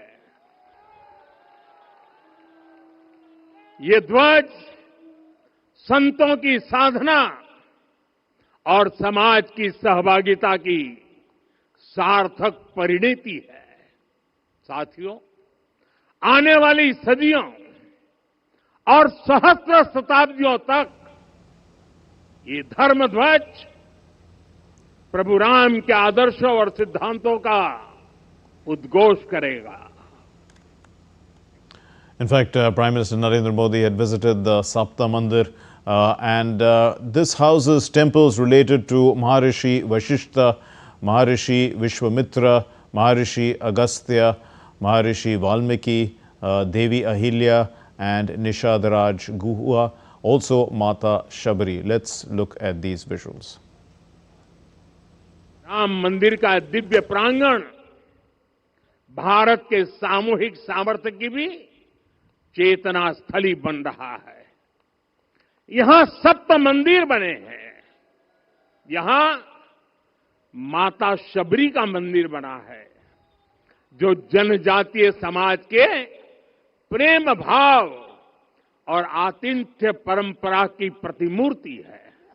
यहां निषादराज का मंदिर बना है। ये उस मित्रता का साक्षी है जो साधन नहीं, साध्य को, उसकी भावना को पूजती है। यहां एक ही स्थान पर माता अहिल्या है, महर्षि वाल्मीकि है, महर्षि वशिष्ठ है, महर्षि विश्वामित्र है, महर्षि अगस्त्य है और संत तुलसीदास है। राम लला के साथ साथ इन सभी ऋषियों के दर्शन भी यहीं पर होते हैं। ये मंदिर हमारी आस्था के साथ साथ मित्रता, कर्तव्य और सामाजिक सद्भाव के मूल्यों को भी शक्ति देते हैं। And on the occasion of the Dhwajarohan at the Ayodhya temple, the Uttar Pradesh Chief Minister Yogi Adityanath, he spoke powerfully about the symbolism of the Ram temple and the decades-long resolve behind this construction. Let's listen. Shri Ram मंदिर पर फहराता यह केसरिया ध्वज धर्म का प्रतीक है, मर्यादा का प्रतीक है, सत्य, न्याय और राष्ट्र धर्म का भी प्रतीक है। जन जन को विश्वास अटल था और जब राष्ट्रीय स्वयंसेवक संघ जैसे यशस्वी संगठन के हाथों में कमान आई तो हर एक मुंह से बिना किसी परवाह करके एक ही उद्घोष निकलता था कि रामलला हम आएंगे, मंदिर वहीं, लाठी गोली खाएंगे, मंदिर वहीं। प्रभु श्री राम का यह भव्य मंदिर 140 करोड़ भारतीयों की आस्था, सम्मान और आत्म गौरव का प्रतीक है। इस भव्य मंदिर के निर्माण में योगदान देने वाले उन सभी कर्मयोगियों का भी मैं हृदय से अभिनंदन करता हूं। आज का यह पावन दिन उन पूज्य संतों, योद्धाओं, श्री राम भक्तों की अखंड साधना, संघर्ष को समर्पित है, जिन्होंने इस पूरे आंदोलन और संघर्ष के लिए अपना जीवन समर्पित किया। And we are joined also by Acharya Mahamandaleshwar Mahant Sudhir Das Maharaj from the Sri Kalaram Mandir in Nashik in Maharashtra. Acharya ji, thank you very much for being with us. Now put this into context for us, the whole purpose of today, how it feels, first of all, that, you know, this has come to a fulfillment. आज का जो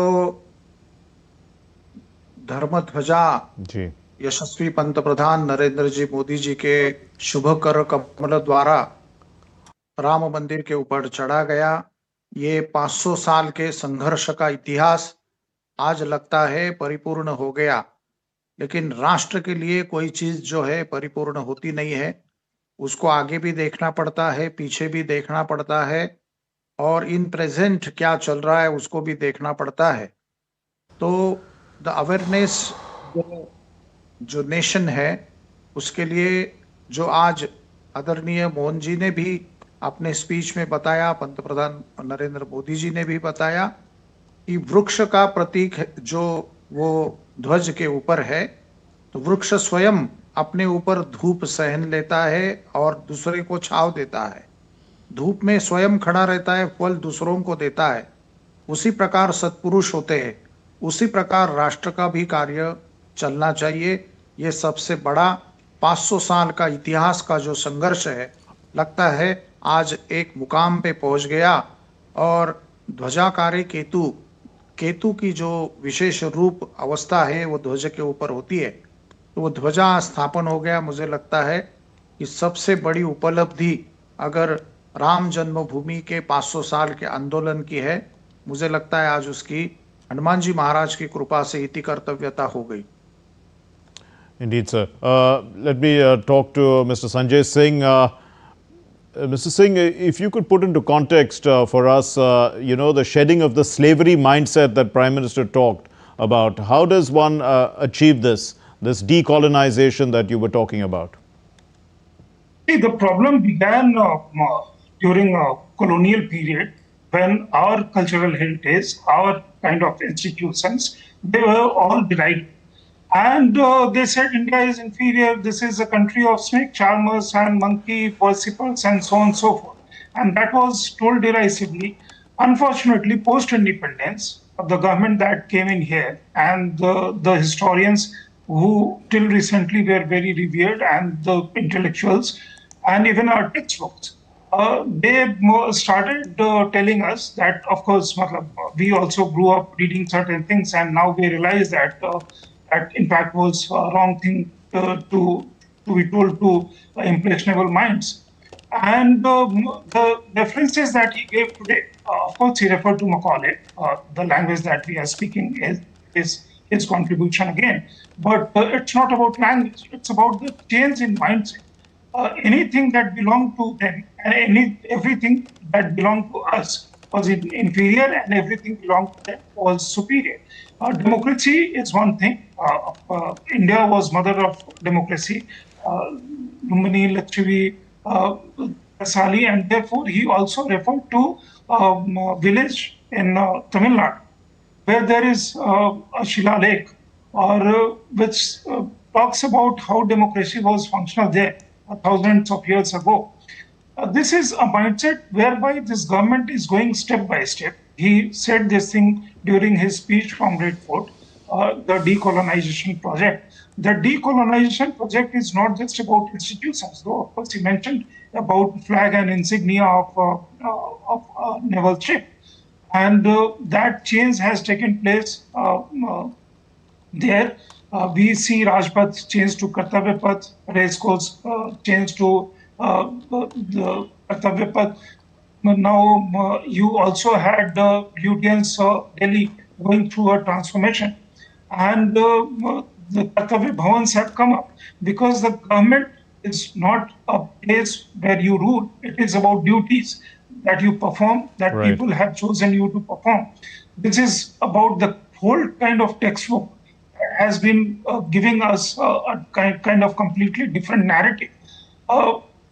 So Prime Minister is talking about a whole lot of things, Yes. whereby if we revive our national symbols, our cultural symbols, the kind of rich cultural, civilizational cultural heritage that we had, the world, we had been kind of a spiritual guru in terms of intellectual thought, in terms of our conduct. And this is the time that we start taking pride in all those things. This Dharma Dhwaj, some people are calling this flag hoisting. That is entirely wrong. As they called inauguration to Pran Pratishtha, there is no substitute of these words in English. Right, So right. therefore, we should be also very conscious about how these steps taken by the government, Prime Minister Modi in particular, the kind of vision that he had about Ram Mandir.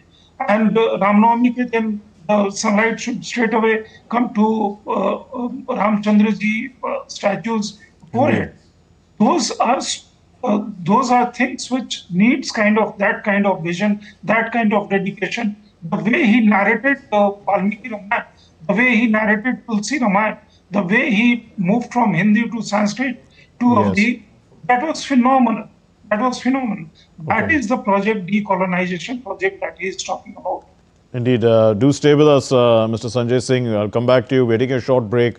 And when we come back, we'll continue to focus on the significance of today at the Ram Janmabhoomi Temple. Do stay with us.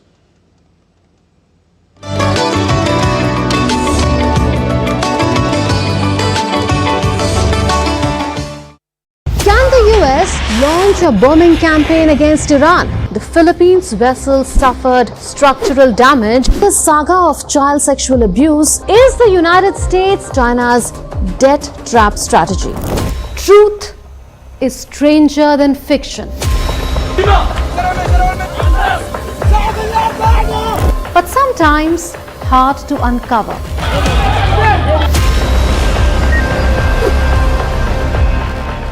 Trust us to tell the truth, unadulterated and pure, of every story that matters to you. That's exactly what saved your. You read between the lines, cut the clutter, and connect the dots to get you the full picture. Watch Connecting the Dots at these times with me, only on DD India. Geopolitics and trade deals. Economic challenges amid development. Hard work and the path to prosperity. It's the economy always. Between walkers, money is what money does and says. Supply creates its own demand. Between the bulls pulls and bears tears. When supply chains globalization and India rises to the podium, we'll get you centered with the economic brief at 8 p.m. every Thursday on DD India.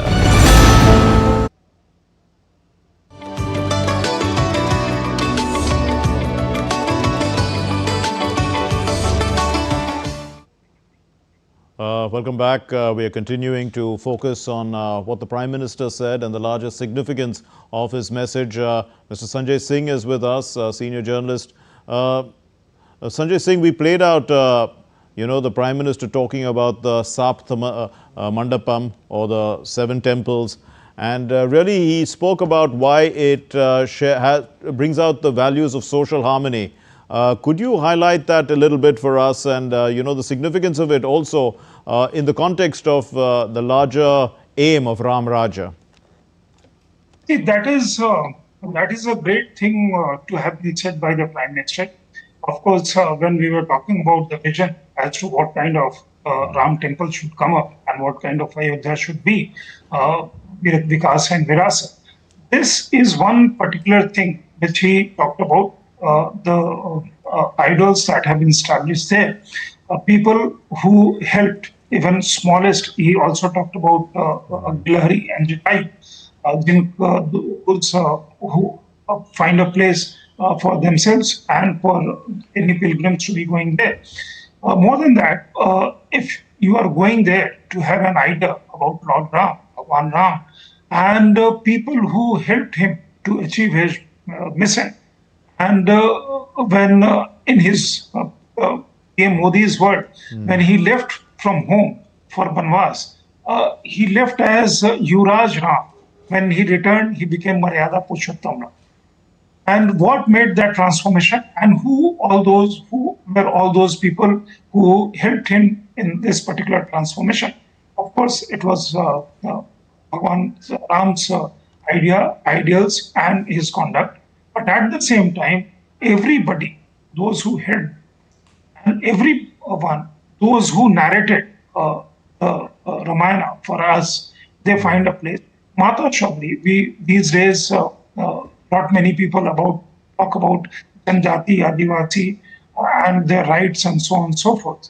Recently, something very, in fact, yesterday or day before, something very unfortunate happened in Delhi.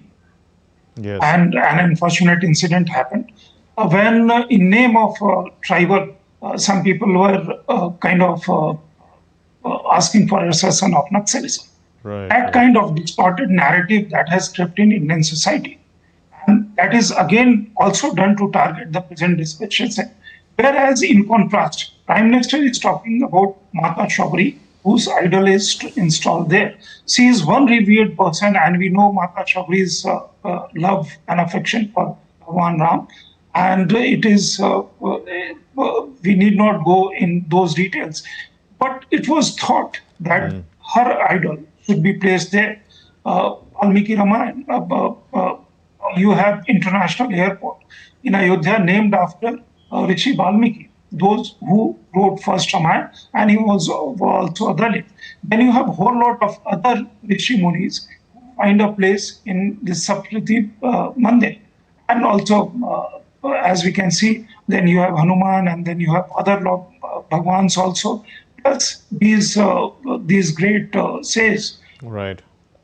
This is one moment when you go there, and when you take a tour of those things, you understand what kind of culture, what kind of civilization, what kind of society we have been. And when there was this kind of coordination, cultural samrasta, as we say, bonhomie, that prevailed in olden times, and something which we either forget, and we have been made to forget about all those things. So when he talks about Punarjagran, Sanskritic Punarjagran.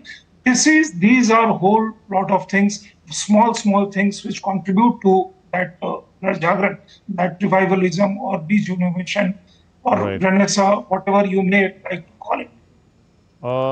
Mr. Sanjay Singh, also when the Prime Minister talks about the future, I mean, we have the plan, of course, of Viksit Bharat 2047, and the idea is also to build a strong foundation for the country to go forward. But the Prime Minister is looking at, now with Ram Rajya and talking about the Mandir and what it symbolizes, a much longer future. In fact, we are also showing you visuals as we speak. Mr. Sanjay Singh is with us. These are visuals of the Prime Minister moving out from the temple complex and returning.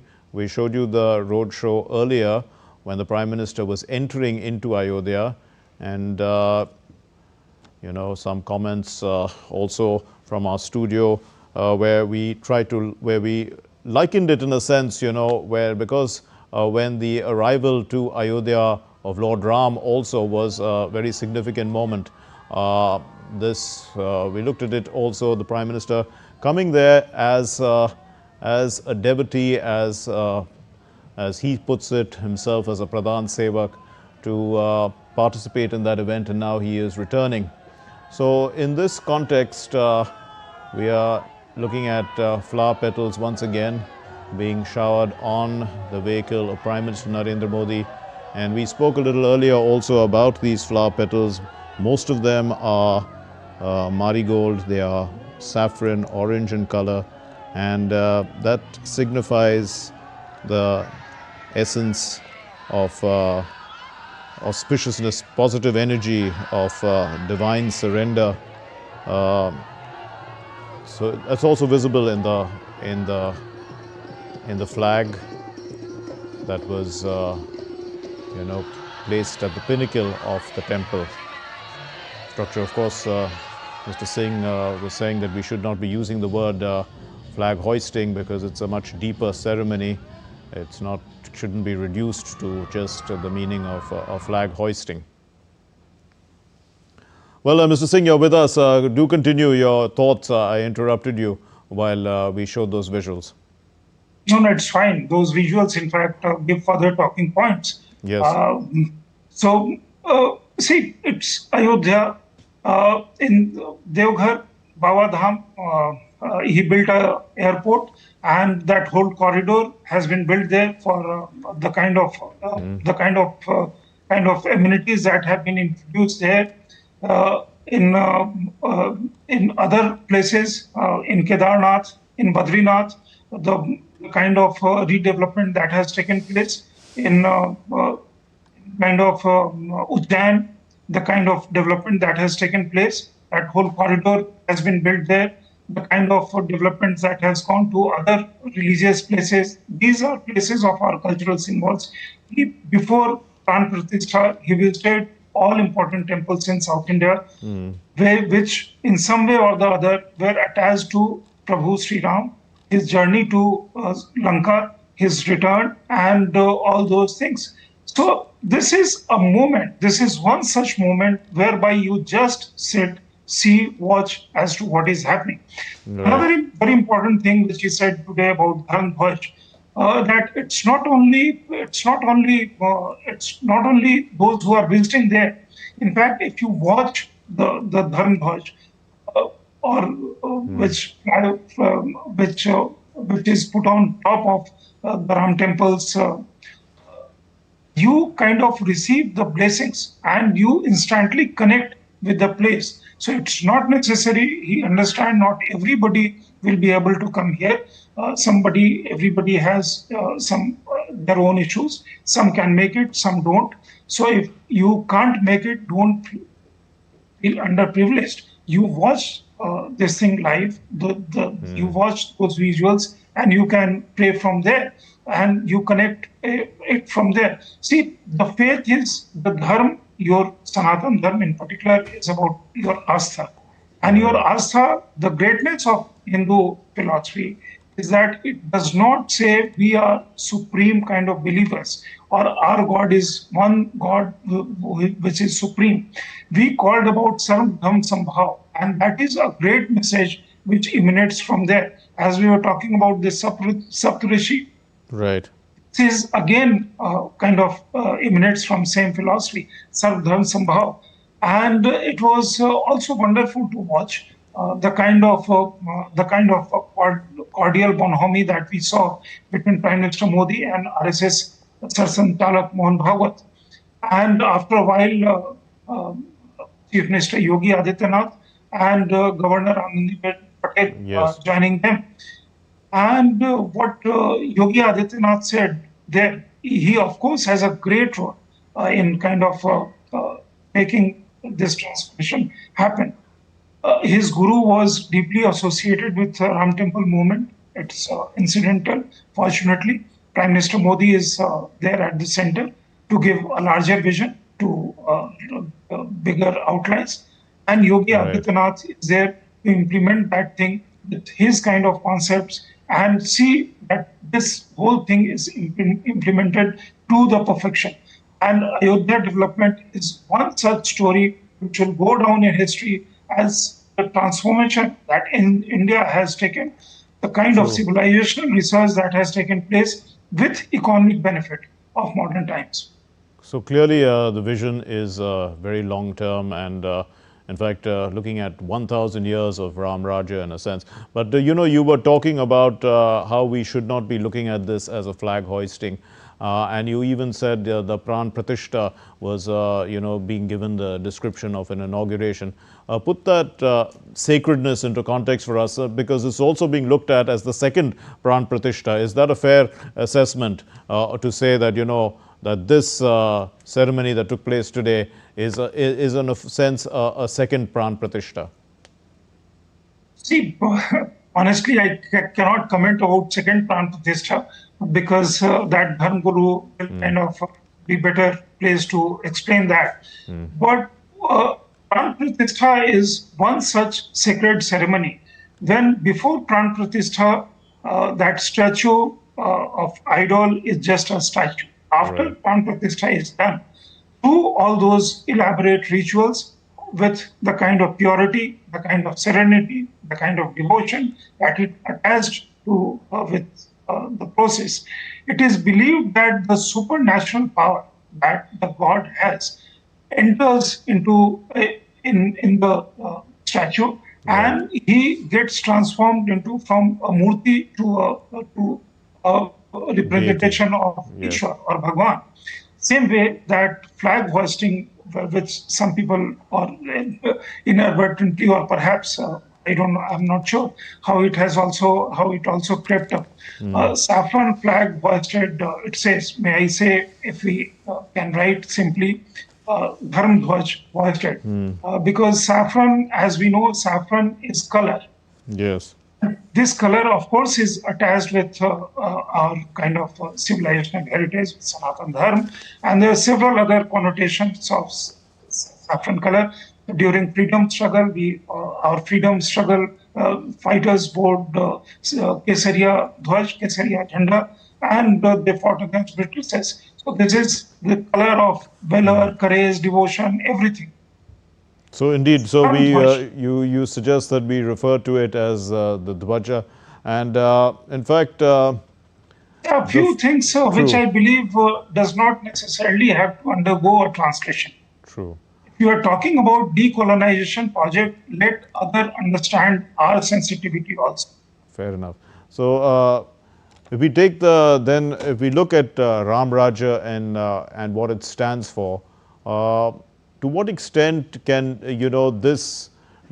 can today's occasion be a reminder for everybody who is involved with governance to adopt the principles of Ram Rajya, of inclusivity, of good governance, of ethics, of moral behavior, of Dharma, of justice, all these things?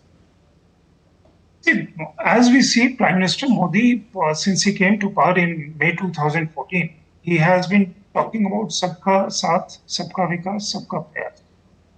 And the kind of initiatives that he has undertaken, in the sense a simple thing like a toilet, a simple thing like a gas connection, a simple thing like electricity, a simple thing like water availability, tap water. These are the things which, see, Ram Raj is a concept, some people call it utopian concept, but it is actually a concept of how a state should be, how the statecraft should be, and how the governance and people who are ruling the state should be. It's kind of you call it a charter of duties for all concerned, for the citizens as well as the rulers, those who are at the helm. If move forward, if we talk about a Viksit Bharat, where everybody has a participation. Today he talked about Gilhari or squirrel. Small effort by during Ram's kind of move to Ayodhya, to Lanka, to fight against Ravan. And that small effort, his squirrel's, Gilhari's contribution is remembered and has been put in scriptures. Same way, if everybody contributes his bit or her bit to nation building, that would be a great thing to have been done. Indeed. We have seen that we have become, India as a society has lately become inspirational. We are confident of ourselves. We see world eye to eye, not something like, say, you are superior or we are superior. We have seen in recent kind of situation in tensions world over, in kind of dealing with so-called superpowers, that we have come to a next level under Prime Minister Modi's governance, and he himself sees himself as representative of 140 crore people. Therefore, which gives him strength to talk to eye to anybody who considers himself high and mighty on the global stage. So that thing about Ram Rajya, this is open to interpretation as to how you see. My idea is... It's all, I mean, I was asking you from the point of view really of governance, but you've talked also about the duty of every individual in the entire process. And it's not only the political class who would, let's say, like to represent like let's say, the kings of old, but it is also the governing class and let's say the bureaucracy or those involved with governance who need to imbibe these values for India to be Viksit by 2047, because at the end of the day, I mean, it is a well-oiled machine that will actually function rather than, obstacles in the course of progress. Yeah, sure. That's the way. In fact, and a lot of that transformation has taken place. This generation has seen the kind of transformation that India has undergone. We, in people of my generation, people of my age, have seen that kind of the fast-paced change that is taking place in India. More than that, about Ram Raj is about the governance and people who are at the helm, the sense of duty of people also there.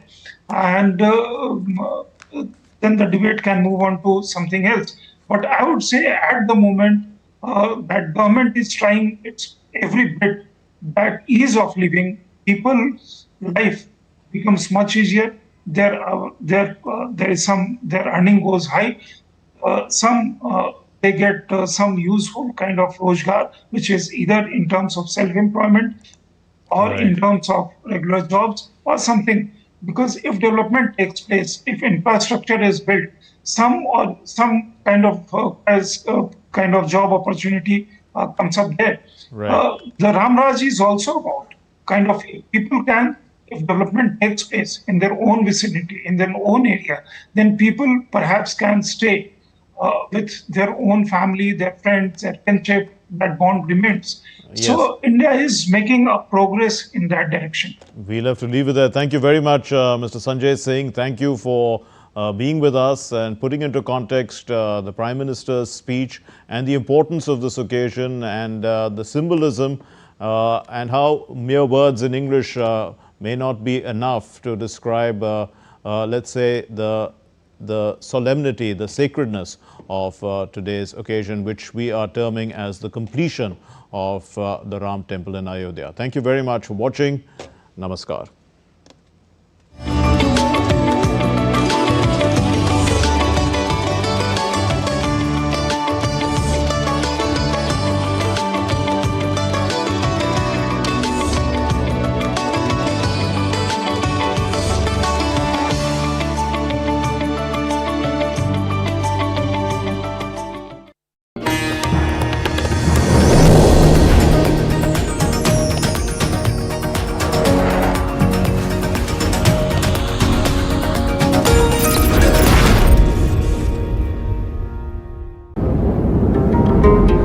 Meghalaya, the abode of clouds.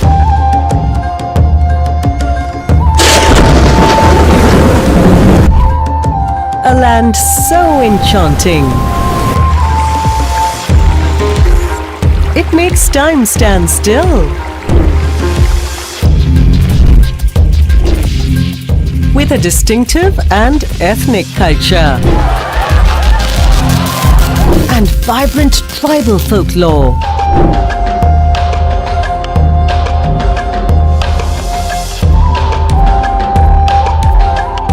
Filled with the goodness of nature.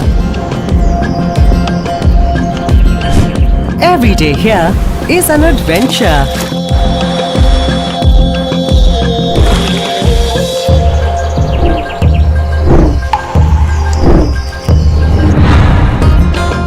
Home to music, passion, and to hopes and ambitions.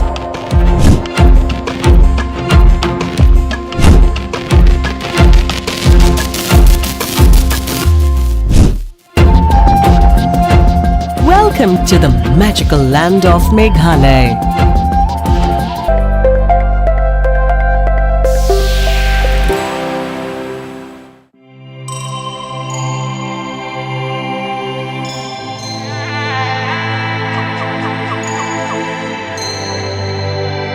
Embark on a timeless journey.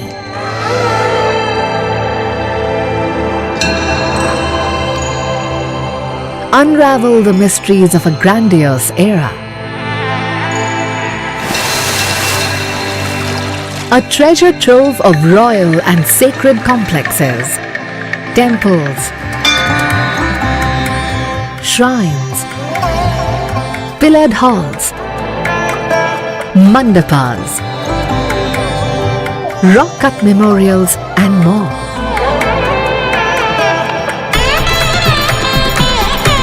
A spectacular setting of rugged landscape and exemplary workmanship, representing the best of Dravidian architecture.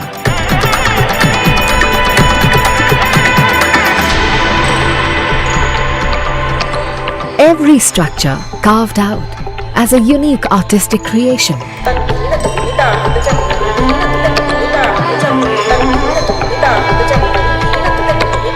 A heritage landmark that reflects pure magnificence, integrated within its natural environment.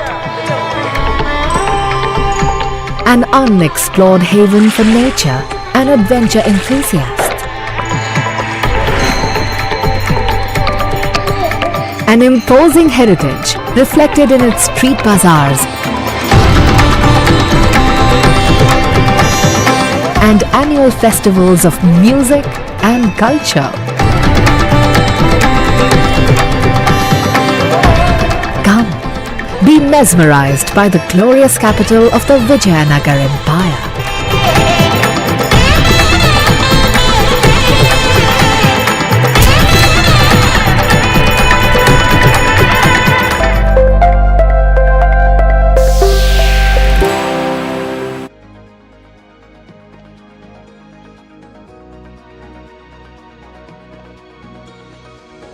Live from New Delhi, you're watching DD India News Hour, India's voice to the world. I'm Abhishek Mahajan. Coming up in the next hour. Ayodhya witnesses a historic celebration as Prime Minister Narendra Modi hoists sacred flag atop the Ram temple, marking completion of its construction.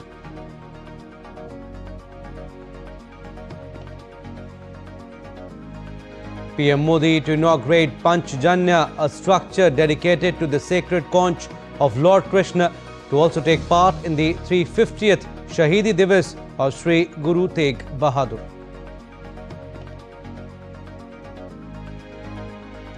Taiwan is a fully sovereign and independent, asserts its Premier Cho Jang-tae, as China's spat with Japan continues.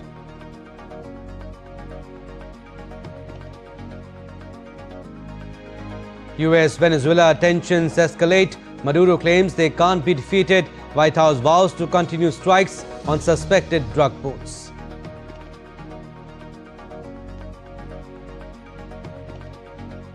And Ukrainian President Zelensky backs correct points in US-EU peace plan. Europe prepares virtual coalition meeting on Ukraine.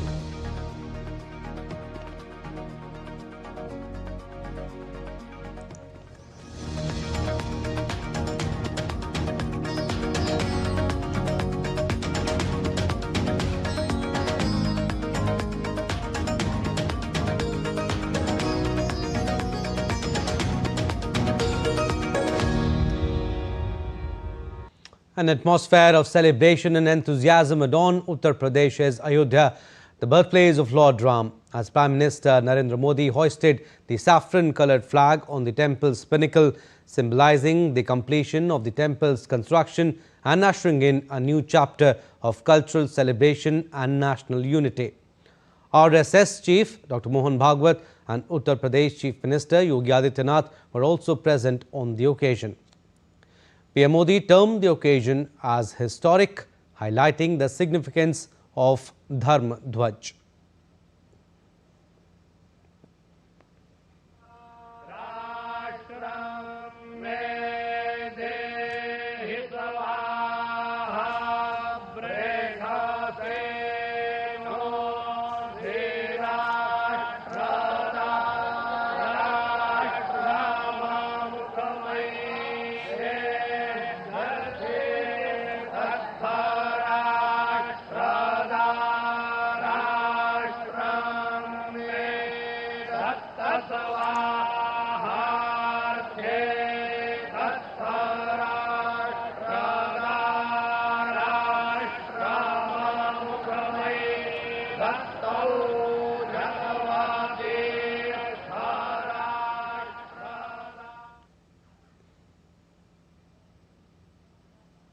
केवल एक ध्वजा नहीं,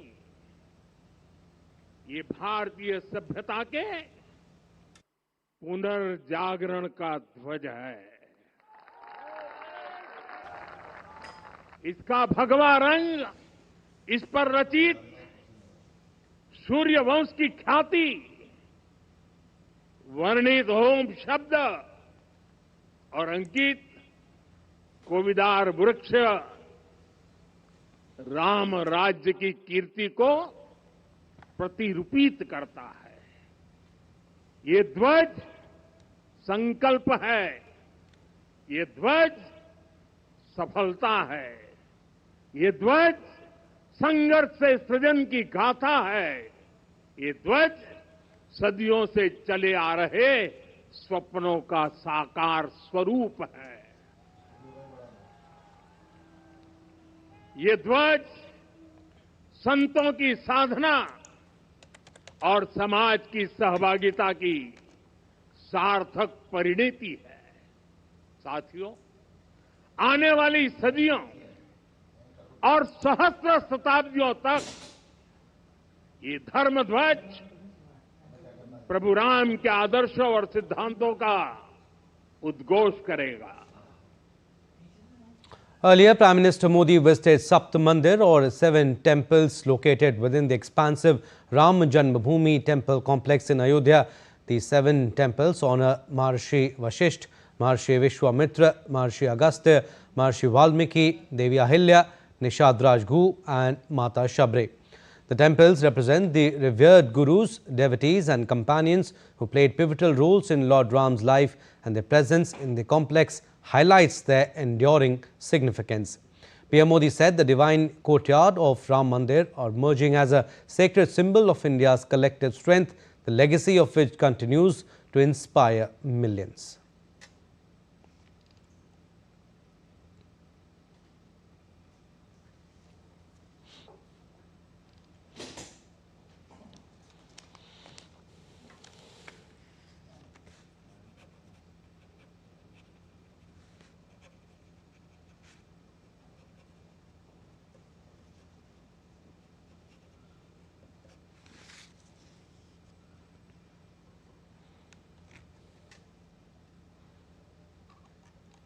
कि राम मंदिर का दिव्य प्रांगण भारत के सामूहिक सामर्थ्य की भी चेतना स्थली बन रहा है। यहां 7 मंदिर बने हैं। यहां माता शबरी का मंदिर बना है, जो जनजातीय समाज के प्रेम भाव और आतिथ्य परंपरा की प्रतिमूर्ति है। यहां निषादराज का मंदिर बना है। ये उस मित्रता का साक्षी है जो साधन नहीं, साध्य को, उसकी भावना को पूजती है। यहां एक ही स्थान पर माता अहिल्या है, महर्षि वाल्मीकि है, महर्षि वशिष्ठ है, महर्षि विश्वामित्र है, महर्षि अगस्त्य है और संत तुलसीदास है। राम लला के साथ साथ इन सभी ऋषियों के दर्शन भी यहीं पर होते हैं।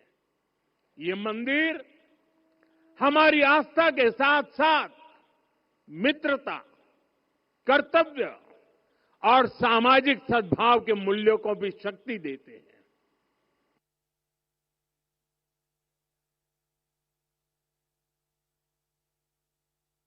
Sibling.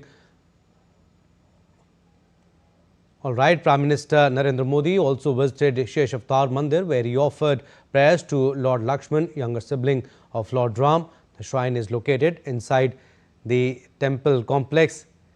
The Shesh Avatar Mandir, situated along the banks of Saryu River, traces its origins back to the Treta Yuga era. Lord Lakshman is believed to be a reincarnation of Sheshnag.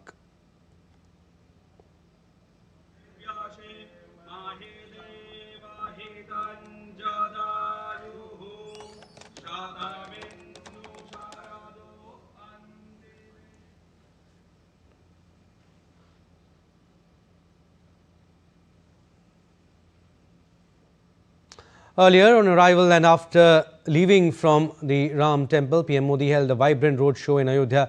Thousands gathered in a festive spiritual atmosphere filled with chants, devotional music and shankh sounds.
All right, we'll go across to Ayodhya. DD India's Gautam Roy is joining us live from there. Hi, Gautam. Can you briefly describe how the event unfolded from the morning till the hoisting at noon, and also what was the mood among the devotees? It was quite an occasion, Abhishek, because it brought aspirations to a culmination as far as the completion of the Sri Ram Janmabhoomi temple is concerned. That's what the flag hoisting really meant. The saffron holy flag being hoisted atop the highest point, the pinnacle of the Sri Ram Janmabhoomi temple. The temple complex is huge. It's about 28 hectares. There are lots of other smaller temples here as well, dedicated to many of the deities. You mentioned the Sheshavataar temple, you mentioned the Sapt Mandir. There's Annapurna Devi, there's Ganeshji, there's Hanumanji. There are lots of different deities that are there, and their temples are being completed. But this particular temple, the Sri Ram Janmabhoomi temple, which signifies the birthplace of Ram, where the idol of Ram Lala, that is a young Ram, has been consecrated, is complete. And there were people who had gathered here in large numbers from different professions, and also particularly from eastern Uttar Pradesh. Thousands of people really who were wrapped in attention when the moment came of the flag hoisting, and there was a lot of cheering and chanting that took place. Jai Shri Ram rang out multiple times in this entire complex, and Prime Minister Modi himself also gave that incantation, that chant when he began his address as well. And it was about not just how aspirations have been fulfilled of building a temple for Lord Ram in his birthplace, but also extending that aspiration to ensuring that India becomes a developed nation by 2047. That's the goal that has been set by Prime Minister Modi. He also talked about leaving the world in a better condition, a better place in every way, economically and environmentally and everything else, for future generations, bhavi peedhiyon ke liye, he said. And also an invocation to get rid of a colonial mindset, which seems to be still there in a lot of people in society, which needs to be completely changed. And he said that I fixed a goal of 2035 for that, and we will achieve it as well. So that is what this really means. For me, the biggest takeaway of this entire event is that if any set of people, be it a civilization in this case, think that they need to get something done, that they have to struggle for it, it can be done if they're committed to this goal, they work towards it with justice and a sense of righteousness on their side, which is what is represented by the Sri Ram Janmabhoomi temple, which has been completed today. Right, Ayodhya marks a new peak of cultural spirit, and PM Modi said we should awaken Ram within ourselves. Gautam, stay with us. We'll come back to you. Meanwhile, Ashok Tandon, senior journalist, also joins us on the broadcast. Welcome, sir. Appreciate you giving us your precious time. How would you explain the key significance of today's flag hoisting ceremony? I mean, PM Modi hoists sacred Dharma Dhwaj atop Ram Mandir in Ayodhya, dawn of a new era for Bharat? Certainly. Of course, you know, the hoisting of this flag marks the completion of the Ram Mandir project. I think that's very significant point. But I think the most main takeaway from this was Prime Minister's address, Prime Minister's speech, in which he said that the wounds and pain of centuries are now healing, as a 500-year-old resolve is finally being fulfilled after the formal completion of this Ram temple. I think this is a very significant statement he made. But he also urged the people that if India is to become a developed nation by 2047, we must awaken the Ram within ourselves. He also said that we attained independence, but we could not free ourselves from the sense of inferiority. Now, India is the mother of democracy, and democracy is in our DNA. But this sacred flag would now be a testament that truth ultimately prevails over falsehood. And he congratulated the Ram Bhakta all over the world, along with those who have contributed to the construction of the Ram temple. So I think Prime Minister's speech and also the speech of the RSS chief, Dr. Mohan Bhagwat, also significant, very significant speech he made. And when he said that Pran jaye par vachan na jaye. You know, this was a very symbolic thing which we have been hearing from the Ramayana days, that Raghukula read Sada Chali Ai, Pran Jai Par Vachan Na Jai. That is exactly how the whole dream has been fulfilled in the words of Dr. Mohan Bhagwat. Ram Mandir also symbolizing the unity of India. We'll talk about that, Mr. Tandon. But Gautam, PM visited different temples also ahead of the grand ceremony. Can you explain the significance of these temples Prime Minister Modi visited in the morning? Well, I see it in this way that, the Hindu faith is vast. It is almost unfathomable. There are 33 types of deities. There's a misnomer, really, that the Hindu faith has 330 million deities. That's not really true, but they do have a lot of them, and they're in 33 categories. And a lot of these deities here that are present in different temples, smaller temples, here in this entire Sri Ram Janmabhoomi temple parisar, or the entire complex. As I mentioned, it's 28 hectares, and a lot of deities are now established here. The Prime Minister visited some of the prominent ones. He, as you mentioned, he visited the Sheshavatar. He visited the Sapt Mandir, which has the 4 Maharshis, including Rishi Valmiki, who penned the first Ramayana really in Sanskrit, and then Ramcharitmanas came later on, which Tulsidas did. And there are other Maharshis as well. Apart from that, there's Ahilya Devi, there's of course Nishad Raj or Nishad Guf, who was his friend, who helped him cross that river when he was in Vanvas and he had to go further. And also there's Ma Shabari, who really represents not just the fact that the feeling of motherhood, but she was from a tribal community, and she was very humble, and she hosted Lord Ram, and she even tasted some of the berries that Lord Ram was to eat because she wanted to figure out if they're good or bad. And yet, despite she having tasted them, Lord Ram had it. That also showed his own humility, his own sense of humanity as well. So all these people who are around the same period, Samkaleen, as they say in Hindi, as Lord Ram, they've been represented here. There's Ma Annapurna, who represents food and nutrition. Prime Minister visited that temple as well. And there are several other deities that are represented here, because this is a pilgrimage site. It's been for hundreds of years, and a befitting temple complex has now come up here in Ayodhya to reflect that. All right, Gautam, you had a long day. We'll leave it at that. Thank you for your inputs. Thank you.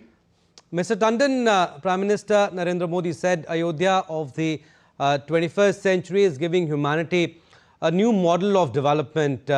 What impact could this ceremony have on Ayodhya's role as a religious and heritage destination? No, I think it has already become a place of religious tourism, and people from world over are all thronging Ayodhya for a long time. Particularly the diaspora people, the plane loads of people, chartered planes have been coming, and now since the project has been completed, all the aspects of the projects are now there. I think the number of religious tourism will certainly go up in the days to come. And moreover, it's not merely the Indian origin people. The people from different faiths, they are also very keen to visit Ayodhya and see what exactly has been achieved. But I think in the words of the Prime Minister, the faith is a personal matter. And the Constitution of India has given everyone the right to practice. So there is no issue involved between the communities in India. And this, I think, is a very significant thing, that now it's a national symbol. It is not of any particular religion or sect. See, elaborating on the symbolism of the flag, the Prime Minister also made a very significant thing. He said it reflects the rebirth of an ancient civilization, and it embodies the ideals of Ram Rajya. So this Dhwaja, Dharma Dhwaja, is just not a flag. It is the flag of rejuvenation of Indian civilization. Saffron color Suryavansh insignia, the Om word, and the Kovidavara tree. These are, this impersonate Ram Rajya's glory. Now, this flag is a resolution, a success, a story of struggle to creation, a physical form of this struggle for the 100 years. I think he has signified a lot of things which have been clarified in the Prime Minister's speech today. Mr. Tandon, also briefly, I mean, PM Modi also visited different temples, newly built Sapta Mandir, offered prayers at the Sheshavtar temple also before the grand ceremony, flag hoisting. I want to ask you, from a historical point of view, what do you think? How might this moment be documented or understood in the years ahead? I think it's a very comprehensive project. It is not just a symbol of Rama's idols, and that is exactly what has been demonstrated there. So many other temples have also come up. In fact, the entire vicinity reflects the entire Indian Hindu civilization. And it's a symbol of civilization. It will be remembered for centuries to come as a symbol of Indian civilization, the cultural heritage of India. It is not just a Ram idol, but as the Prime Minister said, that the world are now a Ram May. The whole world has now become Ram May, as he described. So installation of Dharma Dhwaja atop the Ram temple as a moment that heals the wounds of centuries, as I said earlier, but it also marks the fulfillment of civilizational resolve of the people of India.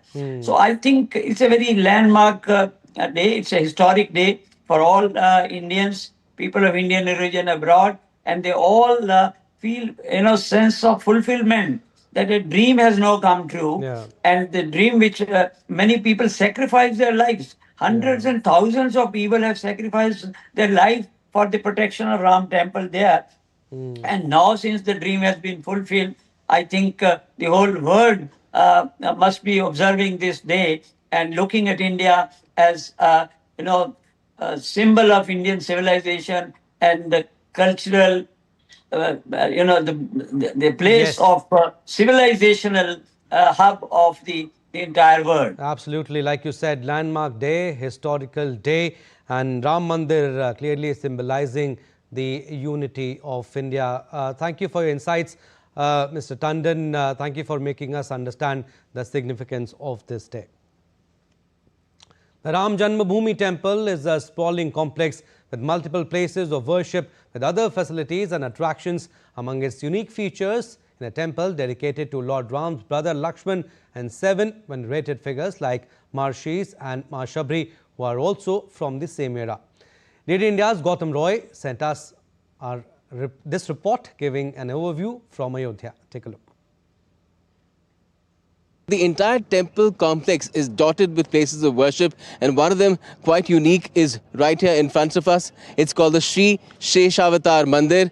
It is perhaps one of the few, if not the only, temple dedicated to Lord Lakshman, the younger brother of Lord Ram, who went along when Ram was banished from the kingdom of Lord Dashrath, King Dashrath. He went along with Lord Ram's wife, Sita, and him, although he was not banished himself. And Lakshman is believed to be the incarnation of Sheshnag, Lord Sheshnag, the king of serpents. And this is a temple dedicated to him. And further to the south, there is Sapta Mandir as well, which is about all the people who were there in the time of Lord Ram himself. They were Maharshis, and there were revered figures like Devi Ahilya and Ma Shabri as well.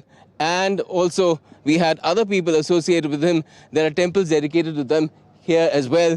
And they will serve as, well, global attractions for people to again come and visit this temple complex, one of the most revered Hindu places, destinations of worship in the world. With camera person Sunil, this is Gautam Roy in Ayodhya for DD India. And after Ayodhya, Prime Minister Modi will visit Kurukshetra city and district in the Indian state of Haryana, where he will inaugurate the new Panchajanya monument, visit the Mahabharat Anubhav Kendra and attend a special event marking the 350th Shahidi Divas of Guru Tegh Bahadur Ji, where he will release a commemorative coin and stamp. Security is heightened with over 5,000 police personnel ensuring a smooth and safe event. DD India correspondent Siddharth Bhardwaj reports. As Kurukshetra celebrates the International Gita Mahotsav, the city is fully geared up for Prime Minister Narendra Modi's visit. With a packed itinerary, PM Modi will inaugurate the newly constructed Panchajanya, built in honor of the sacred conch of Lord Krishna. He will then visit the Mahabharat Anubhav Kendra, an experiential center depicting significant episodes from the Mahabharata. Prime Minister Modi will also participate in a special program commemorating the 350th Shahidi Divas of Sri Guru Tegh Bahadur Ji, the revered 9th Sikh Guru. During the program, he will release a special coin and commemorative stamp marking the 350th Shahidi Divas of the revered Guru. The Government of India is observing a year-long commemoration to honor the 350th Shahidi Divas of Guru Tegh Bahadur Ji. Security has been significantly intensified across Kurukshetra, with the deployment of over 5,000 police personnel and strict crowd management measures in place. Authorities are leaving no stone unturned to ensure a smooth, safe, and well-coordinated event. People from different countries are expressing their happiness ahead of Prime Minister Modi's visit. Every time we were watching movies about the Indian people, and I heard a lot about India, about the history, and I'm really excited. And then I'm just looking forward to see this Prime Minister and just to see his own with my own eyes. It's a big event for us. I'm really grateful for Indian people, for your kindness and hospitality, and everything in India is so good. I read a lot about Kurukshetra's history. There's a lot of there's a lot of wonderful things here, and I'm really grateful for you, for your kindness. Thank you. PM Modi will perform puja and darshan at Brahma Sarovar, which is considered one of India's most sacred pilgrimage sites. With preparations in full swing, Kurukshetra is all set to welcome Prime Minister Narendra Modi. PM Modi's visit will add a fresh significance to the rich cultural and spiritual heritage of Kurukshetra. With camera person Sunil Rana, this is Siddharth Bhardwaj reporting for DD India in Kurukshetra, Haryana. An international Gita Mahotsav has already kicked off in Kurukshetra, drawing large crowds from across India and around the world. DD India's Siddharth Bhardwaj tells us more. I am in Kurukshetra, which is in the Indian state of Haryana, where the International Gita Mahotsav is going on in full swing. The festival was kicked off on November 15 and will go on till December 5th, 2025. People from all walks of life are enthusiastically participating in this event. The main objective is to actually spread the teachings of Srimad Bhagavad Gita and to spread the message of peace, love and unity all across the globe. Not just the people from the country, but people from foreign countries are also coming here and actively participating in the event. With camera person Sunil Rana, this is Siddharth Bhardwaj reporting for DD India in Kurukshetra, Haryana. All right, time now for a very short break, but still to come on this edition of DD India News Hour. UN expresses concern after Israel's strike on Lebanon.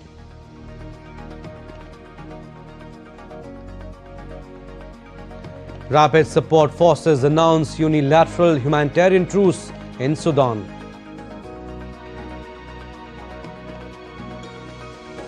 An ash cloud from Ethiopia volcano reaches India. Airlines cancel multiple flights.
Siliguri and Darjeeling.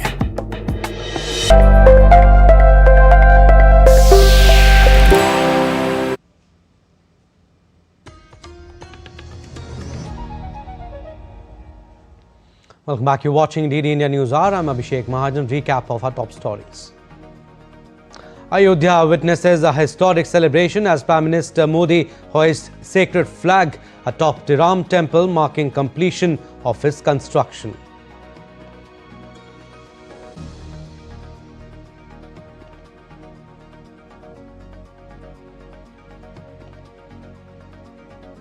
PM Modi to inaugurate Panchajanya, a structure dedicated to the sacred conch of Lord Krishna, to also take part in the 350th Shahidi Divas of Sri Guru Tegh Bahadur. Taiwan is a fully sovereign and independent, asserts its Premier Cho Jang-tae, as China's spat with Japan continues.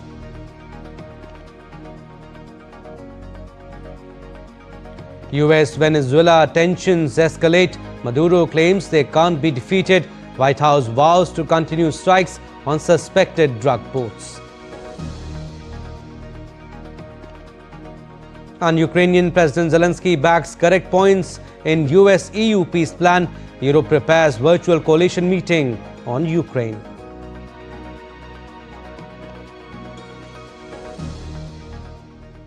Japanese Prime Minister Sanae Takaichi and US President Donald Trump discussed China relations in a phone call on Tuesday. The first talk since the Japanese premier sparked a major diplomatic bust-up with Beijing over her remarks on Taiwan. Following the call, Takaichi told reporters that President Trump gave a brief explanation of the recent state of US-China relations, declining to go into further details. Takaichi added that Trump told her they are very close friends and she could call any time.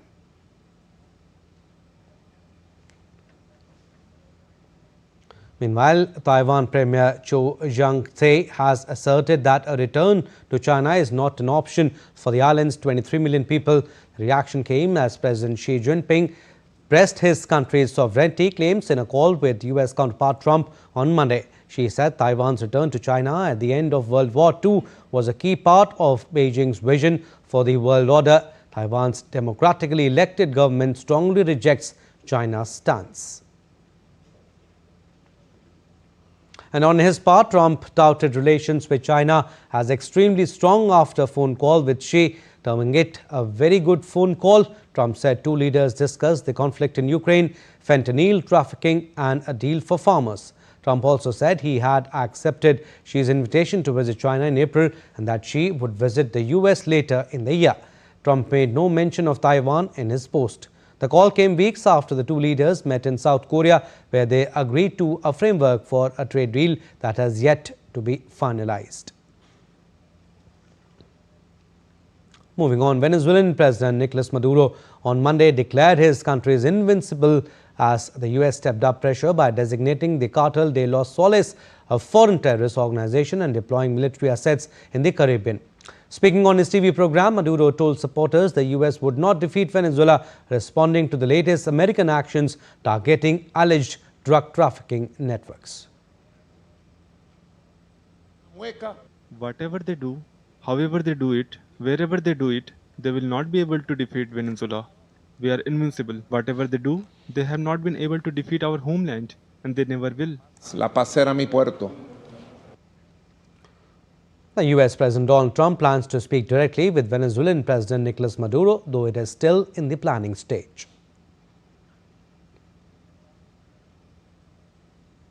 Meanwhile, White House Press Secretary Caroline Leavitt has said that President Trump is satisfied with the strikes on suspected drug boats and Washington will continue the operations. I'm not going to broadcast any actions that may or may not be happening with respect to Venezuela. I know I've been very clear about the administration's position, as has the president and his national security team. We view the Maduro regime as being illegitimate, and the president has been very satisfied with the successful strikes against narco-terrorists and foreign terrorists that are illegally trafficking drugs towards the United States of America. He's not going to tolerate that, and you can expect to see those strikes continue. Meanwhile, Venezuela's Aviation Institute has told international airlines to resume flights within 48 hours or risk losing their authorization. The warning from the International Air Transport Association came after several carriers cancelled services following a U.S. Federal Aviation Administration warning of a potentially hazardous situation when flying over Venezuela.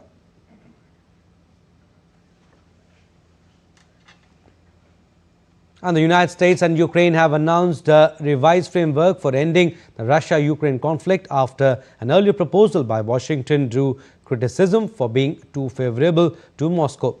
Washington and Kiev also reiterated their readiness to keep working together to secure a peace that ensures Ukraine's security, stability and reconstruction. The joint statement said. Our report.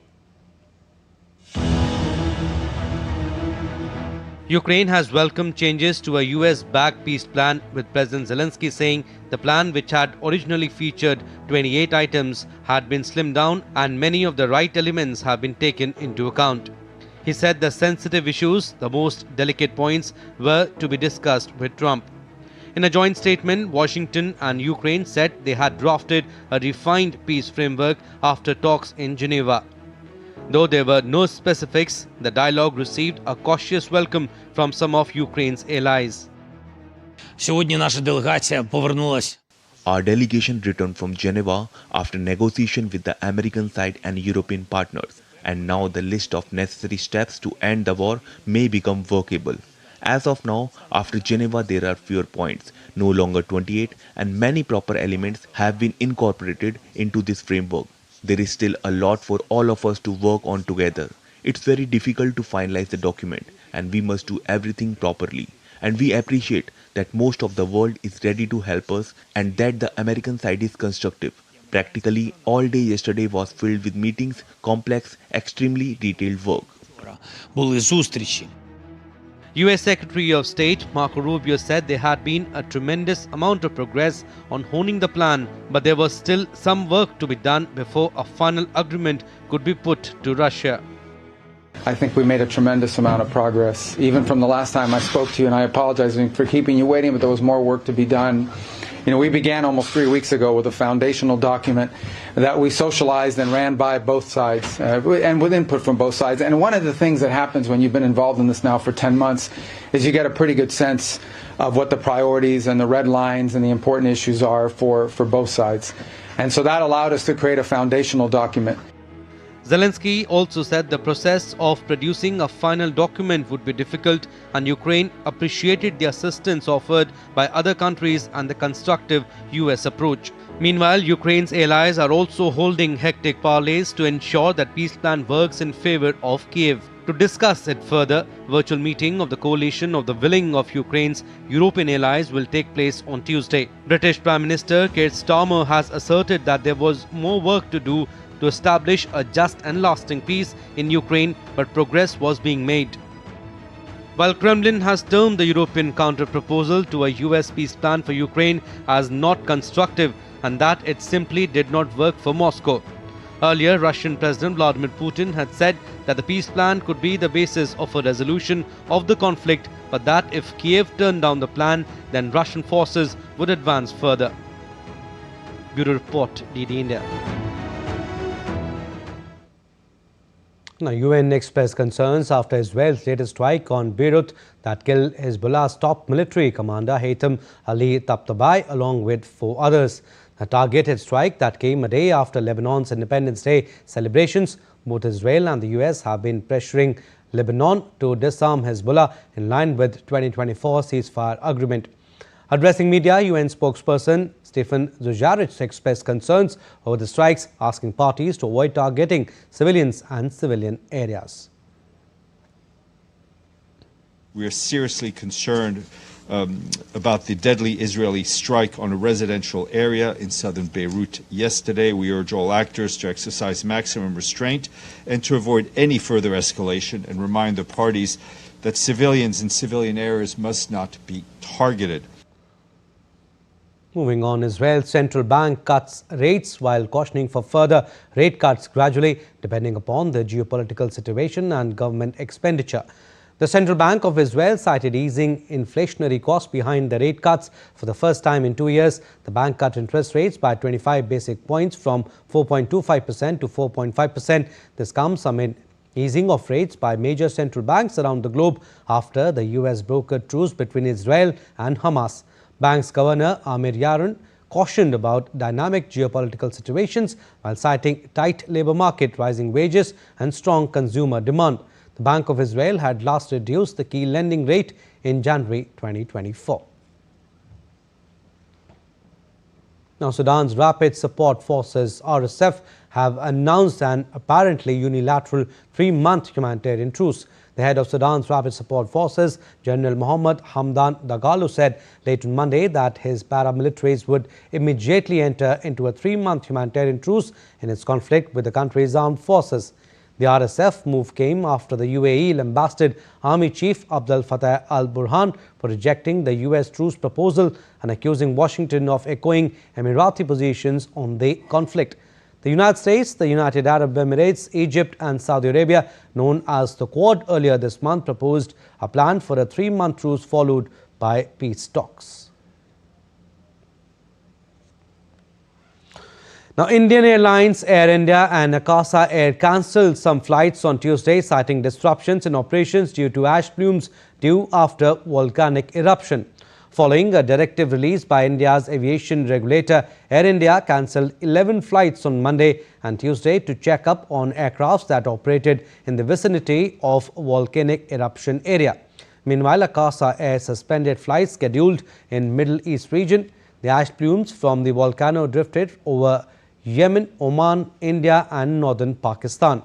Though India Met Department has said that Indian skies will be clear by Tuesday itself. Ethiopia's High Gobe volcano had erupted on Sunday for the first time in recorded history, sending thick plumes of smoke up to 14 kilometers into the sky. Time now for another short break, but still to come on this edition of DD India News Hour. Defence Minister Rajnath Singh attends Samudra Utkarsh seminar.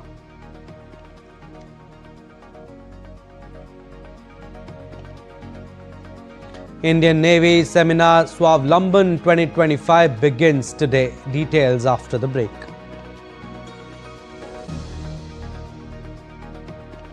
In sports, India on back foot against South Africa in Guwahati Test. Lead goes past 500.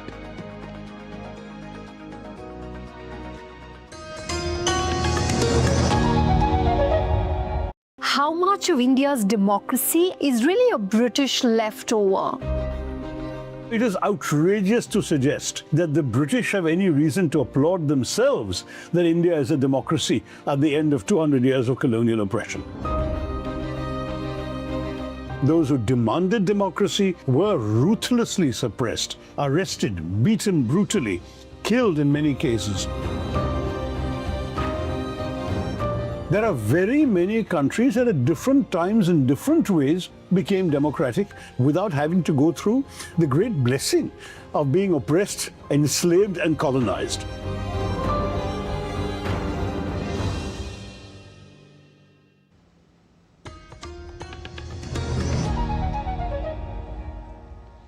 Welcome back. You're watching DD India News Hour. I'm Abhishek Mahajan. Some more stories.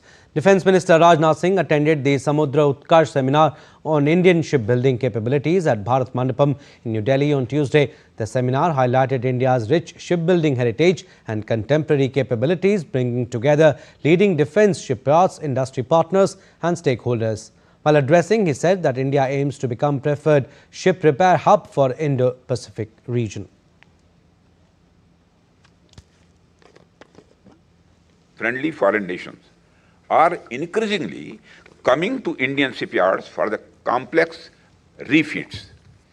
And this is a clear recognition of India's capability, reliability, and the cost competitiveness. Our ambition is clear. We want to become the preferred sustainment and repair hub for the entire Indo-Pacific region. India's shipbuilding ecosystem today stands on the strength of the multiple world-class platforms that reflect our technological maturity and industrial depth. In the defense sector, our shipyards are delivering some of the most advanced vessels in the Indo-Pacific. Now, the fourth edition of Indian Navy's Naval Innovation and Indigenization Organization Seminar Swavlamban 2025 commences today at Manekshaw Center in New Delhi. This year's theme, Strength and Power through Innovation and Indigenization, underscores India's commitment to advancing naval technology and self-reliance. Navy Chief Admiral Dinesh K. Tripathi said that Swavlamban reflects Indian Navy's commitment to stand out as a partner and enabler of innovation and indigenization. To operational impact. This is India's innovation at sea. Swavlamban reflects the Indian Navy's commitment to stand not just as a user, but as a partner and an enabler of innovation and indigenization across the nation. Through Swavlamban, we aim to foster an ecosystem where ideas are nurtured, innovators are incubated, and promising technologies are fast-tracked towards operational deployment. An inspector of the Moroccan Royal Navy, Rear Admiral Mohammed Tahin, received Guard of Honor in New Delhi on Tuesday. He was received by Indian Navy Chief Admiral Dinesh K. Tripathi. The visit comes on the heels of the visit of Defence Minister Rajnath Singh to Morocco in September this year. During his visit, Rajnath Singh met with Morocco's Defence Minister and signed a Memorandum of Understanding on Defence Cooperation. The MOU provides a robust institutional framework to the growing partnership and paves the way for collaboration in the defence sector.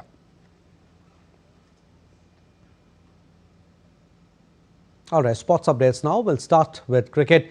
South Africa are in complete control of ensuring a series victory against India after posting a mammoth target of 549 runs on the board in the second and final test in Guwahati.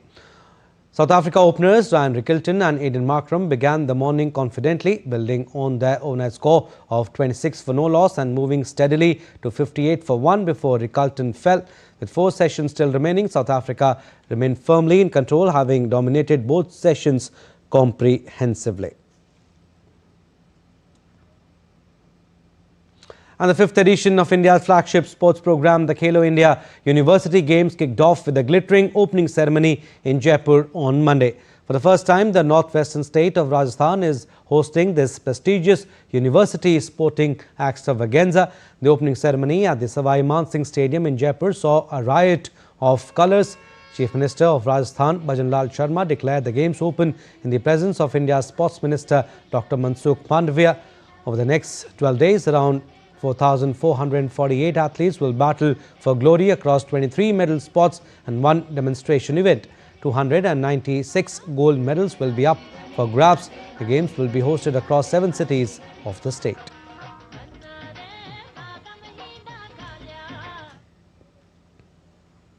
देश बदल रहा है, देश आगे बढ़ रहा है, नया भारत का निर्माण विकसित भारत के लक्ष्य के साथ हो रहा है। देश में आज 4.25 करोड़ यूथ कॉलेज में पढ़ रहे हैं।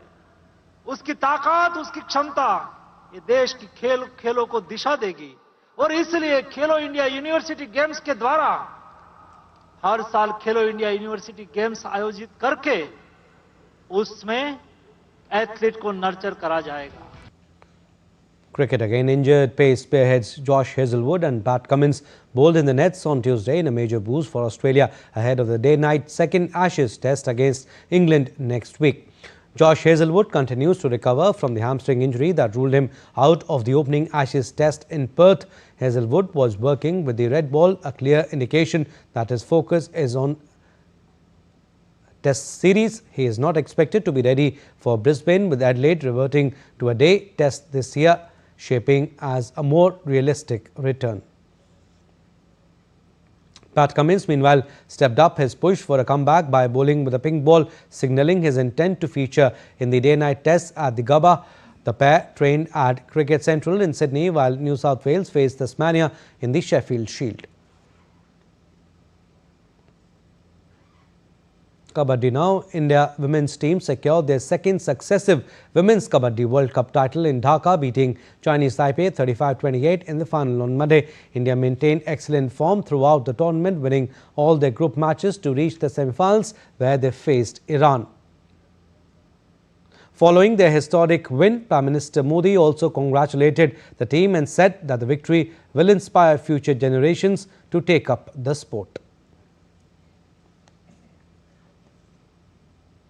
On 25th November 2025 marks 5 years since the death of Argentina soccer star Diego Maradona. The World Cup winner died aged 60 in 2020 of a heart attack following a bout of ill health, including an operation for a bleed on the brain. His colorful and controversial career saw him rise from the slums of Buenos Aires to become one of the most recognizable players in the world, and included spells at Barcelona and Napoli. But it was